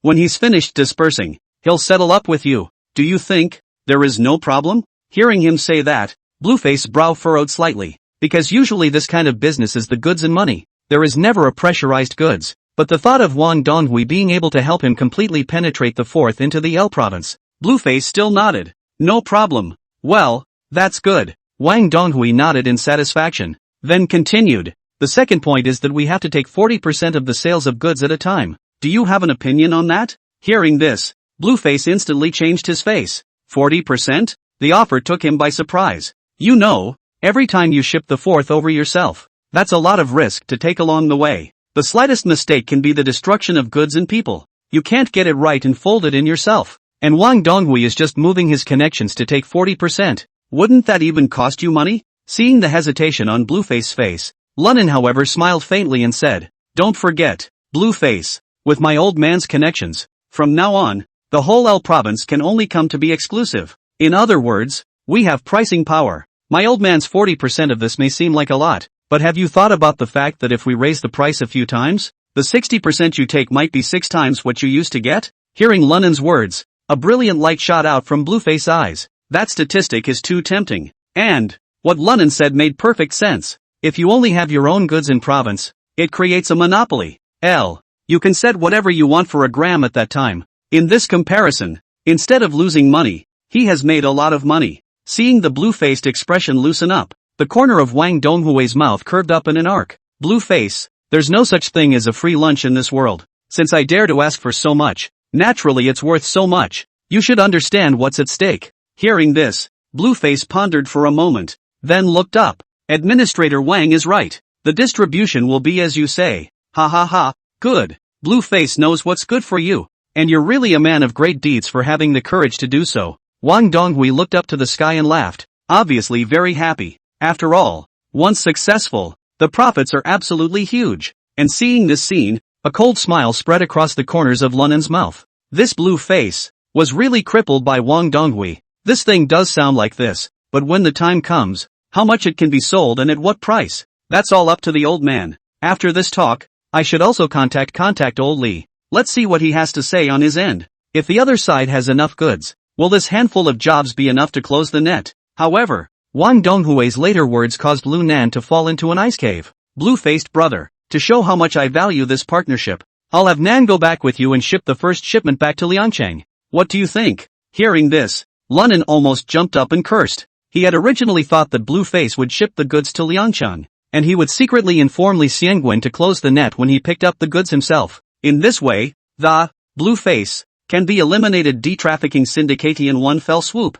If it is a little more properly arranged, maybe it can also piggyback on the old calf Wang Donghui to finish off. But now it looks like it's overthinking itself. Nope, Wang Donghui, this person, knows full well that Blueface and I have appeared quite a lot of disconnection because of him. He's not having some kind of catfight by throwing himself out now, is he? I said why didn't this pushover bring Wang Hai? After all, it is to hide the real son, so that I, the godson, as a hostage just as Lunan's brain was racing, Wang Donghui also looked at him with a smile on his face. Nan, what do you think about this? There won't be any resentment towards my arrangement, will there? Ha ha ha, Pops, what are you talking about? Lunan's reaction was extremely fast, and he immediately smiled and shook his head. How could I possibly have a grievance? To be able to with a like brother Blueface work and study, that's something I couldn't even ask for. Giant of the road. Only, what I told you the other day about the demolition. Without waiting for him to finish his words, Wang Donghui also waved his hand with a smile.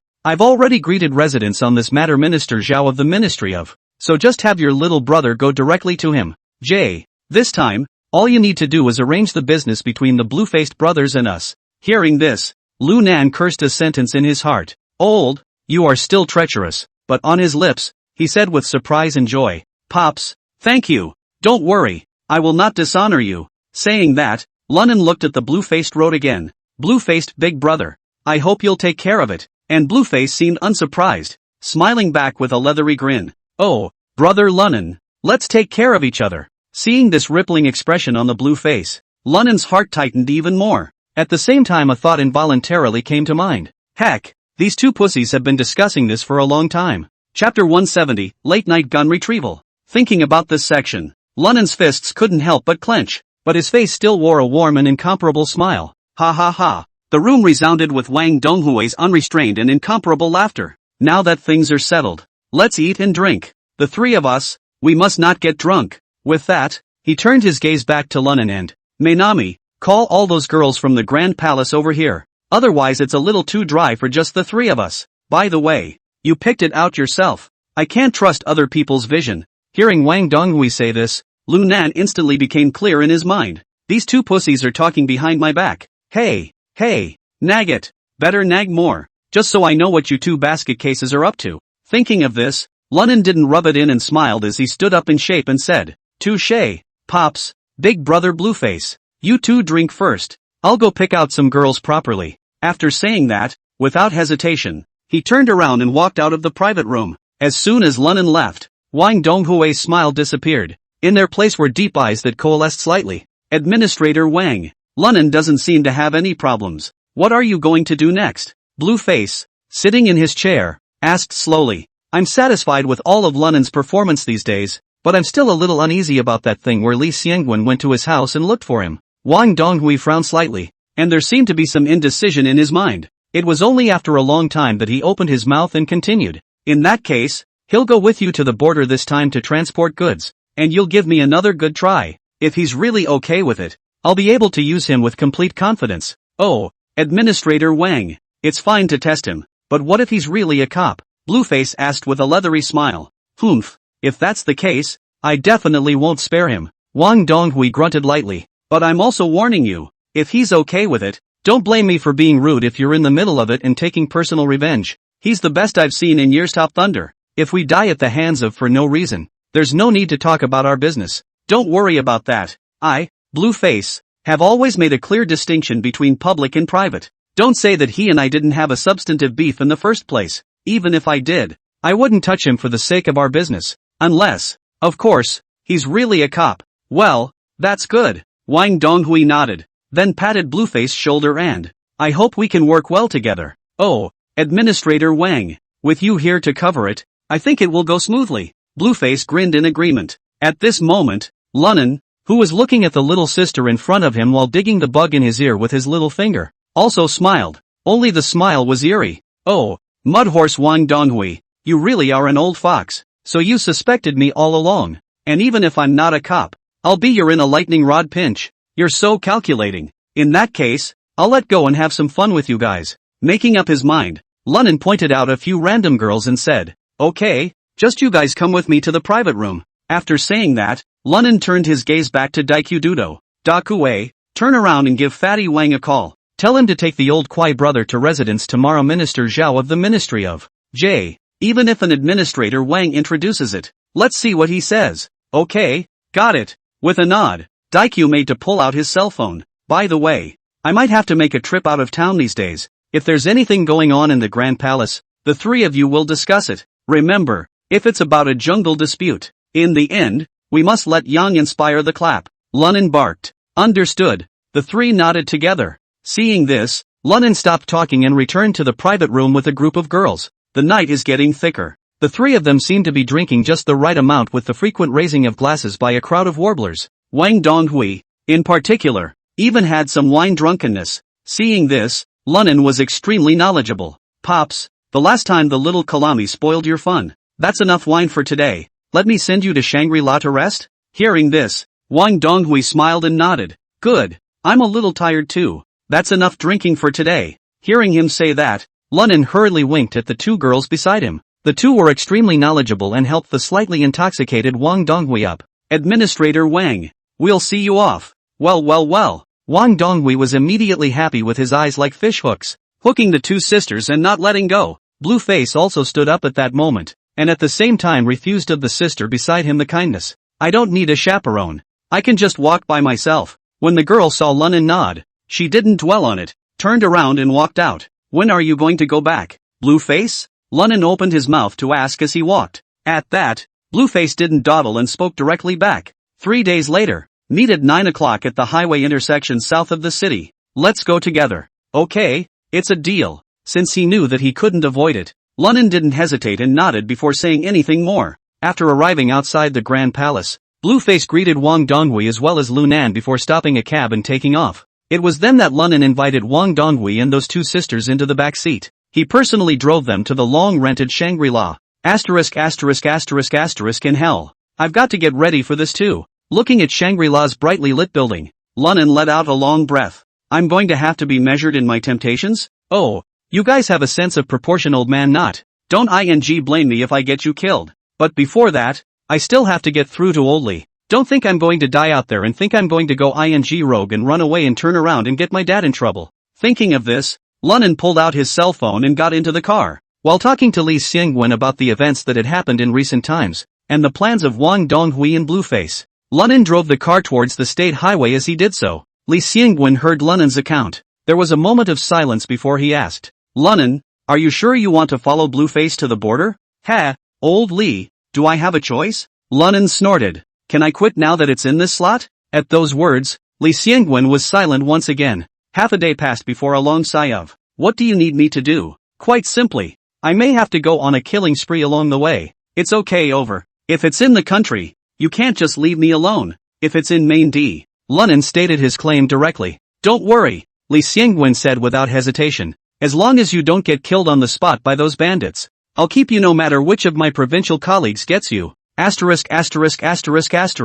Hearing this, 3 black lines popped up on Lunnan's head. Old Li, can't you say something auspicious? What do you mean? I was killed on the spot by bandits? I'm not even married. Li Xingwen said with a cold snort. Cut the crap. I'm being honest. Anyway, you can come as far as you like along the way. It's a small matter to arrested. I'll take it on for you. Be by the police, see. But don't let those pussies in Blueface get it. Understood. By the way, I have one more thing to beg of you. Say, get me a couple packs of 5-4s. Hearing this, Li Xingwen froze. What do you need that for? You don't have a gun. Lunnan looked at the boundary monument that appeared in front of him, and a smile appeared at the corner of his mouth. I'll have a good time with these calves with that police gun of Lu's. Chapter 171, Pulling Out Your Tongue.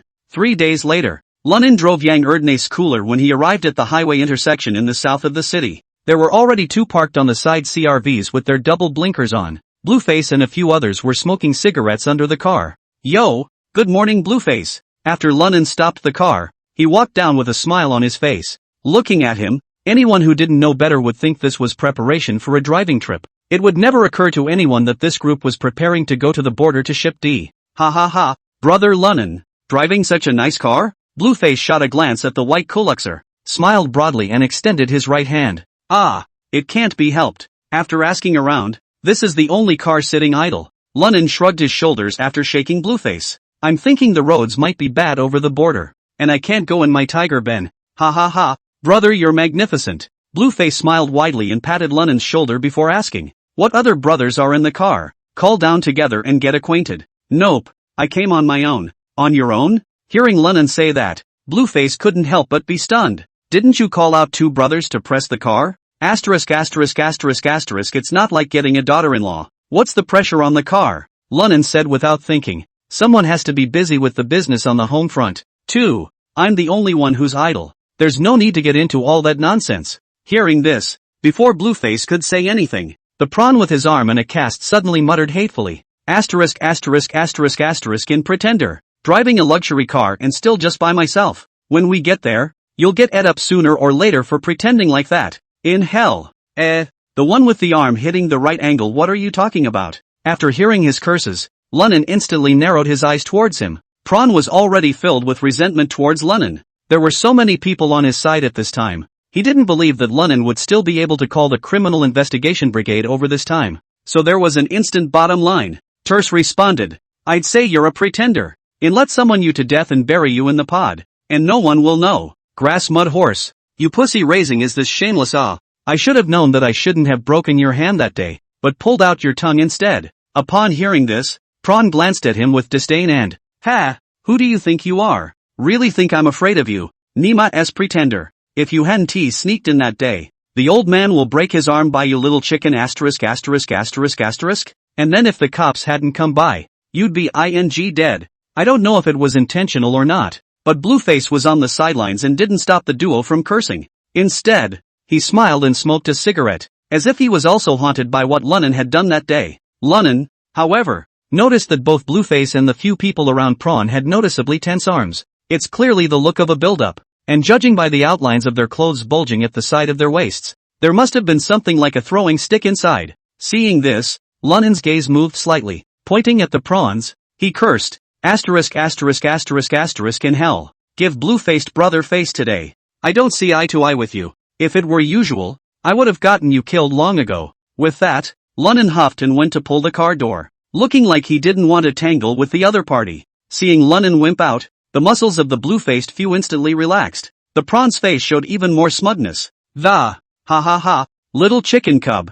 I tell you, away from Liangchang you are nothing. I'll you up. Before the other party could finish his words, Lunnan suddenly moved. The reason he deliberately conceded was that he was waiting for these blue-faced people to let their guard down. It would be out of character for him not to make a move at this point. Bang! Lunnan arrived in front of Prawn in the blink of an eye, copied the car keys and swung them directly over. Before the crowd could react, the car keys slammed hard into the prawn's cheek. Bang! Ka-ching! Crisp bone cracks accompanied by miserable howls resounded through the sky, and the prawn's face was suddenly bleeding, and the bridge of his nose even collapsed into a piece. Put! Bright red blood splattered from his nose, and Prawn fell to the ground, covering his face and shaking in pain. Seeing Lunnan's sudden outburst, Blueface and the others rounded their eyes. But in the next scene, several of them were all shocked by Lunnan's ferocity. Only Lunnan didn't hesitate at all after knocking the prawn down and, leaning down, he cupped open the prawn's mouth with one hand and placed the key in his teeth with the other. Immediately afterward, clenched into a fist and blasted straight into its jaw. Click click click click. A series of ear-piercing crunching sounds passed. The prawn had a mouth full of teeth, and surprisingly, most of them were chipped off by the key. Broken teeth and saliva were generally swallowed by the prawns. Half of them are scattered on the ground. Asterisk asterisk asterisk asterisk mudbloods. Lunnan, you're so not giving me face. At this point, Blueface and the others reacted. Angrily, he rushed towards Lunnan. Come on, I'm waiting for you. You guys, I know you've been wanting to break up with me for a long time. In that case, I'll make you all happy. Save yourself the trouble of getting over there and getting all useless with me. Lunnan grinned a grimace, and then he jerked back a step, lifting his foot to hit the burly man who had been the first to lunge. Incidentally, he used the force to jump up, and his knee hit directly above the bridge of his opponent's nose. There was a muffled bang. The strong man's nose was bleeding. Lunnan, on the other hand, took the opportunity to dodge the other two siege. A heavy leg sweep followed, sending the closest burly man directly flying.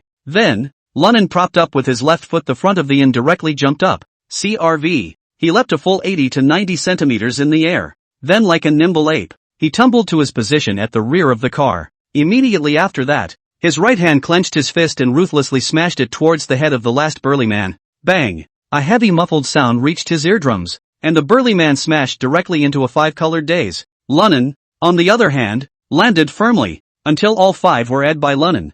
Blueface didn't catch up to him. Hiss! Lunnan exhaled. This fight just now was simple and rough, though, but it consumed a lot of energy. After all, how could it be so easy to deal with 5 or 6 strong men? But he still grunted coldly. Asterisk asterisk asterisk asterisk you guys, if it wasn't for my godfather telling me to get my business up and running properly, I'll kill you all here today. I'm telling you, it's not even out of Ryujo yet. Saying that, Lunnan fiercely pulled out the Swiss Army knife at his waist, and his eyes coldly looked at the blue face. Blue face, I need to tell you this too. This is a business deal you've been talking to my godfather about though. But you should also realize that without my godfather, you wouldn't be able to get into Liangchang in the ing first place. In other words, we are, to some extent, on equal footing. All my godfather's men. If you can't figure out who you are, I can sober you up right now. Even if I zap you to death here today, I don't believe anyone can do anything to me. As the words fell, Lunnan fiercely pulled his saber out of its sheath and was about to run over to Blueface. Wait! Blueface saw this and waved a hand at him hastily. Spinning around, he slapped the car door with a bitter smile and, Administrator Wang, you'd better come out and say something. If you don't come out, this godson of yours is going to zap me and these men of mine. Chapter 172 Goodbye to the old man. Hearing Blueface say that, Lunnan couldn't help but let a cold smile spread in his heart. Oh, If I hadn't already known that old calf Wang Donghui was in your car, how could I be so undistinguished? The more impulsive and cranky I am,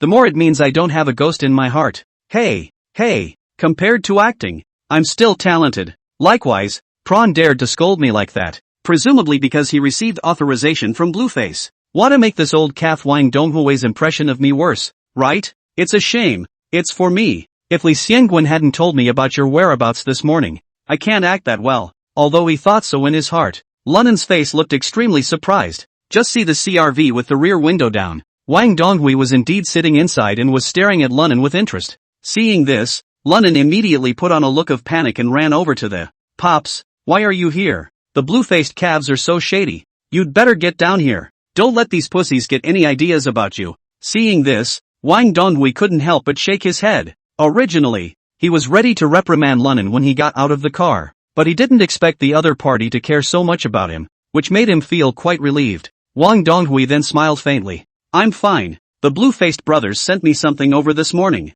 I didn't have anything to do, so I thought I'd give you a ride, but I didn't think I'd end up like this. At that, Lunan froze. In his heart, he was laughing coldly. Oh, send us off? Don't you want them to try the old man? This is just an appetizer, right? Lunan's mind floated back to the news he heard that day, and immediately feigned a guilty face. Oops, it's all my fault for being so hot-tempered that the slightest fire catches. Pops, I'm sorry for making you worry. Oh, young people, temper tantrums are normal. Wang Donghui smiled and patted Lunan's shoulder. But when you're out in the world, you still have to tighten up. It's not like Cool City after all. Pops can't take care of you all the time. Hearing Wang Donghui say this, Lunan feigned embarrassment and scratched his head before respectfully saying, Pops, I remember. Aha! Wang Donghui nodded in satisfaction. Then he turned his head to look at Blueface and smiled. Blueface, my son is in your hands. Take care of him. Speaking here, his face steeply sank again, pointing at the wailing prawns on the ground.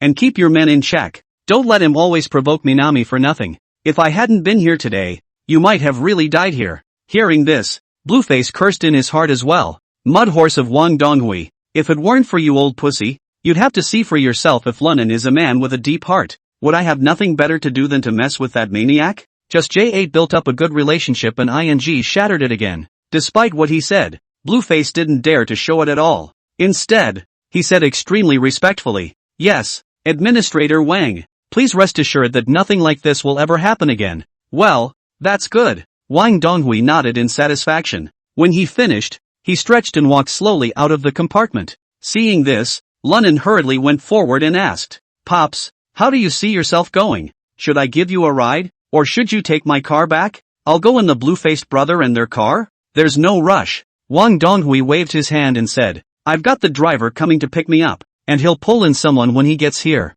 It's the assistant I chose especially for you on this pickup trip. Hearing this, Lunan was slightly stunned, but it was immediately clear what the other man meant. This old calf is planning to get someone to watch me. Fine, do what you like. When we get out of the border, whatever this assistant is, or the blue-faced ones, who give the old man a hard time, all ing dead. Thinking of this, Lunan sat down with peace of mind. These guys deserve to die anyway, since I arranged for a grandson to abuse me. It doesn't matter to me. Lunan was calculating in his mind. Meanwhile, Blueface helped the 5 of his men to their feet and to the car. Right, big brother Blueface. I just hit them a little hard. Can they drive when they're like that? Lunan pretended to look guilty. I'll drive if you really can't. Blueface said in self-recognition. These little brats don't know how to behave. They deserve to be beaten up. Hearing him say that, Lunan couldn't help but feel good in his heart. Ha ha ha, you mother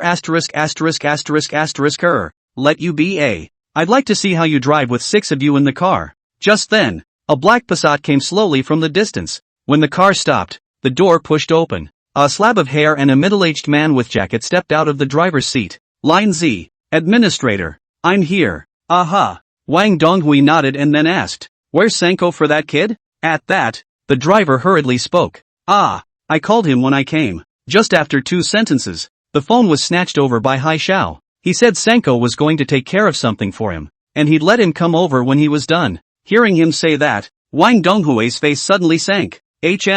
Tramp. No sense of time all day long. What is Wan Hai looking for this kid for again? I'm not sure about the specifics, the driver said as he wiped the cold sweat from his forehead. You know how young Hai's temper is. and I didn't dare to ask much at the time. I'm here because I'm afraid you're waiting impatiently on your side, so I came here first. Upon hearing this, Wang Donghui snorted coldly and did not pursue the matter further. Then he greeted toward Lunan next to him and said, Nan, come here, Pops sent you something. Lunan hurriedly answered and bumbled over. Wang Donghui took out his wallet, drew out a card and handed it to Lunan, instructing, take this card. The password is 6/8. I've already done international foreign exchange transfers on this card. Can be used outside the country. If you do get out of the country, when you buy something to use, just swipe it. Upon hearing this, Lunan instantly slapped his head. Grass. Forget about it. The Wachovia card at this time is not the same as 20 years later, and you can still withdraw money everywhere. If it wasn't for this card prepared by Wang Donghui,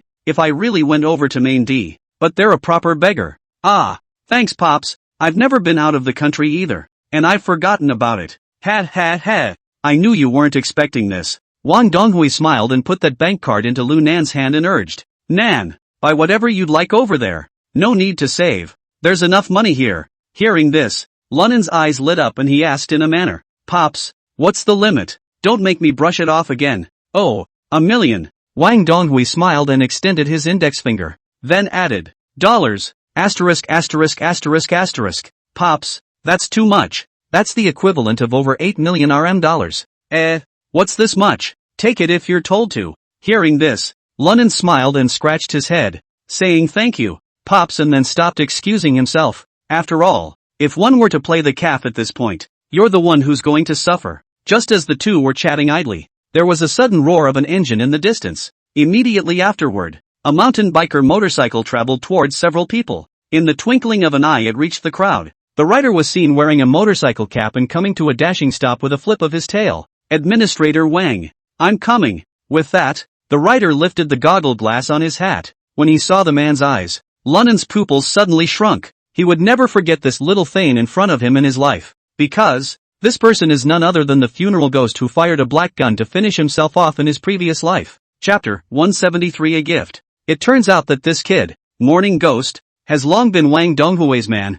I said that in the middle of his previous life. How could Wang Donghui be so favorable to him? However, this calf appears again in Li Shangwen's profile. This meant that Blueface had been in contact with Wang Donghui for a long time as well. At least, it was before the change little video with. Thinking of this, a fine cold sweat instantly surfaced on Lunan's forehead. Doesn't that mean that he knows about the fact that I have a video of Wang Donghui in my hand? Also, he should have known that I was going to give this video to Blueface. No wonder this calf Wang Donghui had tried himself time and time again. No matter what he did, he couldn't get his true trust. Just as Lunan was secretly thinking, Morning Ghost had flipped off his motorcycle and smiled at Wang Donghui. Department Wang, I'm really sorry. Brother Hai asked me to do something for him. That's why it's late. Sorry. Oh, Sang, it doesn't matter. Wang Donghui said in a pleasant manner. How did it go? At that, Morning Ghost shook his head. No luck. Not in his house. Hearing him say that, Wang Donghui frowned and,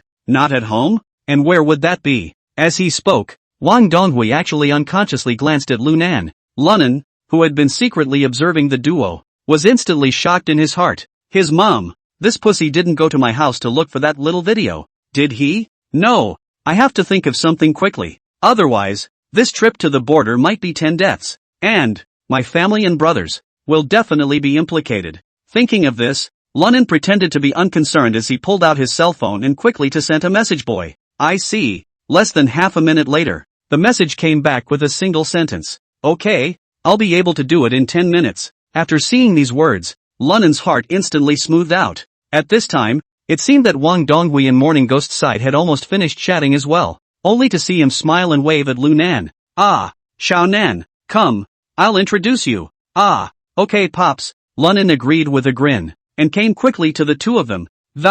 This is the assistant I found for you this time. Sang Ko Little Sang, it's all young people. You're much closer. Sanko smiled faintly in a very polite manner as he sniffed. Oh, you're Nam? I've heard a lot about you. Saying that, Sanko held out his right hand for. Seeing him like this, Lunan couldn't help but let out a dark sigh. You've been fooled by this look in your last life. Mistook you for a brother. I didn't think it would end up hanging in your hands. You old. We'll settle this score sooner or later. Thinking of this, Lunan reached out his hand and held Sanko's right hand. However, in the next moment, He only saw Sanko as his right hand steeply exerted force and fiercely grabbed Lunan's arm. At the same time, his left hand snapped up, his 5 fingers forming a claw and snapping at Lunan's neck. This time he was extremely abrupt, and under normal circumstances, ordinary people wouldn't be able to react at all. There wouldn't even be time for a scream before he would snap his neck and die. However, it was as if Lunan had seen it coming, and at the moment Sanko struck out, he fiercely shortened his stance.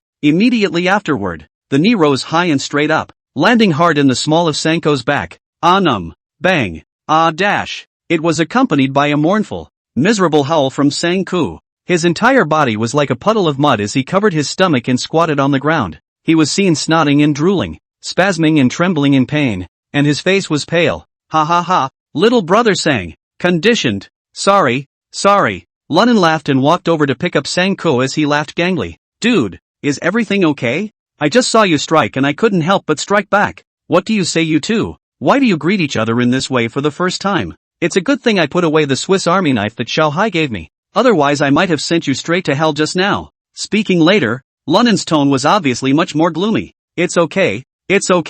Sanko, covered in cold sweat, braced himself and stood up. At this point, he had completely panicked. The gas of this kid is clearly defenseless. How can he react so quickly? Surely he cannot be underestimated. No wonder it could make Wang Hai suffer such a big loss, and manage to escape unharmed from the first cell block. At that moment, Wang Donghui looked at Lunan and snorted coldly.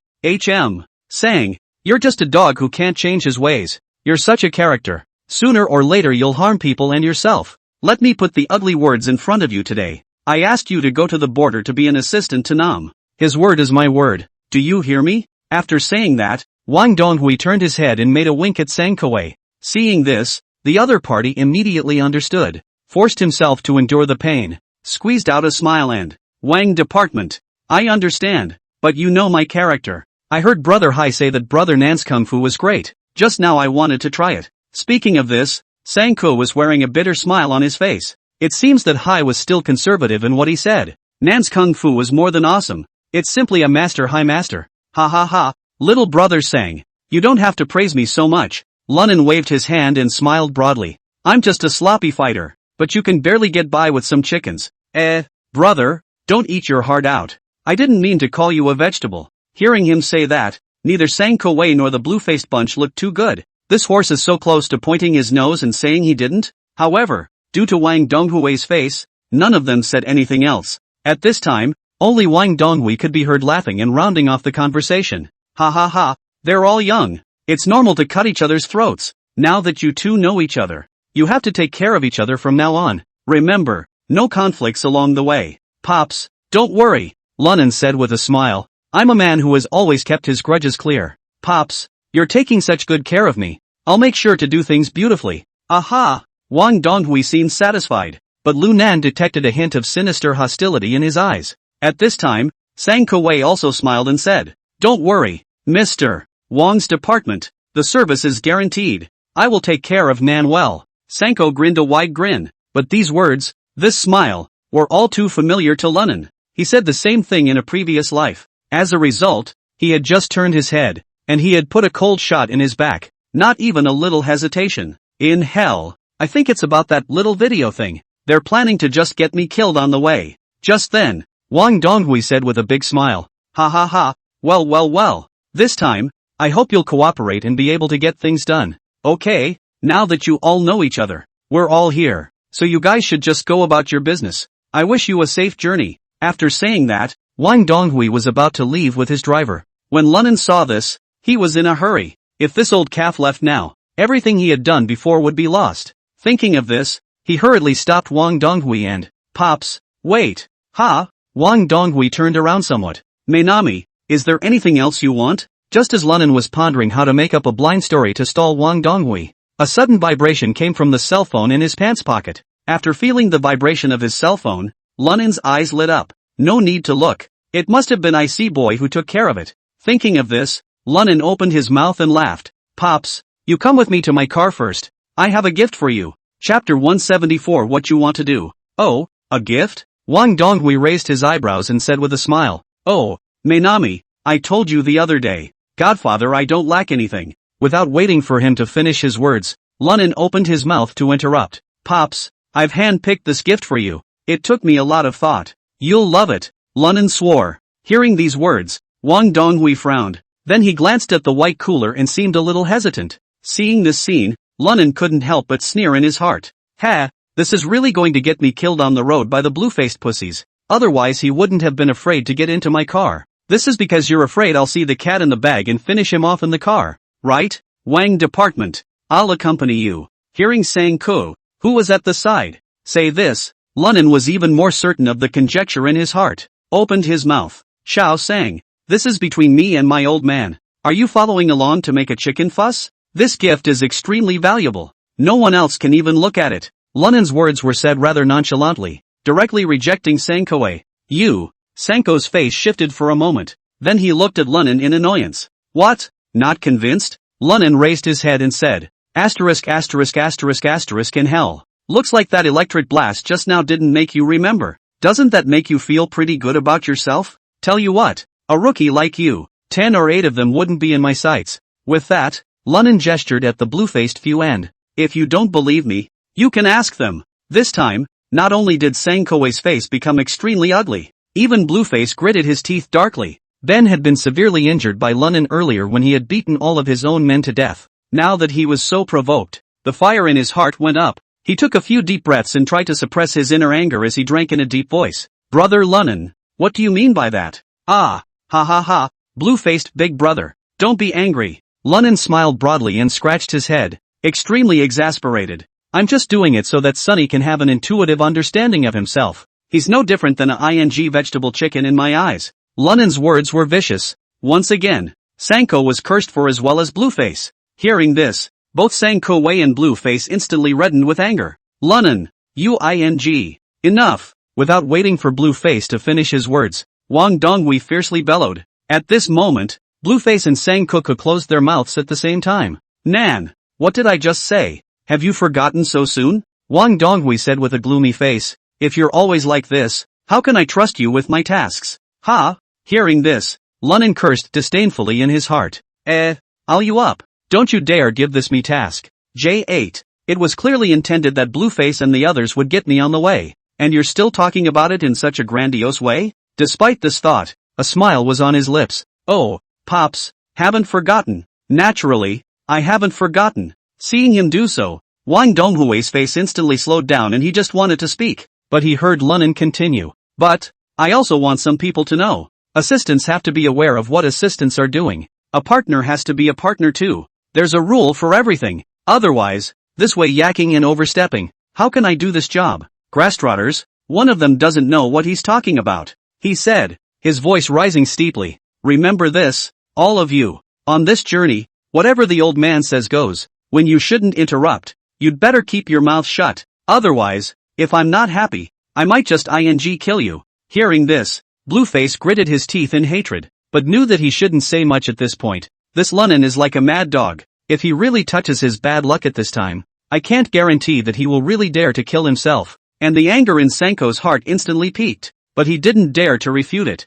because Wang Donghui stood to the side and didn't stop Lunnan. You, Lunnan, let's let you be cocky for a while now. When we get to the border, I'm going to show you what I'm made of. When the time comes, I'm going to make you kneel down and beg me to spare your life. Thinking of this, Sanko took a deep breath, barely squeezed out a smile, and bowed his head. I know Brother Nan, I'll definitely follow the teachings. Seeing that the crowd had all given in, Lunnan then nodded in satisfaction before smiling at Wang Donghui. Pops, come on, why don't you come with me to the car? At this time, Wang Donghui saw Lunnan acting mysteriously and asked himself to follow him to the car again. The mind does wonder a bit, but on second thought, he definitely hadn't shown any cracks in front of this kid, and, having given him $1 million, he shouldn't do anything out of the ordinary to me, probably overthinking it. With this in mind, Wang Donghui shook his head in a feigned helpless manner. Humph, brat, you've got more tricks in a day. When he finished speaking, he took a step to head toward the car. Seeing this, Sanko on the side seemed to want to stop it. However, he was stopped by Wang Donghui with a stern look. He could only stop unhappily. Seeing this scene, a cold smile spread across the corners of Lunnan's mouth. After patting Sanko on the shoulder, this led into the cooler. Nan, what kind of gift are you giving me? So secretive? As soon as he got into the car, Wang Donghui couldn't wait to ask. Pops, This gift I was going to give you when I got back. It's not quite done after all, but I'm afraid you'll be in a hurry, so I'll show you a small sample," Lunnan said as he took out a black square bag from the back seat of the car. "When I opened it, it turned out to be an inside IBM laptop." The mystery gift you said was this laptop?" Wang Donghui frowned and looked at Lunnan with some doubt. "Can this thing be worth $5,000? At those words, Lunnan was dumbfounded. "Ha ha, Pops. This stuff can be expensive. I'm a guy who loves to play Legends, and I purposely bought the most expensive laptop I could find, and got a GSM internet card. Seekers can still have fun even when they're out of the realm," Lunnan said as he opened his laptop and pressed the on button. Wang Donghui, on the other hand, was in a daze, not knowing what the hell he was up to. In fact, Lunnan's words weren't really nonsense. He bought this laptop just to hack the legend. Of course, he's not doing it for the game itself. Rather, it was to be out there, connecting with Li Xiangwen as well as through the game Legends Icy Boy and the others. After all, one never knows when an unexpected situation may arise. And it's a lot safer to make contact as a game. Even if the other party logged into his account, if he didn't know the code words, he wouldn't be able to get any useful information. At this point, the laptop was fully powered on. Lunnan skillfully maneuvered a bit. Immediately after downloading a file from his email address, he handed the notebook to Wang Donghui. "Pops, open this file and look at it. You will be pleasantly surprised." "Ha?" At those words, Wang Donghui was slightly surprised. With that, he clicked the mouse with confusion and opened the file. When he saw the familiar surroundings, as well as the empty king-sized bed, appear in the middle of the screen, Wang Donghui's pupils suddenly shrunk, followed by a snap of the laptop and an angry growl. "Lunnan, what the do you want?" Chapter 175. It's called a surprise. Hearing Wang Donghui's angry roar, outside the car, Sang Ko as well as Blueface's face suddenly changed. Immediately after that, he quickly ran to the front of the Kurosawa's car and pulled the front passenger door open as soon as he could. In Lunnan, what are you going to do to the king's department? The two men pulled out their machetes in unison, pointed at Lunnan, and yelled. Lunnan swept a glance at the duo as a murderous intent flashed in his eyes. He said indifferently, "Looks like what I just said was for nothing. I don't want to move a knife or a gun, much less want to kill someone, but if you don't know any better, then I don't mind sending you on your way now." Only after saying these words did Lunnan look at Wang Donghui and said indifferently, "Pops, take it easy for a moment, keep looking back. The back is not what you think it is." Then he looked around again at Blueface and Senko. Grimly, "I'm going to count to 3, and if you don't shut the door for me, just don't blame me for being unforgiving." 1. At this moment, Lunnan's actions were nothing short of a naked threat in Wang Donghui's eyes. How could he not expect Lunnan to be so rampant? And, is this guy out of his mind? This made Wang Donghui furious. He gritted his teeth and glared viciously at Lunnan Dao. "Lunnan, do you realize what you're doing? Pops, if you believe me, keep looking back. If you don't believe me, forget I said it." 2. Lunnan didn't even care about him and continued counting. Instead, his arm went to his haunches and gripped the Swiss Army knife. At the same time, a tense look appeared on the faces of Blueface and Sang Ko as well.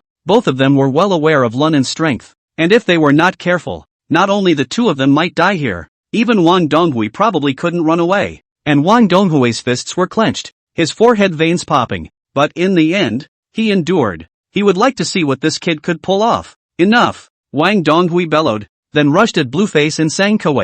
"You guys shut the door. Ong department. Can't you understand what I'm saying?" Wang Donghui stared at the two of them with angry eyes and a fierce light, scaring them both and hurriedly pushing the car door back on. But instead of leaving the body, he kept his eyes on Lunnan's movements. It looked like he would strike again whenever he made the slightest move. Though, it's not clear that striking out does anything. At this time, Lunnan continued, "Pops, just keep looking. You definitely won't be disappointed. But I think you should shoo those two chubbies away. It wouldn't necessarily be a good thing if they saw what was inside." Hearing this, Wang Donghui immediately took a deep breath, lowered the car window and rushed at the two of them. "You two stay away from the car. Wang department. This won't work.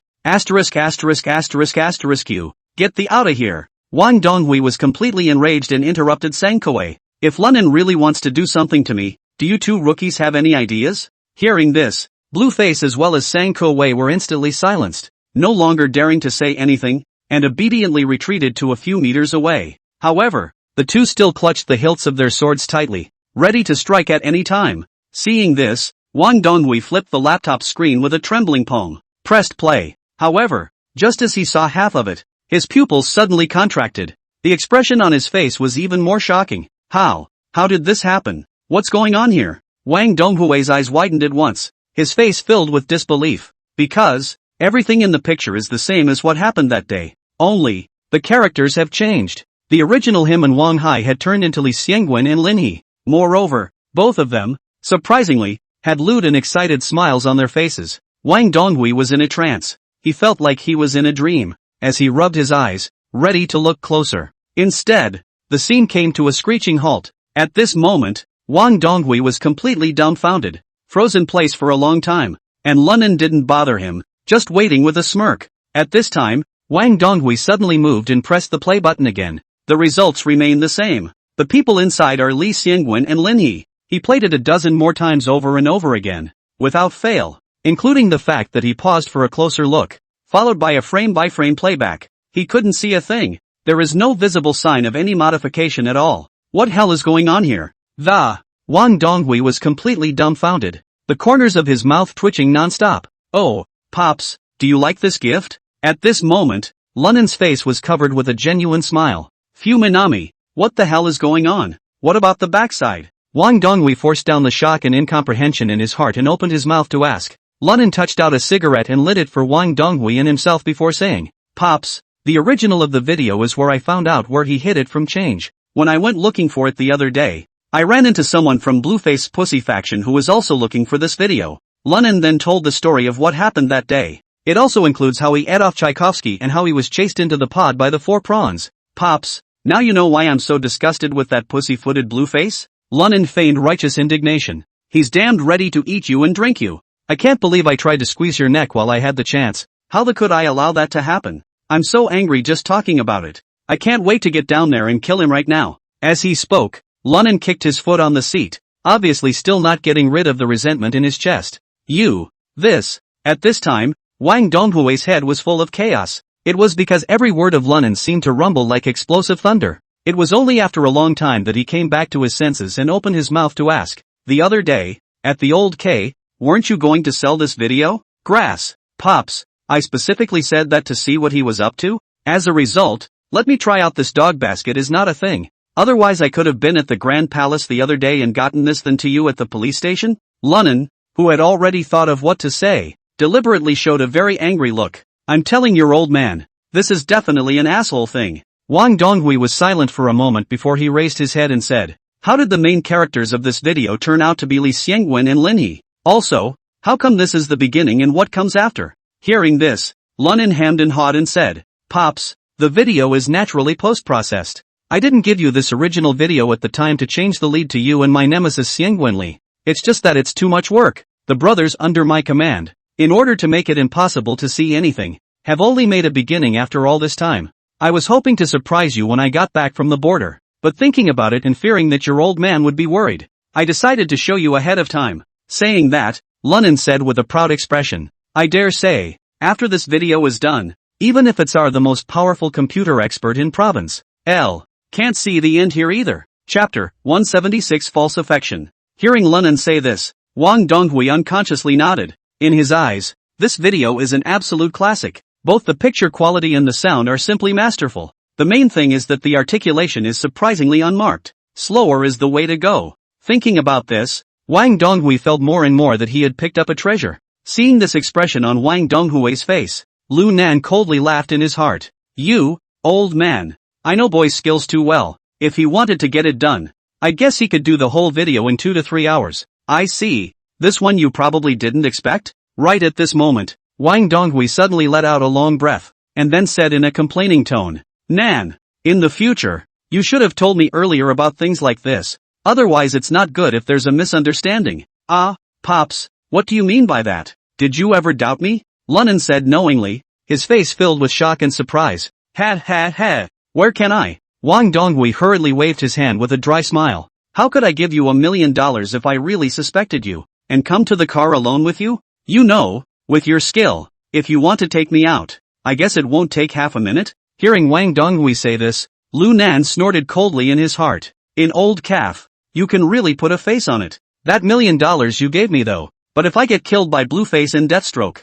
the money is still yours. Also, if I really wanted to finish you off, I'd have 10 seconds enough. but at that moment, Lunan said smoothly, "That's true. From the time I first met you in the south side of the city jail, you have taken care of me every moment of every day, though you also used me to save the change. But it also just goes to show your faith in my abilities." With a look of deep honor, Lunan continued, "After I was released from prison, you were even more concerned about me and defended me in every way. Not only did I go to great lengths to clear my name, and gave me 30% of the Grand Palace, without you, if I didn't die in prison, I'd probably be killed by that pussy Li Xiangwen. So, at that time, I made a secret vow to defend you with all my heart. Go through fire and water." Lunan's passage was extremely infectious. Oscar winners would probably pale in comparison to him. If Chen Yongren from Infernal Affairs had these two skills, he would have been Han Shen's right-hand man a long time ago. Will he still be suspected? Sure enough, upon hearing these meaty words, Wang Donghui not only did not feel the slightest discomfort. Instead, he sighed emotionally. "Ugh, good boy. It's Pops who's overthinking it." Then he said with a relieved smile on his face, "Nan, Pops has to say something too. Pops did suspect you in this matter, but Pops also trusts your character. After all, the heart is in the right place. As you know, in my position, there are many people, both official and Taoist, who want to put me to death. I had to be cautious too." Wang Donghui's words were also touching. As to how much of it is true and how much is false, no one knows. However, Lunan was certain that at least from now on, old Wang Donghui would not be able to easily suspect himself, because in his eyes, Lunan was a smart man and very knowledgeable. With his mind racing, Lunan deliberately held his breath and made his eyes red. "Pops, don't worry. I'll clear the way for you from now on. People kill people. Buddha kills people." Looking at how excited Lu Nan looked, Wang Donghui was also moved. He reached out and patted Lunan's shoulder, then said with a smile, "All right, since the misunderstanding is clear, you shouldn't be thinking too much. This time, when you go to the border to pick up the goods, do it beautifully, don't disgrace your old dad," Lunan said in a hurry. "Aha! Don't worry, Pops, I promise to live up to your expectations. By the way, Pops, do you want the original of this video now, or will I give it to you when it's all done on my brother's side?" Lunan asked in a mock-naive manner. After all, he had long ago had Icy Boy crack the anti-theft recording function in the cassette, reproduced in countless copies. It doesn't matter if the original stays or not. Hearing this, Wang Donghui said after a slight moment of contemplation, "You might as well have your brother catch up on all the videos. When the time comes, I'll use this video to get Xiangwen Li killed. At the same time, it also pulls down that old piker Li Weiwu by the way." Speaking of this, a sinister color emerged on Wang Donghui's face. Lunan, who was on the side, was overjoyed when he heard this. For Wang Donghui to be able to say this, it showed that this old calf had completely believed in himself. Otherwise, with his character, he would never allow something that could directly threaten him to be in someone else's hands. "Okay, Pops, then I'll urge that side to hurry up and do it. Try to get the rest of it done in a month." "Well, Nan, you get out of the car and have a cigarette first. Get Blueface and Sang up here for me. I'm going to give them a good talking to. You must be the main focus of this mission. And you must be kept safe." With that, Wang Donghui patted Lu Nan's shoulder and, "Even if you can't bring back the goods, you must come back to me." Lunan blinked as if playing dumb, then grinned. "Don't worry, Pops, as long as these two calves don't give me any trouble, the goods and the people, surely they'll all come back in one piece." After saying that, Lunan pulled open the car door and walked down. You two don't stare at me with big eyes like the Bull Demon King. My old man told you two to get in the car. There's something he wants to tell you," Lunan said as he pointed to the car and yelled at the two men. Hearing this, Blueface and Sang coincidentally furrowed their brows. But seeing that Wang Donghui didn't say anything, he didn't dare to be slow and hurriedly opened the car door and drilled in. At this time, Lunan faithfully walked a few steps away, lit a cigarette and smoked it. At the same time, he was secretly relieved. In hell, that's a good one. Luckily, I realized the problem and sent ahead of time Icy Boy a message. Otherwise, it is estimated that how can not fool Wang Donghui, that old fox. You know, Wang Donghui can be a fish out of water in this position. Will it be so simple to fall for this? You must be very careful in the future. If you are not careful, you may not be able to recover. Thinking of this, a strong sense of crisis suddenly rose in Lunan's heart. At this time, Wang Donghui inside the car was looking at Blueface and Sangkoe with a straight face. "I know that this man Lunan is arrogant and domineering, and that you guys are not convinced of him in your hearts, but he is indeed a rare talent." Wang Donghui glanced at the duo lightly before continuing. "On this mission, you will do as he asks. Remember, if anything happens to him in your hands, don't blame me for turning the other cheek." Hearing him say that,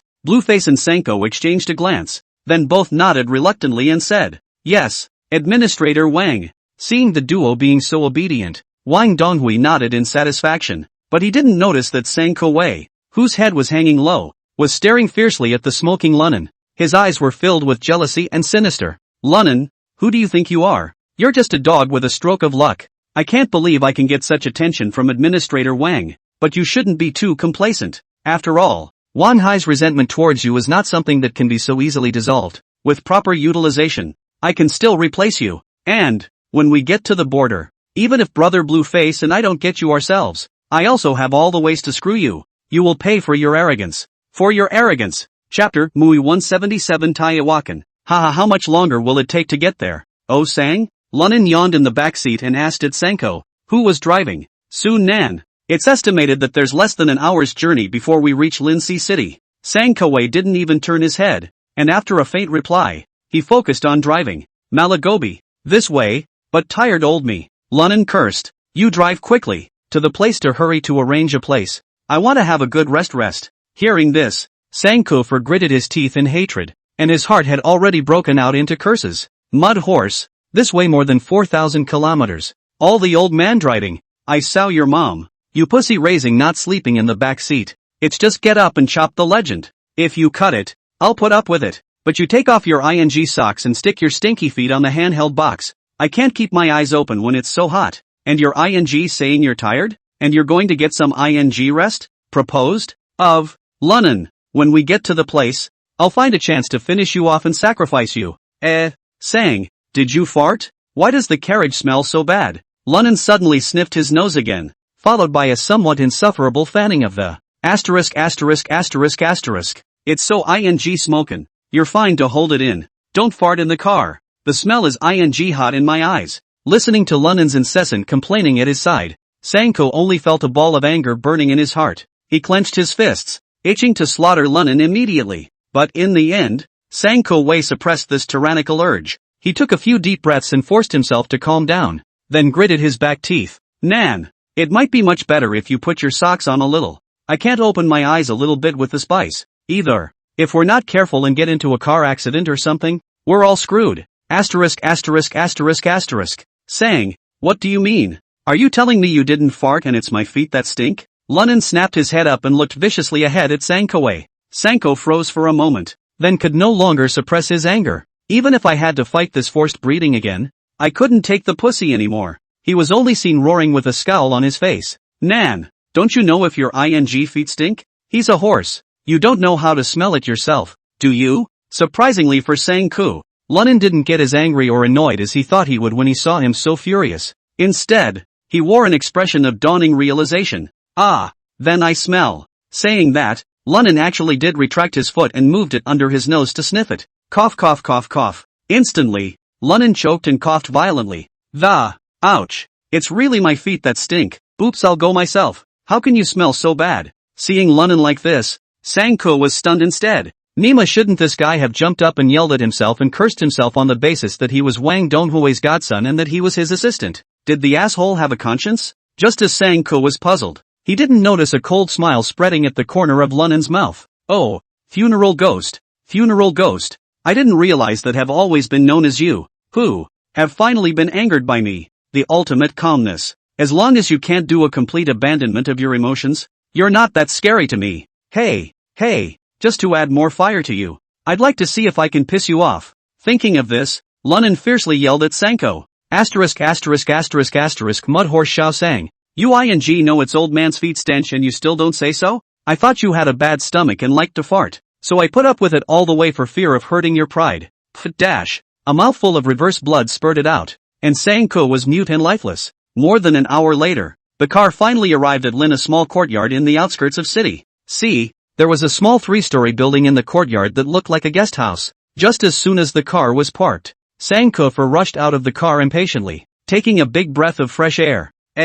Sang, why does your face look so ugly?" Blueface, who had gotten, asked in disbelief as he moved his back and spine out of the CRV. Before Sanko could reply, Blueface heard Lunnan's distracting voice. I say old Blue, what is this old Thai place you're looking for? How ing tiring was the trip? Can't you arrange a decent star hotel? If you don't have money, just say so. I have money. Blueface spat out 2 words through clenched teeth, instantly understanding at this point how Sanko felt. This Lunin is absolutely toxic. As soon as he spoke, his blood pressure would instantly rise, so high that it could burst the blood vessels in his brain and bear blood. Blueface held back his anger and stabilized himself before opening his mouth to explain. Older brother Lunin. Because Lindsay City is next to Main D, the star hotels here not only have to be strictly registered, there will also be public inspections from time to time, so we may have trouble staying there. Not so here. The man who runs this guest house is a friend of mine. It's perfectly safe here. Let's deal with it here for 2 days, and when we get to Burma D, I'll arrange you properly. Asterisk asterisk asterisk asterisk. Old Blue. You just don't talk nonsense. Lunin waved his hand unflinchingly. That's what you said whenever you stayed at a hotel along the way. What? How many of us are cop hookers? Wherever you go there are more proctors? If you're stingy, just say you're stingy. I can still bury you? Blueface. He couldn't say a single word except that his face was filled with a mixed expression of anger and helplessness. Sanko, who was on the side, sighed in his heart. He just couldn't figure it out. Just how did Lunin manage to live to this day with this? The thing that made himself the most angry was that Wang Donghui actually valued him so much. What a ing day. Just when the atmosphere had fallen into a stagnant state, a loud laugh suddenly came out from the guest house. Ha ha ha ha ha. Old Blue, you have arrived? Get in the house. Before the words fell, a well-built man walked over from the reception. The man was rugged-looking, tall and thin, dark-skinned, and wore a gold necklace the thickness of his thumb around his neck. He wore a large stud in his right ear and had a strong bandit aura about him. Seeing this man, Lunin's eyes narrowed slightly. Then he surveyed his exposed calves. Only the front of the man's calf was covered in dead skin. At first glance, it looks like it was caused by years of kicking and punching trees or hard objects. Lunin had an instantaneous judgment. That's one hell of a Muay Thai. Ha ha ha, brother Rakun, you're home. At this time, Blueface greeted him with a big smile and hugged the other party warmly, then turned his head to Lunin. Come, brother, let me introduce you. This is Brother Rock Cohen. It's definitely a one-of-a-kind existence city, in Lin Si. With that, he added, rushing at Iwakan. This is the brother I brought over from Liangchang, responsible for traveling goods that way. Oh, so young to be out walking around? At those words, Iwakan raised his eyebrows and looked Lunin up and down with interest. What a fearful newborn. A fearful newborn. With that, he extended his right hand. Seeing this, Lunin also smiled and nodded. Brother Rakun is flattered. It then shook hands with Iwakan. But just as Lunin was about to retract his right hand, he heard Rock Cohen say, definitely not a fallacy. Someone who can't look at my little raggedy yard must not be simple. Before the other party's words fell, Lunin felt a huge force that came from his hand. Chapter 178 Too Much Face. Lunin's frowned, only feeling that the force was very overbearing, as if it was going to crush his 5 fingers. No wonder he can be a big asshole here. With that grip, ordinary people can't block it. Although Lunin was shocked, he didn't panic and immediately followed to strengthen his hand. The palms of the 2 men were frozen in midair like this, not yielding to each other. Watching this scene, Sankofa and Blueface both looked at the duo with smiles on their faces. There wasn't any intention of stopping it. After all, Iwakan was clearly trying to take it out on his own duo. It's the kind of thing they'd both be happy to see. At this moment, Rockgon saw that Lunan was actually able to be on par with himself. A look of viciousness flashed across his face, only to see him suddenly use all his strength, trying to crush the bones of Lunin's right hand. Lunin skimmed his lips, then followed suit with the same amount of force, his eyes slightly closed, a stern color emerging in his eyes. Since you want to play, I'll play with you. Hiss. As Lunin's eyes opened, the pupils of the person in front of him suddenly dilated. In the next moment, Rock Cohen only felt a sharp pain coming from the bones of his hand. Grass. That little brat's got a lot of strength. No wonder it's so arrogant. This time, not only did Rock Cohen freeze, even the blue-faced duo, who had been coldly watching, rounded their eyes and opened their mouths in shock. They can know Iwakan too well. This guy, don't look dry, is a classic killing machine, the famous Muay Thai king of this part of the border. Couldn't even he eat Lunin? Right at this moment, Rock Cohen suddenly laughed aloud. Ha ha ha, little brother, not a small hand, let's try again. After saying that, he only saw him jerk his hand, then curved his arm into an elbow, directly smashing it into Lunin's solar plexus. Ha ha ha, good. Since Boss Rock Cohen wants to have some fun, then I'll practice with you. Lunin also let out a stormy cry in defiance. Immediately afterward, his right fist pushed out horizontally and fiercely blasted on top of Rockgon's elbow. emitting a crisp and muffled sound. In the next second, Rockgon only felt a wave of brute force follow his arm straight to his chest. Rockcohen's eyes instantly turned red as he let out a low cry and raised his foot towards Lunan. Boom! Pop! With a muffled grunt and a heavy collision sound, the two figures instantly separated and backed up in unison. Again! Rockcohen obviously felt that he had lost face at Blueface and the others, and immediately let out another wild roar as he pounced on Lunan once again. Lunan's reaction was extremely fast. His just knocked down body popped up and his right knee lifted up and knocked it violently. Bang! Bang bang bang bang bang bang! The two fought instantly. Iwakin is extremely quick to attack, using his Muay Thai to his advantage. Every move was full of deadly threats. If you get hit, you'll either die or be crippled. However, Lunan's fighting skills were even more bizarre and tricky, especially with that flexible pace. It was impossible for Rockgon to defend himself. Without much effort, the two had already sparred dozens of rounds. Ah! Rockcohen roared. His right leg bent and swept viciously towards Lunan. Hey! Good timing! Lunan's right leg stomped and instantly dodged it, while his left foot violently kicked Rockgon's side waist. However, Lunan didn't expect that Iwakin's sweeping knee strike was a false move at this time. His entire leg drew a weird arc in midair, not only dodging Lunan's kick, the right leg also swept towards Lunan at an incredible angle. No good. Lunan's reaction speed was quick, instantly changing his footsteps to dodge, but Iwakin acted as if he had anticipated Lunan's movements. His right leg was violently taut, and he flew towards Lunan and pressed. Bang! Lunan was caught off guard and fell on all fours. He bumped his head on the stone floor and instantly felt a fiery pain. Ouch! Lunan couldn't help but let out a cry of pain. By this time, Iwakin had already capitalized on his victory and once again bullied his way to the top. Seeing this, Lunan didn't dare to linger, and with a flip, he climbed up and scurried towards the side. Little brat, you're pretty quick to react. Let's do it again. Rockgon laughed as he lunged towards Lunan, not giving him the slightest chance to catch his breath. However, just in the nick of time, Lunan's eyes flashed with a cold aura, and the muscles of his right arm expanded steeply. In the next moment, he violently grabbed Iwakin's wrist and threw him out viciously with a beautiful backdrop. With a thud, Iwakin fell to the ground. Oh, Boss Rockgon, isn't it okay to fight here? Lunan patted his clothes and looked at Iwakin with a smirk. However, Rockcohen clenched his teeth and stood up, smiling coldly. It's just warming up and you don't want to play? Upon hearing this, Lunan smiled faintly and said in a calm tone, Mudblood, you're a little race-faced. If we keep fighting, I'm afraid I can't help but kill you. I think that would hurt the peace. Upon hearing these words, the people present all froze. Rockcohen asked even more incredulously, what did you just say? I said, Mudblood, you're too race-faced. If we keep fighting, I'm afraid I won't be able to resist screwing you over. At this moment, Lunan was also angry, and his voice followed suit. He hadn't really wanted anything when he started. It was also vaguely exciting to see Iwakin do it. After all, it's been a long time since I've moved my body, and it's nice to have such a Muay Thai expert to spar with. As a result, who knows, the Rockcohen this bastard mother or more and more violent fight. The moves used are all killing moves. It's either a crotch kick or an elbow to the throat. This would probably be too much for anyone else. Not to mention the grumpy Lunan himself. Rockcohen was first stunned, and immediately afterward, a hideous smile appeared on his face as he slowly spat out 3 words. You seek death. Before the words fell, Rockgon had already rushed in like a cannonball.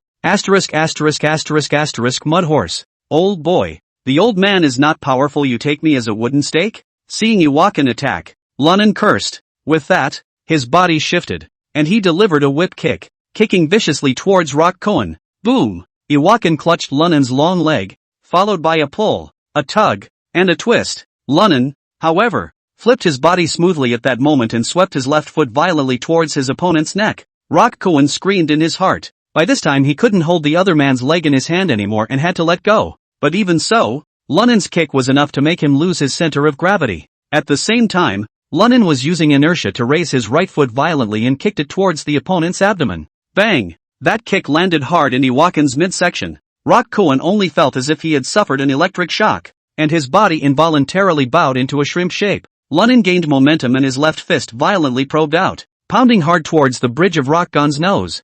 Dash! In the next moment, Lunan made a straddle and rode onto Rockgon's body. A quick punch and a thrashing. Grass mud horse. I hate pretenders the most. I have to waste you today. I'll be damned. Ah! Iwakin couldn't struggle at all, and was wailing from the beating.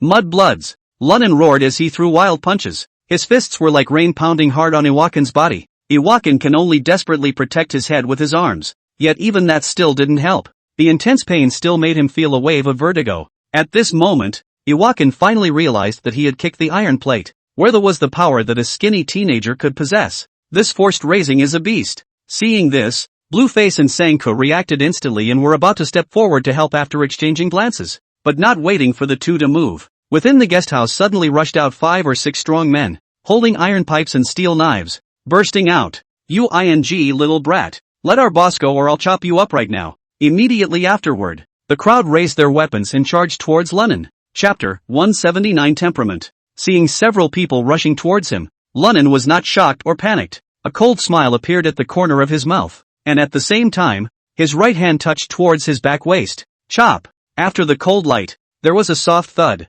and the sharp Swiss Army knife had dripped onto Iwakin's neck. Mud guy's mom. Whoever dares to move again, don't blame me for bleeding him now. Lunnan stormed out. Seeing this, all of them stopped in their tracks and froze for a while. Seeing that his brother was actually intimidated, Rock Cohen instantly growled in annoyance. "What the are you guys hesitating for? Him to death. I don't believe this little brat really dares to get me killed." Thumbs up. Not waiting for his words to fall, Rockgon only felt a coldness on the side of his neck. Immediately afterward, crimson blood flowed out instantly. Hey, Rockgon boss. Some things can't be disbelieved, Lunnan said sorrowfully. "If you don't believe me, you can ask your old blue-faced brother. How many lives are on my hands, old man?" He should have known better. When these words came out, all eyes looked at the blue-faced man. Only the blue-faced man's face was grave to the core. At this moment, he even felt that Lunnan could no longer be described as a mad dog. It's like the hounds of hell. This is no longer Liangchang. This little than the cub even dare to be so arrogant. And surprisingly, it did cut through Iwakin's neck. At this moment, everyone's eyes fell on Blueface. Brother Rock Cohen. This kid is not simple. The blue-faced look on his face at the moment was extraordinarily complicated. He had originally thought that Rockgon would definitely be able to eat Lunnan. Who had thought that he would actually be beaten into a grandson? Hearing Blueface's words, Rockgon didn't have any doubts, because he also saw a chilling indifference in Lunnan's eyes, a disregard for life. "I'm afraid this kid has more human lives on him than he thinks." Rock Cohen took a deep breath, forcing himself to endure the intense pain and choking sensation, and asked in a deep voice, "What do you want? I'll you up." Lunnan seemed to be stimulated as he suddenly roared violently. "What do I want? I just got to your little hole of a yard, and I was going to get some rest. You came up with a leg sweep and an elbow strike. Now ask me what I want? I want to you up." As the words fell, a ray of madness suddenly shot out from Lunnan's eyes. He snapped his left hand up to choke the other man, and his right dagger followed with some force. Feel the cold blade, and the chokehold. Rockgon's breathing became rapid, and he twisted his head around with difficulty to look at Lunnan, his eyes wide and full of fear. Little brother. There's something to be said. I was just seeing the hunt and looking for someone to spar with. I mean no harm. At this point, Rock Cohen had completely collapsed. He had never imagined that a young man who looked ordinary and thin would be so ruthless. It also just validates his phrase, the firstborn. But he didn't know that Lunnan was acting in all this. Even if he was a calf, he was an old calf. He knew that if he didn't subdue Rockgon at this point, this pusher would definitely find himself in trouble again after he let him go. Even if it was just to get back his face, he would try to get himself killed. "Oh, see the hunt?" The corner of Lunnan's mouth carried a cold arc. Then he spoke faintly. "I don't care what your reasons are, but since you've messed with me, Lunnan, then, you're my enemy." Saying that, Lunnan's slightly narrowed eyes snapped open, his pupils plummeting like pinpoints. The right hand then seemed to actually slit Iwakin's throat. But just then, Sanko Wei suddenly shouted, "Nan! You can't kill him!" "Ha!" Lunnan sniffed, and looked coldly at Sanko Wei. "Little Thane, have you forgotten who you are again? Do you want to die too?" Seeing Lunnan's eyes as if he were a god of death, Sanko Wei's body couldn't help but tremble, and a strong color of fear appeared on his face. But the next moment he still gathered his courage and said, "Nan, he can't die. I have something I must tell you." At those words, Lunnan raised his eyebrows and said sternly, "Have a word, have a fart, but I'll tell you what, if your words down there don't persuade me, after I wipe Iwakin's neck, I'll get you next." Hearing this, Sanka said stiffly as he swallowed his saliva, Nan, Big Brother Rockon, Big Brother Rakan is the Wang department has arranged here to help us sneak across the Burma person that, if he dies, we won't get through. Hearing him say that, Lunan's brow furrowed. Are you telling the truth? Sang Kufur hurriedly assured. Nan, 1,000 times over. What am I lying to you for? Am I not afraid to die?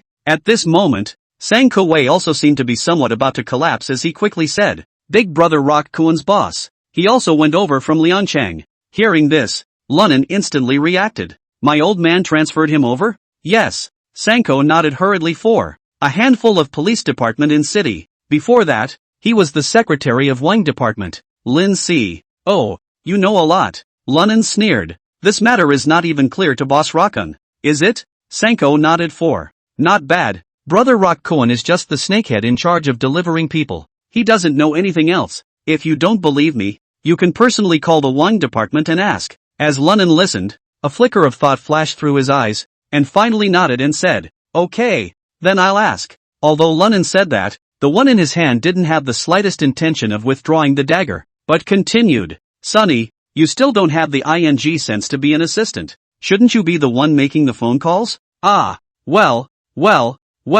I'll fight. After saying that, Sang Kufur panically took out his cell phone and tremblingly pressed the number. Seeing this scene, Lunan couldn't help but let a cold smile spread in his heart. Oh, morning ghost, in my last life I treated you like a brother, and you took out the old man. In this life, I'm going to use to the fullest me PUA skills, place an indelible fear of the old man in your mind. By this time, the phone on the other side had picked up. Sanko rushed to press the speakerphone. Seeing this, Lunan nodded in satisfaction, then smiled broadly. Ha ha ha, Pops, I'm Lunan. Ah, Mainami, looking for me for something? Wang Donghui's bright laughter came from the other end of the phone. Pops, it's kinda small. I heard from Sang that Iwakan is one of ours? Is there such a thing? Hearing this, Wang Donghui clearly froze, but still opened his mouth. It's our people, but he doesn't know. His oldest, Wang Jin, was my former secretary and also a distant cousin of mine. I purposely moved him over there to get some exercise. Speaking here, Wang Donghui's words paused before he asked suspiciously, What's wrong? Any trouble over there? Ha ha ha, no. Lunan didn't tell the truth, but laughed out loud. I've just arrived at Bossy Wakan's guest house, and am taking a couple days off to get ready to go over to Maine. We've just been drinking together and talking about it. I'm looking to make sure with you. Don't let anyone bluff you and then delay our business. Well, it's good to be okay. Wang Donghui pondered for a moment before continuing. Don't worry, Iwakan is nothing more than an insignificant snakehead. Can't hold up business. If he shows you his teeth, you beat him up. I'll talk to Wang Jin. Hearing him say that, Lunan instantly raised his head in triumph at Rock Gon, looking extremely beaten, but Wang Donghui's later words immediately caused his smile to freeze on his face. Nan, Pops knows your temperament. 9 times out of 10 did they beat someone up again? On our side, you're fine, but Pops can basically take care of it for you. But when you get to the main D side, keep your temper. Chapter 180 Dressing Up in Disguise. Ha, Pops, you're almost catching up with Buddha. There's really nothing to hide from you. Lunan laughs slightly awkwardly and says, I got a little high from drinking just now, and Boss Rakan had to spar with me. I accidentally hurt him. You see this? Ha ha ha, little brat. My first guess is that you're in trouble. Or wouldn't you have called me yourself? On the other end of the phone, Wang Donghui burst out laughing. But you boys are really something. 2.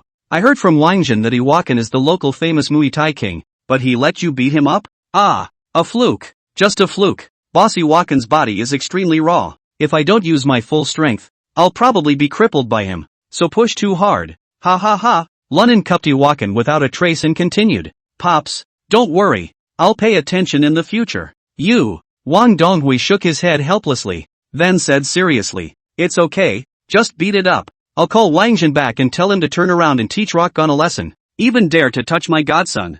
Give him a mouthful of food and he doesn't know to take it. Simply uninformed. The words were full of dominance. Hearing Wang Donghui say this, Lu Nan was instantly happy in his heart, all the while secretly giving each other a thumbs up. This old fox is obviously backing himself up. These words were purposely addressed to Iwakan. As expected, after hearing these words, Rock Kuan's originally pale cheeks turned even paler. The look in Lunan's eyes was pleading.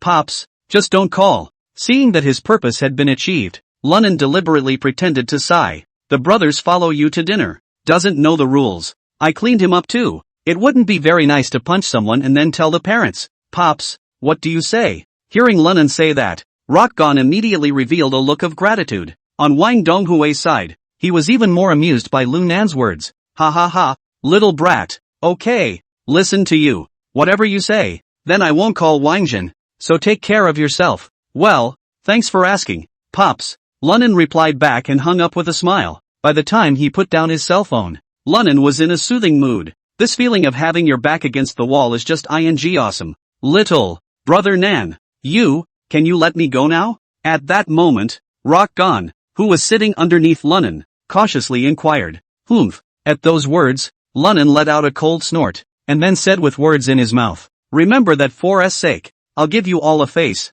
and you'll all cover your asses. Whoever plays mind games and tricks with me, don't blame me for being impolite. After saying that, Lunnan purposely looked at Sang-ko as well as Blueface and asked with a smile, you two say, does the old man's words make any sense? Both being human savants, how could Sang-ko and Blueface not realize that Lunnan was using the matter of Rockgon to knock himself out? The duo couldn't help but feel a wave of bitterness in their hearts. Sang-ko sighed in his mind. Alas, what kind of mesmerizing soup did this forced raised give Wang Donghui? Surprisingly, Wang Donghui made him favor him so much. However, now he felt self-conscious that he had fully understood Lunnan's temperament. Just a mad dog with nothing better to do. Even if he had complaints in his heart, he didn't dare to show them. So Sang-ko hurriedly nodded his head. Yeah, Nan, you make an extremely good point. At those words, Lunnan nodded, but still didn't get up from Rockgon's body. Instead, he looked aside again at Blueface. It seemed to be extremely dissatisfied that he hadn't heard his answer. Blueface's heart plummeted for a second at the sight,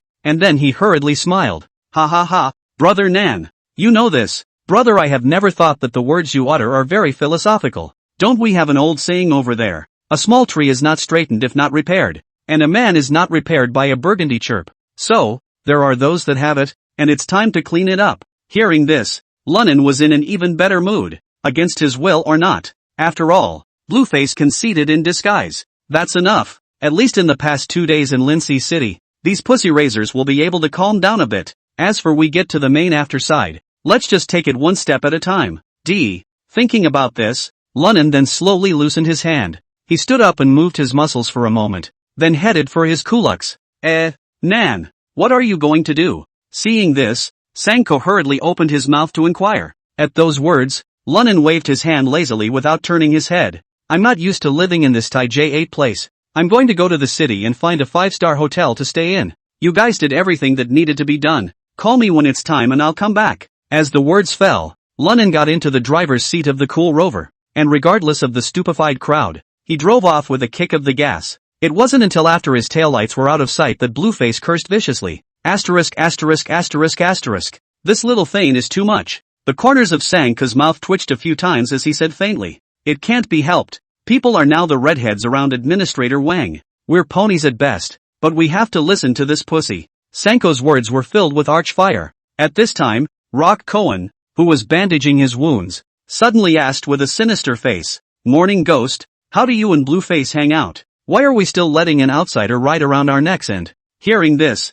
Sang-ko's and Blueface's faces instantly sank. Humph, where has this just gotten to? If I don't let this human pussy suffer a little bit, he won't know why my nickname is called Morning Ghost. Hearing Sang-ko as saying this, Blueface and Rockon instantly became interested, hurrying over to ask, tell me, what do you have in mind? Upon hearing this, a cold smile appeared at the corner of Sang-ko's mouth, and then he muttered to the two of them in a low voice. On the other hand, Lunnan drove while taking out another cell phone from his handclasp. Just thought I'd plant a spare cell phone card and tell Lee Seung-wan about what happened today, but as he flipped over the back of the phone, his brow furrowed steeply. Aha! My hair that was clipped into the battery case is missing? In hell! This cell phone has been tampered with by that pussy raiser Morning Ghost. Damn! I'm sure I can't afford to be lax with this little thing. Otherwise I might even die at the hands of this pussy. Thinking of this, Lunnan's heart steeped in shock. Another possibility occurred to him. Could the pussy have moved on this car? Hide a car this big. It's not easy to GPS in. But in an instant, a smile appeared at the corner of Lunnan's mouth. Oh, is there a cat or not? You guys would be better off if you were honest. If you are not honest, then don't blame me for being ruthless. With that in mind, Lunnan pressed the gas. The cruiser winds its way toward the center of town. Half an hour later, the cruiser was parked in front of the hotel in Triumph's Ton. Oh, the 4-star hotel is the best here. Stay here today. Lunnan smiled and shot a glance at Triumph's ton, parked the car and stepped into the back seat. Lift the seat up and pull out an army satchel. It was filled with 4 boxes full of 5 to 4 bullets and some silicone-type stuff. Lunnan took the thing out and, after mashing it in his face, looked in the forward rearview mirror. I only saw that the man in the mirror was a big-nosed looker, with a pair of glasses on, the frames pressed down on the joints of the fake nose, and surprisingly, it was completely impossible to tell that it was Lunnan himself. Oh, Liffey's really bluffing with all this stuff. The old man looks pretty pie-eyed right now. After saying that, Lunnan put on his jacket, put on a duck-tongued hat and got out of the car, striding straight to the front desk. And at this moment in the hotel, a male waiter immediately shouted respectfully after seeing Lunnan. "Hello sir, do you need accommodation? We have suites here." At those words, Lunnan raised his hand to stop the waiter from continuing the introduction, and then touched out an ID card that Boy had prepared for him in advance and said, "I see. It's going to be a suite." The attendant took the ID card and looked at it before carefully sizing up Lunnan. "Yes, Mr. Lee, I'll prepare it for you right away." Chapter 181. The yellow bird is at the back. Without much effort, the waiter opened a room for Lunnan. "Sir, here's your room card, and to the right is the elevator. There's no rush." Lunnan waved his hand. "It's my first time here. Do you have any fun places to visit?" Saying that, Lunnan fished out 10 old man's heads from his money clip and placed them on top of the room card. Seeing this scene, that waiter's eyes instantly lit up with an incomparable smile. "Yes sir, we have a lot of recreational places here. A shooting gallery, tennis courts, health clubs and so on. I wonder what you'd like to play." "Oh, you understand what I'm talking about," Lunnan said with a smile. "It's so close. It's a place where you can draw and touch cards. To main D." At those words, the waiter immediately understood what Lunnan meant, lowering his voice. "Hey, sir, this is easy. There's one in the back of our hotel." "Oh," hearing this, Lunnan's eyes narrowed and he asked with a smile, "I don't know what's going on with security." "Ha, I don't want to be in the middle of the fun, in the middle of being taken away." "Sir, you can rest assured of that. It's the same place as our hotel. It's perfectly safe. I can take you there now." "Well, there's no rush yet. Just tell me how to get in. I'm going to go out and look around and see the cityscape here," Lunnan said with a calm face. The waiter seemed to have been used to this sort of thing for a long time. At the same time, they were extremely confident in the local power of their hotel, so without hiding anything at all, he spoke directly. "There's a semi-underground winery at the back of the hotel. When you get there, you knock twice. Then you control the door. Then you knock 4 times in a row. By the way, if anyone asks you then, you give him your room card and he'll show you in." "Okay, I got it." Lunnan nodded, and after collecting his room card, he turned around and left the hotel. Grass is good for fooling around with this generation of ID cards. It's too dark to see a number, Lunnan muttered as he walked, but with IC Boys technology, it seems like it'll be better to fool around with things when the country starts to popularize second-generation ID cards next year. As he spoke, Lunnan had already gotten into the cooler. After removing his camouflage in 3 tries, he threw his jacket into the trunk, walked back to the hotel again. The waiter didn't recognize the person in front of him as Mr. Lee. Numbly, he finished the room card for Lunnan. "Mr. Liu, would you like to go to one of our special places here?" "No, I'm tired and I just want to sleep." Lunnan acted uninterested and waved his hand before heading towards the elevator. Watching Lunnan walk into the elevator, the waiter who hadn't received a tip instantly cursed in a small voice. "See asterisk asterisk asterisk asterisk, which is like the previous one." "Mr. Lee, humph." After coming to the 8th floor, Lunnan didn't check into his room. Instead, he took out his room card and swiped the room he under the had open identity of Mr. Lee. The 2 rooms were directly across from each other, which Lunnan had deliberately chosen. Hey, mudbloods. I'd like to see if you guys will have a show today or not. If they do, all these people will stay in this hotel today." After saying that, Lunnan gently closed the door, and then lying on the bed, crossing his legs, took out his laptop and opened the game interface began to connect with Li Xiangwen. 1 o'clock in the morning. Lunnan suddenly heard the rattle of the elevator from the corridor, but there was no sound of conversation. Lunnan was instantly alert. He was seen that of Liu sticking in his waist. 54. Then took the Swiss Army knife in his hand and looked out through the cat's eye. The next moment, only to see the entire corridor filled with people. Everyone had machetes in their hands. Seeing this scene, Lunnan said in his heart, "It's true." At that moment, only one of them rang the doorbell across the street. Ding dong ding dong. "Boss, why is there no one inside? We're not looking for the wrong one, are we?" "It won't The waiter downstairs was pretty sure that the guy named Lou lived here. Haven't been out since we moved in. The man who rang the doorbell whispered. I figured the kid might be asleep. Roast chicken. You give me the room card. Aha. The youth called Roasted Chicken nodded and handed the room card he was holding to the other party. Seeing this scene, Lunan's pupils shrank. Rock Cohen and their gang of pussy raised in this place is really powerful, but think about it. It's up against the main D. It's not exactly a mixed bag, but there are people of all colors. How is it possible to plant a flag in this city without having a couple of tricks up your sleeve? One more thing. If he hit Rock Cohen today, it was also equivalent to hitting that Wang Jin in the face. Even if there was Wang Donghui up there, he was, after all, high up in the mountains and far away from the emperor. His own death in the hands of this side of the social loafers. Even if Wang Donghui was furious, there was nothing he could do. Click. By this time, the person on the other side of the room had opened the door to the opposite room through the room card. At the same time, Lunan gently twisted the lock of the door in his room. Asterisk asterisk asterisk asterisk in hell. Chop him up.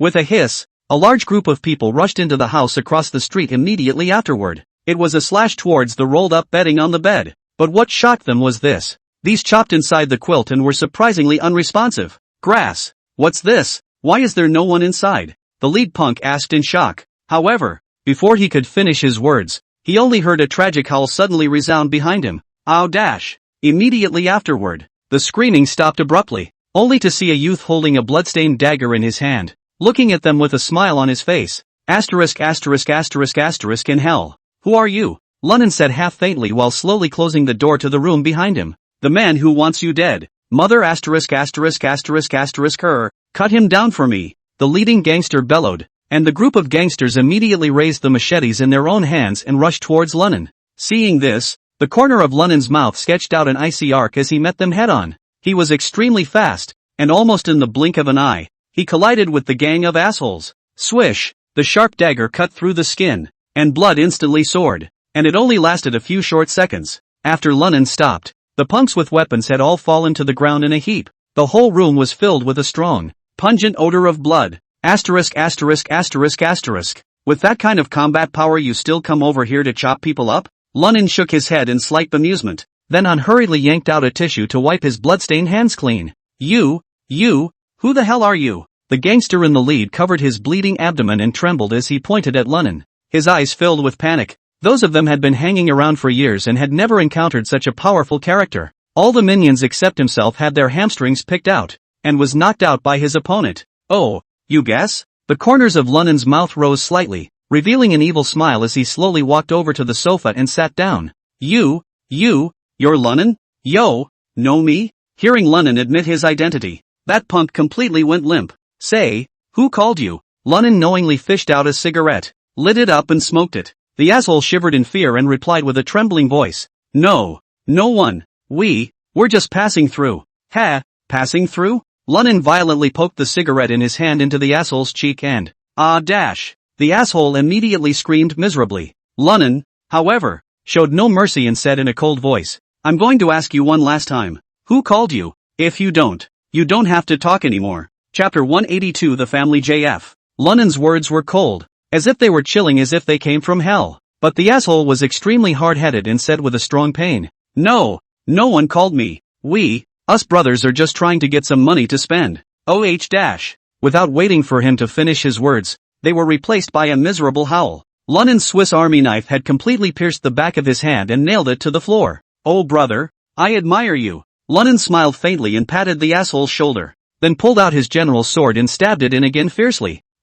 This one was even more miserable than before. That asshole's cheeks were directly deformed and twisted, and his eyes almost glared out. Don't worry, I'll give you one more and then I'll send you back home. Remember, my name is Lunan. The main road is facing the sky, and I'm taking the south side of the road south. When you get down there, don't forget to tell Hades about me. As the words fell, the saber once again plunged within the same wound. Dash. Don't worry, I'll send you away now. With that said, Lunan stood up in shape and slowly stepped over his back, holding the asshole's head in both hands. I'll go slow so you can clearly feel the thrill of a broken neck. And, with any luck, you can see your own back. It's awesome. Saying that, Lunan slowly exerted force with both hands and twisted them to the side. Click here. Only a series of crunching sounds of bones breaking could be heard.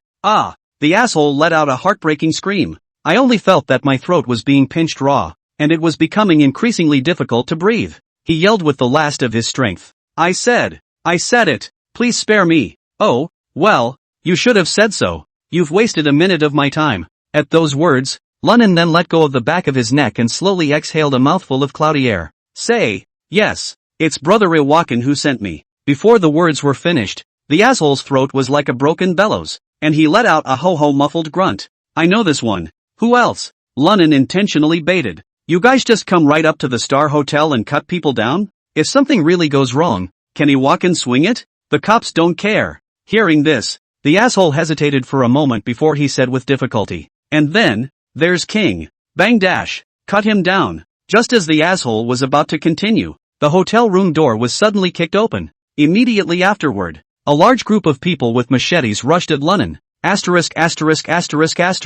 Lunnan raised his eyebrows and instantly copied the can of beer on the table and smashed it. There was a loud clang. Those machetes were directly deflected by the cans. Damn. Looking for death. Lunnan bellowed and drew out his Swiss Army knife and was ready to get these ungrateful ones killed. But not before he did. Only to see that those jerks from before surprisingly didn't continue to rush towards him, but instead slashed towards the gang of jerks from before. Thumbs up. A dense, rain-like slashing. Just 3 seconds later, the original unconscious 20-something assholes were all stabbed through the chest, and their bodies spread all over the room. At the same time, the gangster whose neck was twisted by Lunnan didn't even wait to react before his neck was wiped out by a knife. Retreat. After doing so, the man at the head of the group bellowed. In a flash, the assholes ran back. Seeing this scene, Lunnan instantly reacted and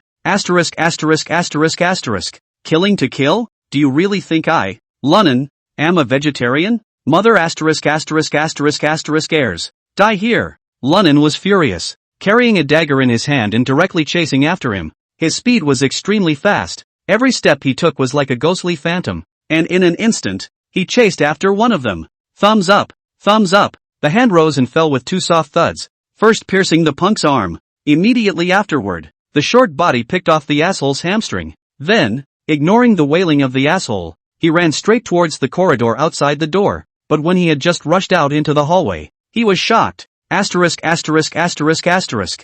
bang bang bang. The next moment, a platoon of policemen instantly pulled the trigger of their 5.4 pistols. Dense shell casings fell wildly, striking the walls with a dusty tumble. Lunnan ducked back into the house with a fish leap and couldn't help but curse while closing the door to the room.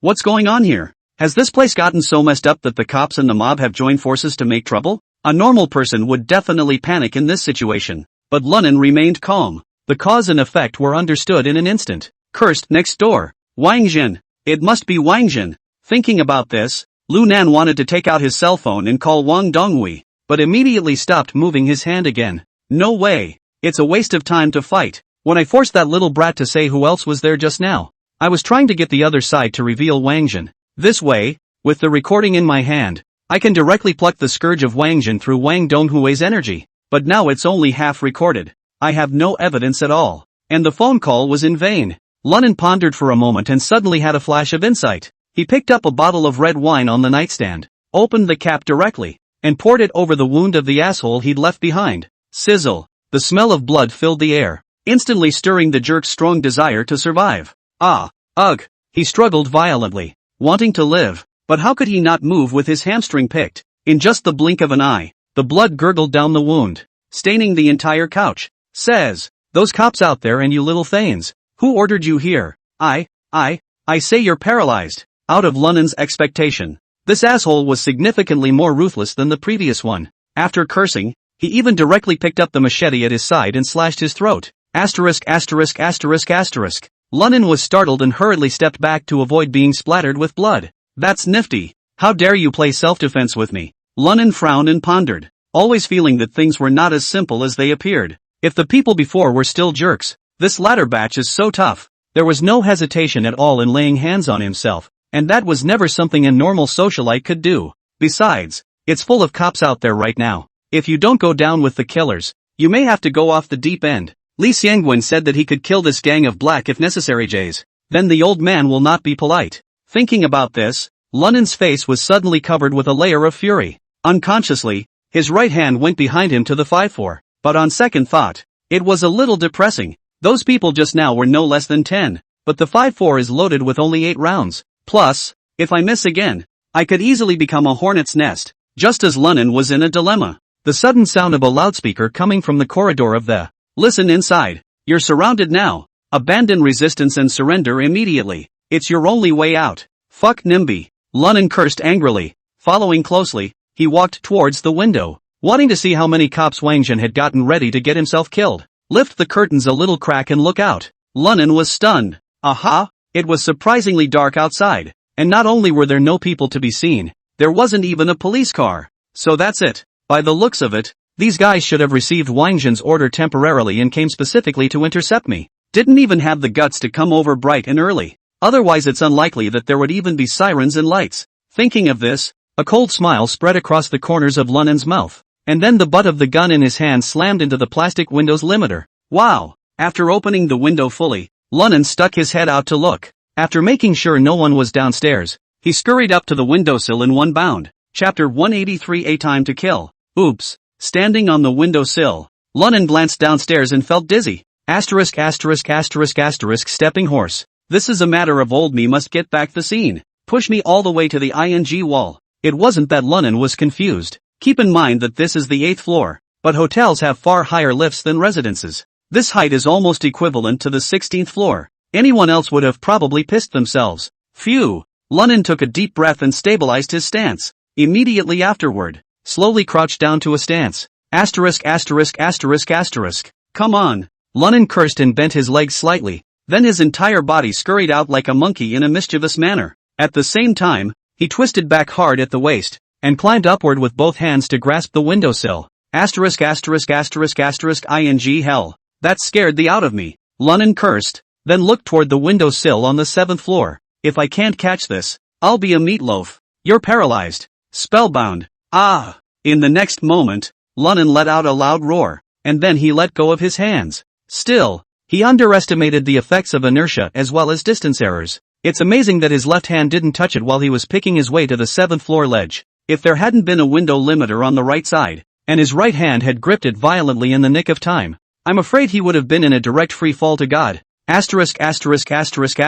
mama. The movies are all lies. I don't believe Chen Long and Li Lianjie jumped off the building without shivering. With a heartfelt curse, he struggled to reach out with his left hand, then gripped the edge of the window with one hand. Huffing and puffing, Lunnan took a few ragged breaths, relieving the exhaustion brought about by the high tension in his heart. That's a lot more difficult than chopping. As he spoke, he used all of his strength and lurched upward with great force. The hands instantly branched up, but what depressed him was that due to the limited width of the windowsill, he could not fully exert himself to break the glass.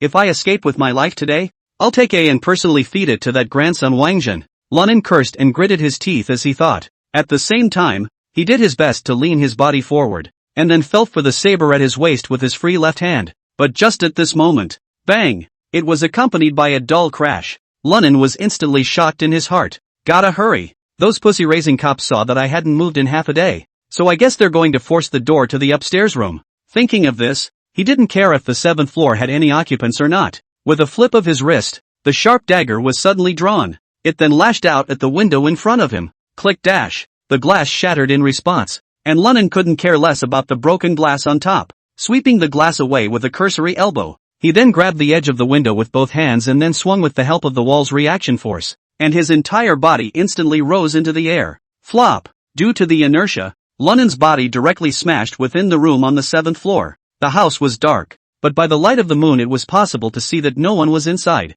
Seeing this situation, Lunnan could no longer care about anything else and lay on the ground panting heavily, his chest rising and falling violently. It's a good thing that energy ran out just now, or else I'd be dead. Phew. But, finally, it worked. Just then, the banging on the door upstairs got louder. Lunnan didn't dare to delay and hurriedly got up and headed for the door. Mother her. If I don't bleed you all out today, I won't be called Lunnan. After slowing down, Lunnan's fear from earlier instantly turned into anger. He gently opened the door to his room on the 7th floor and silently walked up the stairs next to the elevator room. Meanwhile, the gun-toting cops finally broke down the door to the room. What's the situation? Where is everyone? The black-clothed man in the lead, after kicking open the door of the room, found it empty. Asterisk asterisk asterisk asterisk. Must be hiding in the bathroom or under the bed. Search, the man in black bellowed, and the crowd rushed into the bathroom and under the bed to look. Only, no matter how much they looked,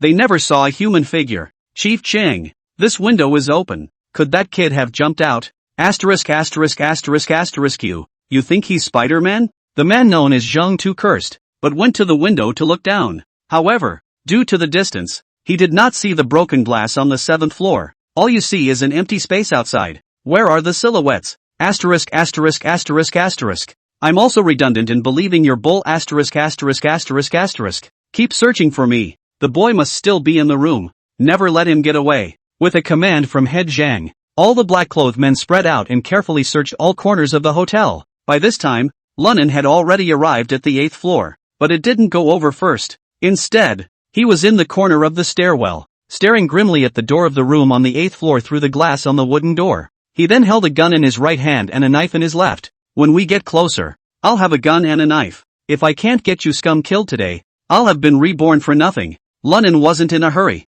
just waiting for the right moment so quietly. 5 minutes over, Zhang Tu walked out of the room, cursing, asterisk asterisk asterisk asterisk in hell. It's evil. Does that kid really know how to fly through walls? Upon hearing this, a young police officer next to him frowned and asked, Brother Zhang, what do we do now? The Zhang had pondered for 2 seconds, then said viciously, retreat first. Go back and report to Administrator Wang. Just say that when we arrived, the people had already run away. When he finished speaking, he scanned the 9 people under him. Remember this for yourselves, and don't ever say you missed it. You should be well aware of the Wang department's tactics. Say the wrong thing and sell you to main B as blood cows. Don't blame me for not reminding you. Everyone's faces changed a bit when they heard Zhang Tu's warning. Don't worry, Chief Zhang. I promise I won't tell anyone. Don't worry, Brother Zhang. The brothers are tight-lipped. A group of police officers took a stand, and without any nonsense, the Zhang had turned his head and commanded his men. You go to the surveillance room in a while and ask the hotel to delete all this 24-hour surveillance.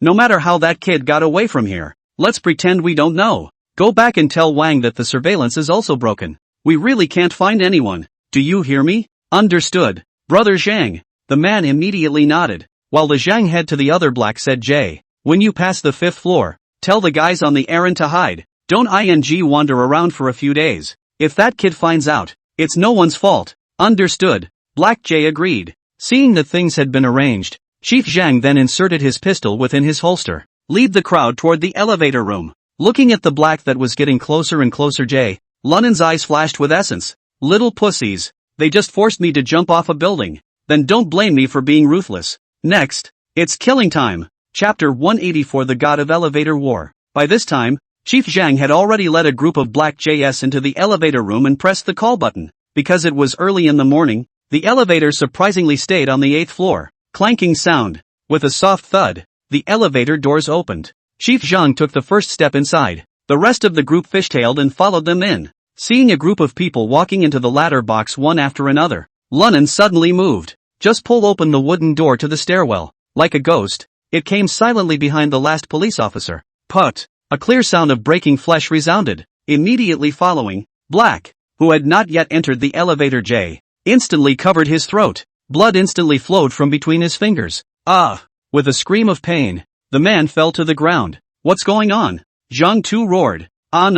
Quick slick up. Lunan is extremely fast. Only a gust of wind could be heard as Lunan rushed straight into the elevator compartment with his blade in hand. With a kick of his right foot against the door closing button, he used the force and scurried to the near side of Zhang Tu.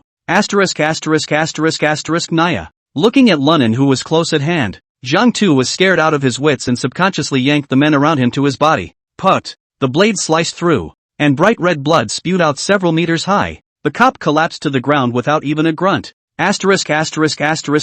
You. All of you. Go to hell. Lunan's eyes were wide with anger, and between his arms, he swung the blades in his hands to continuously pierce through each black the chest and abdominal area of J. It was as if he had gone mad at this moment, and his hands rose and fell without mercy. Ah! Help! The mournful screams and wails of pain faded into the floor as the elevator slowly descended. At this moment, the entire floor was filled with a strong and extremely fishy odor that made people want to vomit. And inside the elevator, in addition to the corpses stabbed through the heart, there were a number of dying black JS lying on the floor moaning in pain, their blood soaking the floor. There were also two black at the back who Jays wanted to pull out their guns and shoot, but they had just touched their guns when they saw Lunnan transporting his sword like a fly. Snicker! With two soft thuds, the dagger pierced right through the necks of the two. Tick, tick, tick. Blood kept sliding down the dagger, coalescing into a scarlet pool of blood on the ground. And this scene caused the only remaining Zhang leader to tremble, especially when he saw Lunnan, who had already had his clothes stained with blood. He couldn't even stand on his feet. If it weren't for the walls of the elevator, I'd be on the floor right now. Stay back, he cried out with a strong squeeze of panic in his eyes, even as the smell of urine came from his crotch. At the same time, hands shivered and felt for his holster, but no matter how hard he tried, he couldn't pull out his sidearm. Are you a human or a ghost? At the moment, Chief Zhang was scared silly, because he simply couldn't understand how a living, breathing person could manage to disappear from the room like a ghost. At that moment, he suddenly appeared within the elevator again and killed all of his brothers. This simply turned his perception of the world upside down, and just as Head Zhang felt his spirit breaking, Lunnan suddenly flung the bloodstained dagger. It was cold and unusual as it glowed under the light. Zhang Guan was horrified. His eyes bulged out and he couldn't stop twitching. Oh, Chief Cheng, right? If you cooperate a bit, I won't necessarily get you killed. Saying that, Lunnan took slow steps towards Chief Cheng. What do you want? Stay back. Head Zhang was so scared that he hastily retreated backward. But naturally, with his back pressed against the wall, there was no way back, so he could only shout. I'm warning you, I'm the captain of the Lin Si City Police Station. Don't come any closer, or else I won't be polite. Ha ha ha ha ha. Chief Cheng, do you think that your identity is a deterrent to me now? Lunnan smiled grimly, his tone revealing strong disdain and mockery. After saying this, Lunnan stretched out his bloodstained left hand and gently stroked Leader Zhang's neck. Feeling the icy coldness of Lunnan's palm, Head Zhang stifled a grunt and unexpectedly fainted directly from fear.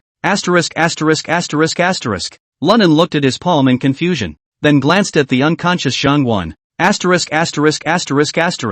Nothing. What the hell? Just the moment Lunnan turned around, he was startled. Fixing his eyes, it turned out to be the walls of the elevator compartment reflecting a mirror image of himself, only to see himself in the mirror covered in blood, his eyes red, as if the devil had descended, fierce and incomparable. And, on top of that, the dagger he held in his hand was still dripping blood. Spicy next door. No wonder he was stunned. It's nifty and scary, Lunnan muttered, then bent down and wiped the blood on the general's sword on Chief Zhang's clothes, then put it away. Hey, I'm kind of a ing elevator war hero, aren't I? One saber, group of 9 armed black JS, and captured a little head. Ing awesome. Lunnan grinned and whirled around, yanking Zhang Guan up with one hand, dropped his sidearm in the elevator compartment after relieving him of his sidearm. Clanking sound. With a soft sound, Lunnan shouldered Zhang too and walked out of the elevator.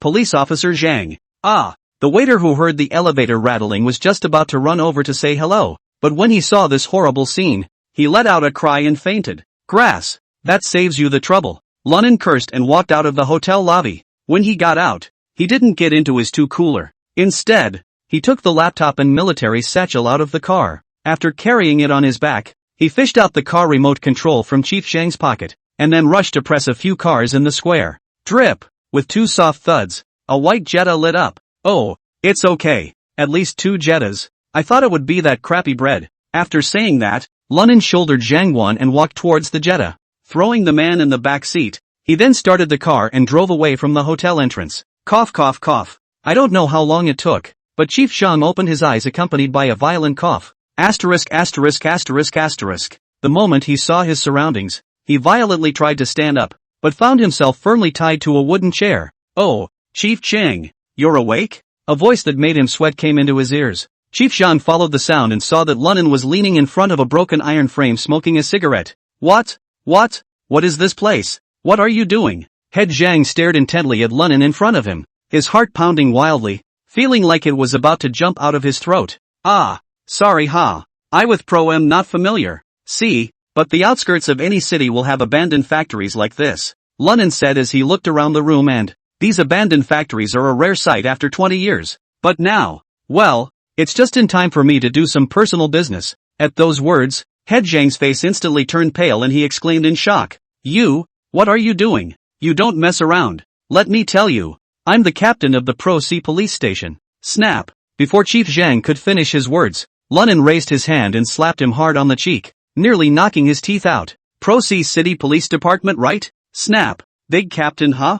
Snap. Snap. Asterisk asterisk asterisk asterisk mudhorse. Just you pussy raising thing also deserve to be called police, see? Snap. The more Lunan fanned the fire, the bigger it got. After not much effort, Chief Zhang's entire face had swollen like a pig's head. Let go of you bar. Let go of you bar. I'm wrong. Big brother, don't fight. Zhang Guan manipulated his leaky lips in all directions to cry and wail. At this time, Lunan's fire seemed to have diminished quite a bit, spitting the cigarette butt in his mouth onto the ground and indifferently asking, "Now, can't we talk? Broadly, talk about what low broadly?" Chapter 185 He's fooled. Upon hearing Zhang Guan's words, which leaked out everywhere, Lunan was instantly amused. Oh, yet mother asterisk asterisk asterisk asterisk or find a way to get your mouth straight before you talk. If you can't help it, I can help you. Don't get. No. Head Zhang shook his head in a hurry, trying to control the frequency of his speech. Try to make your Mandarin more standardized.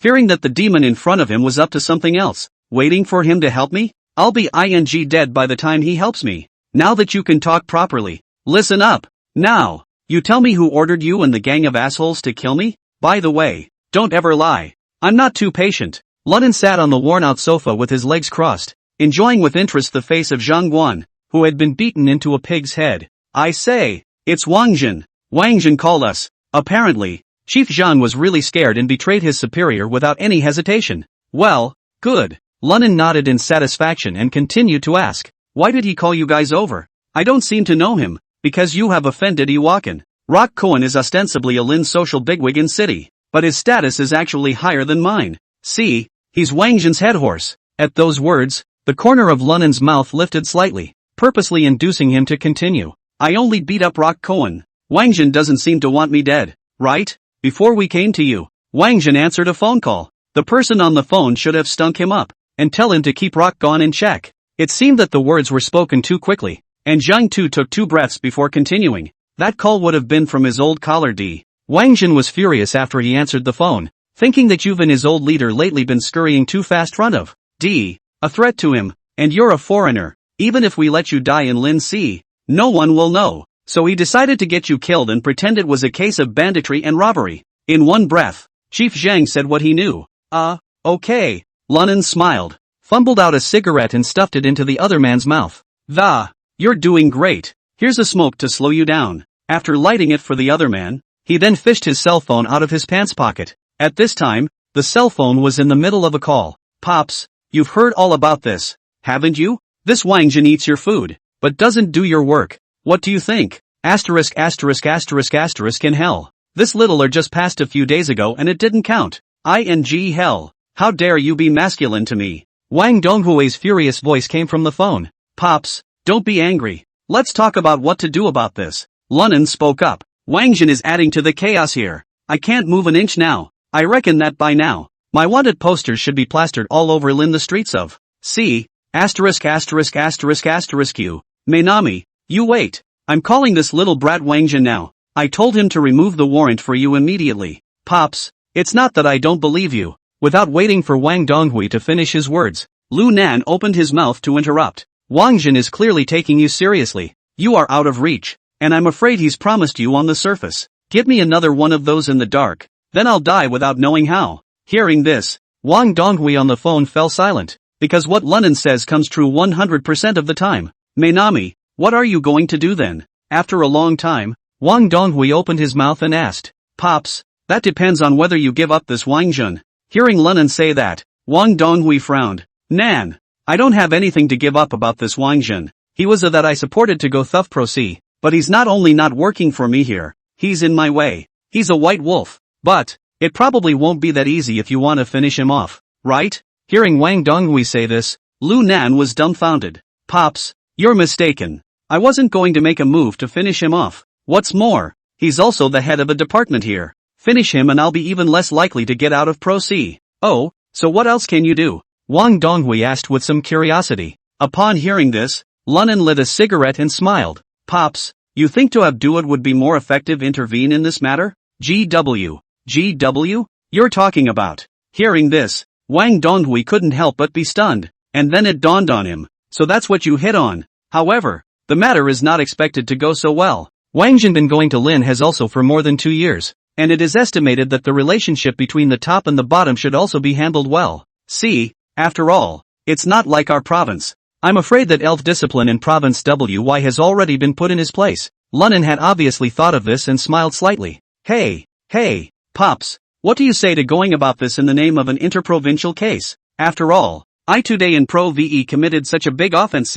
I reckon Wang Jin would never dare to keep this down privately. At that time, if he really attracted the attention of the higher echelons, he would be passive. Do you think it's possible that someone from our side has come to Lin C to commit the crime? As the leader Province Police Department D of the L, aren't you obligated to assist the province side in solving such a big YJ killing case? You mean? Wang Donghui was surprised and delighted, and asked tentatively, but did not tell the latter half of his words. Lunin, on the other hand, smiled coldly and said faintly, Pops, I think you can leave this to Xiangwenli. That stinking rock of his has always been greasy. As he digs deeper into the case, he will surely implicate Wang Jin's involvement in evidence of S-crimes. Hey, at that time, even if Wang Jin has surrounded the province with good relations, why, I guess there's no one left to cover for him. Speaking here, Lunin took a deep breath of smoke before he said sorrowfully, and there's also the point that the Y side of the province, because it's next to main D, Wang Jin won't be able to tie his hands easily either. I just dropped a little bit of his face and he wants to find someone to finish me off.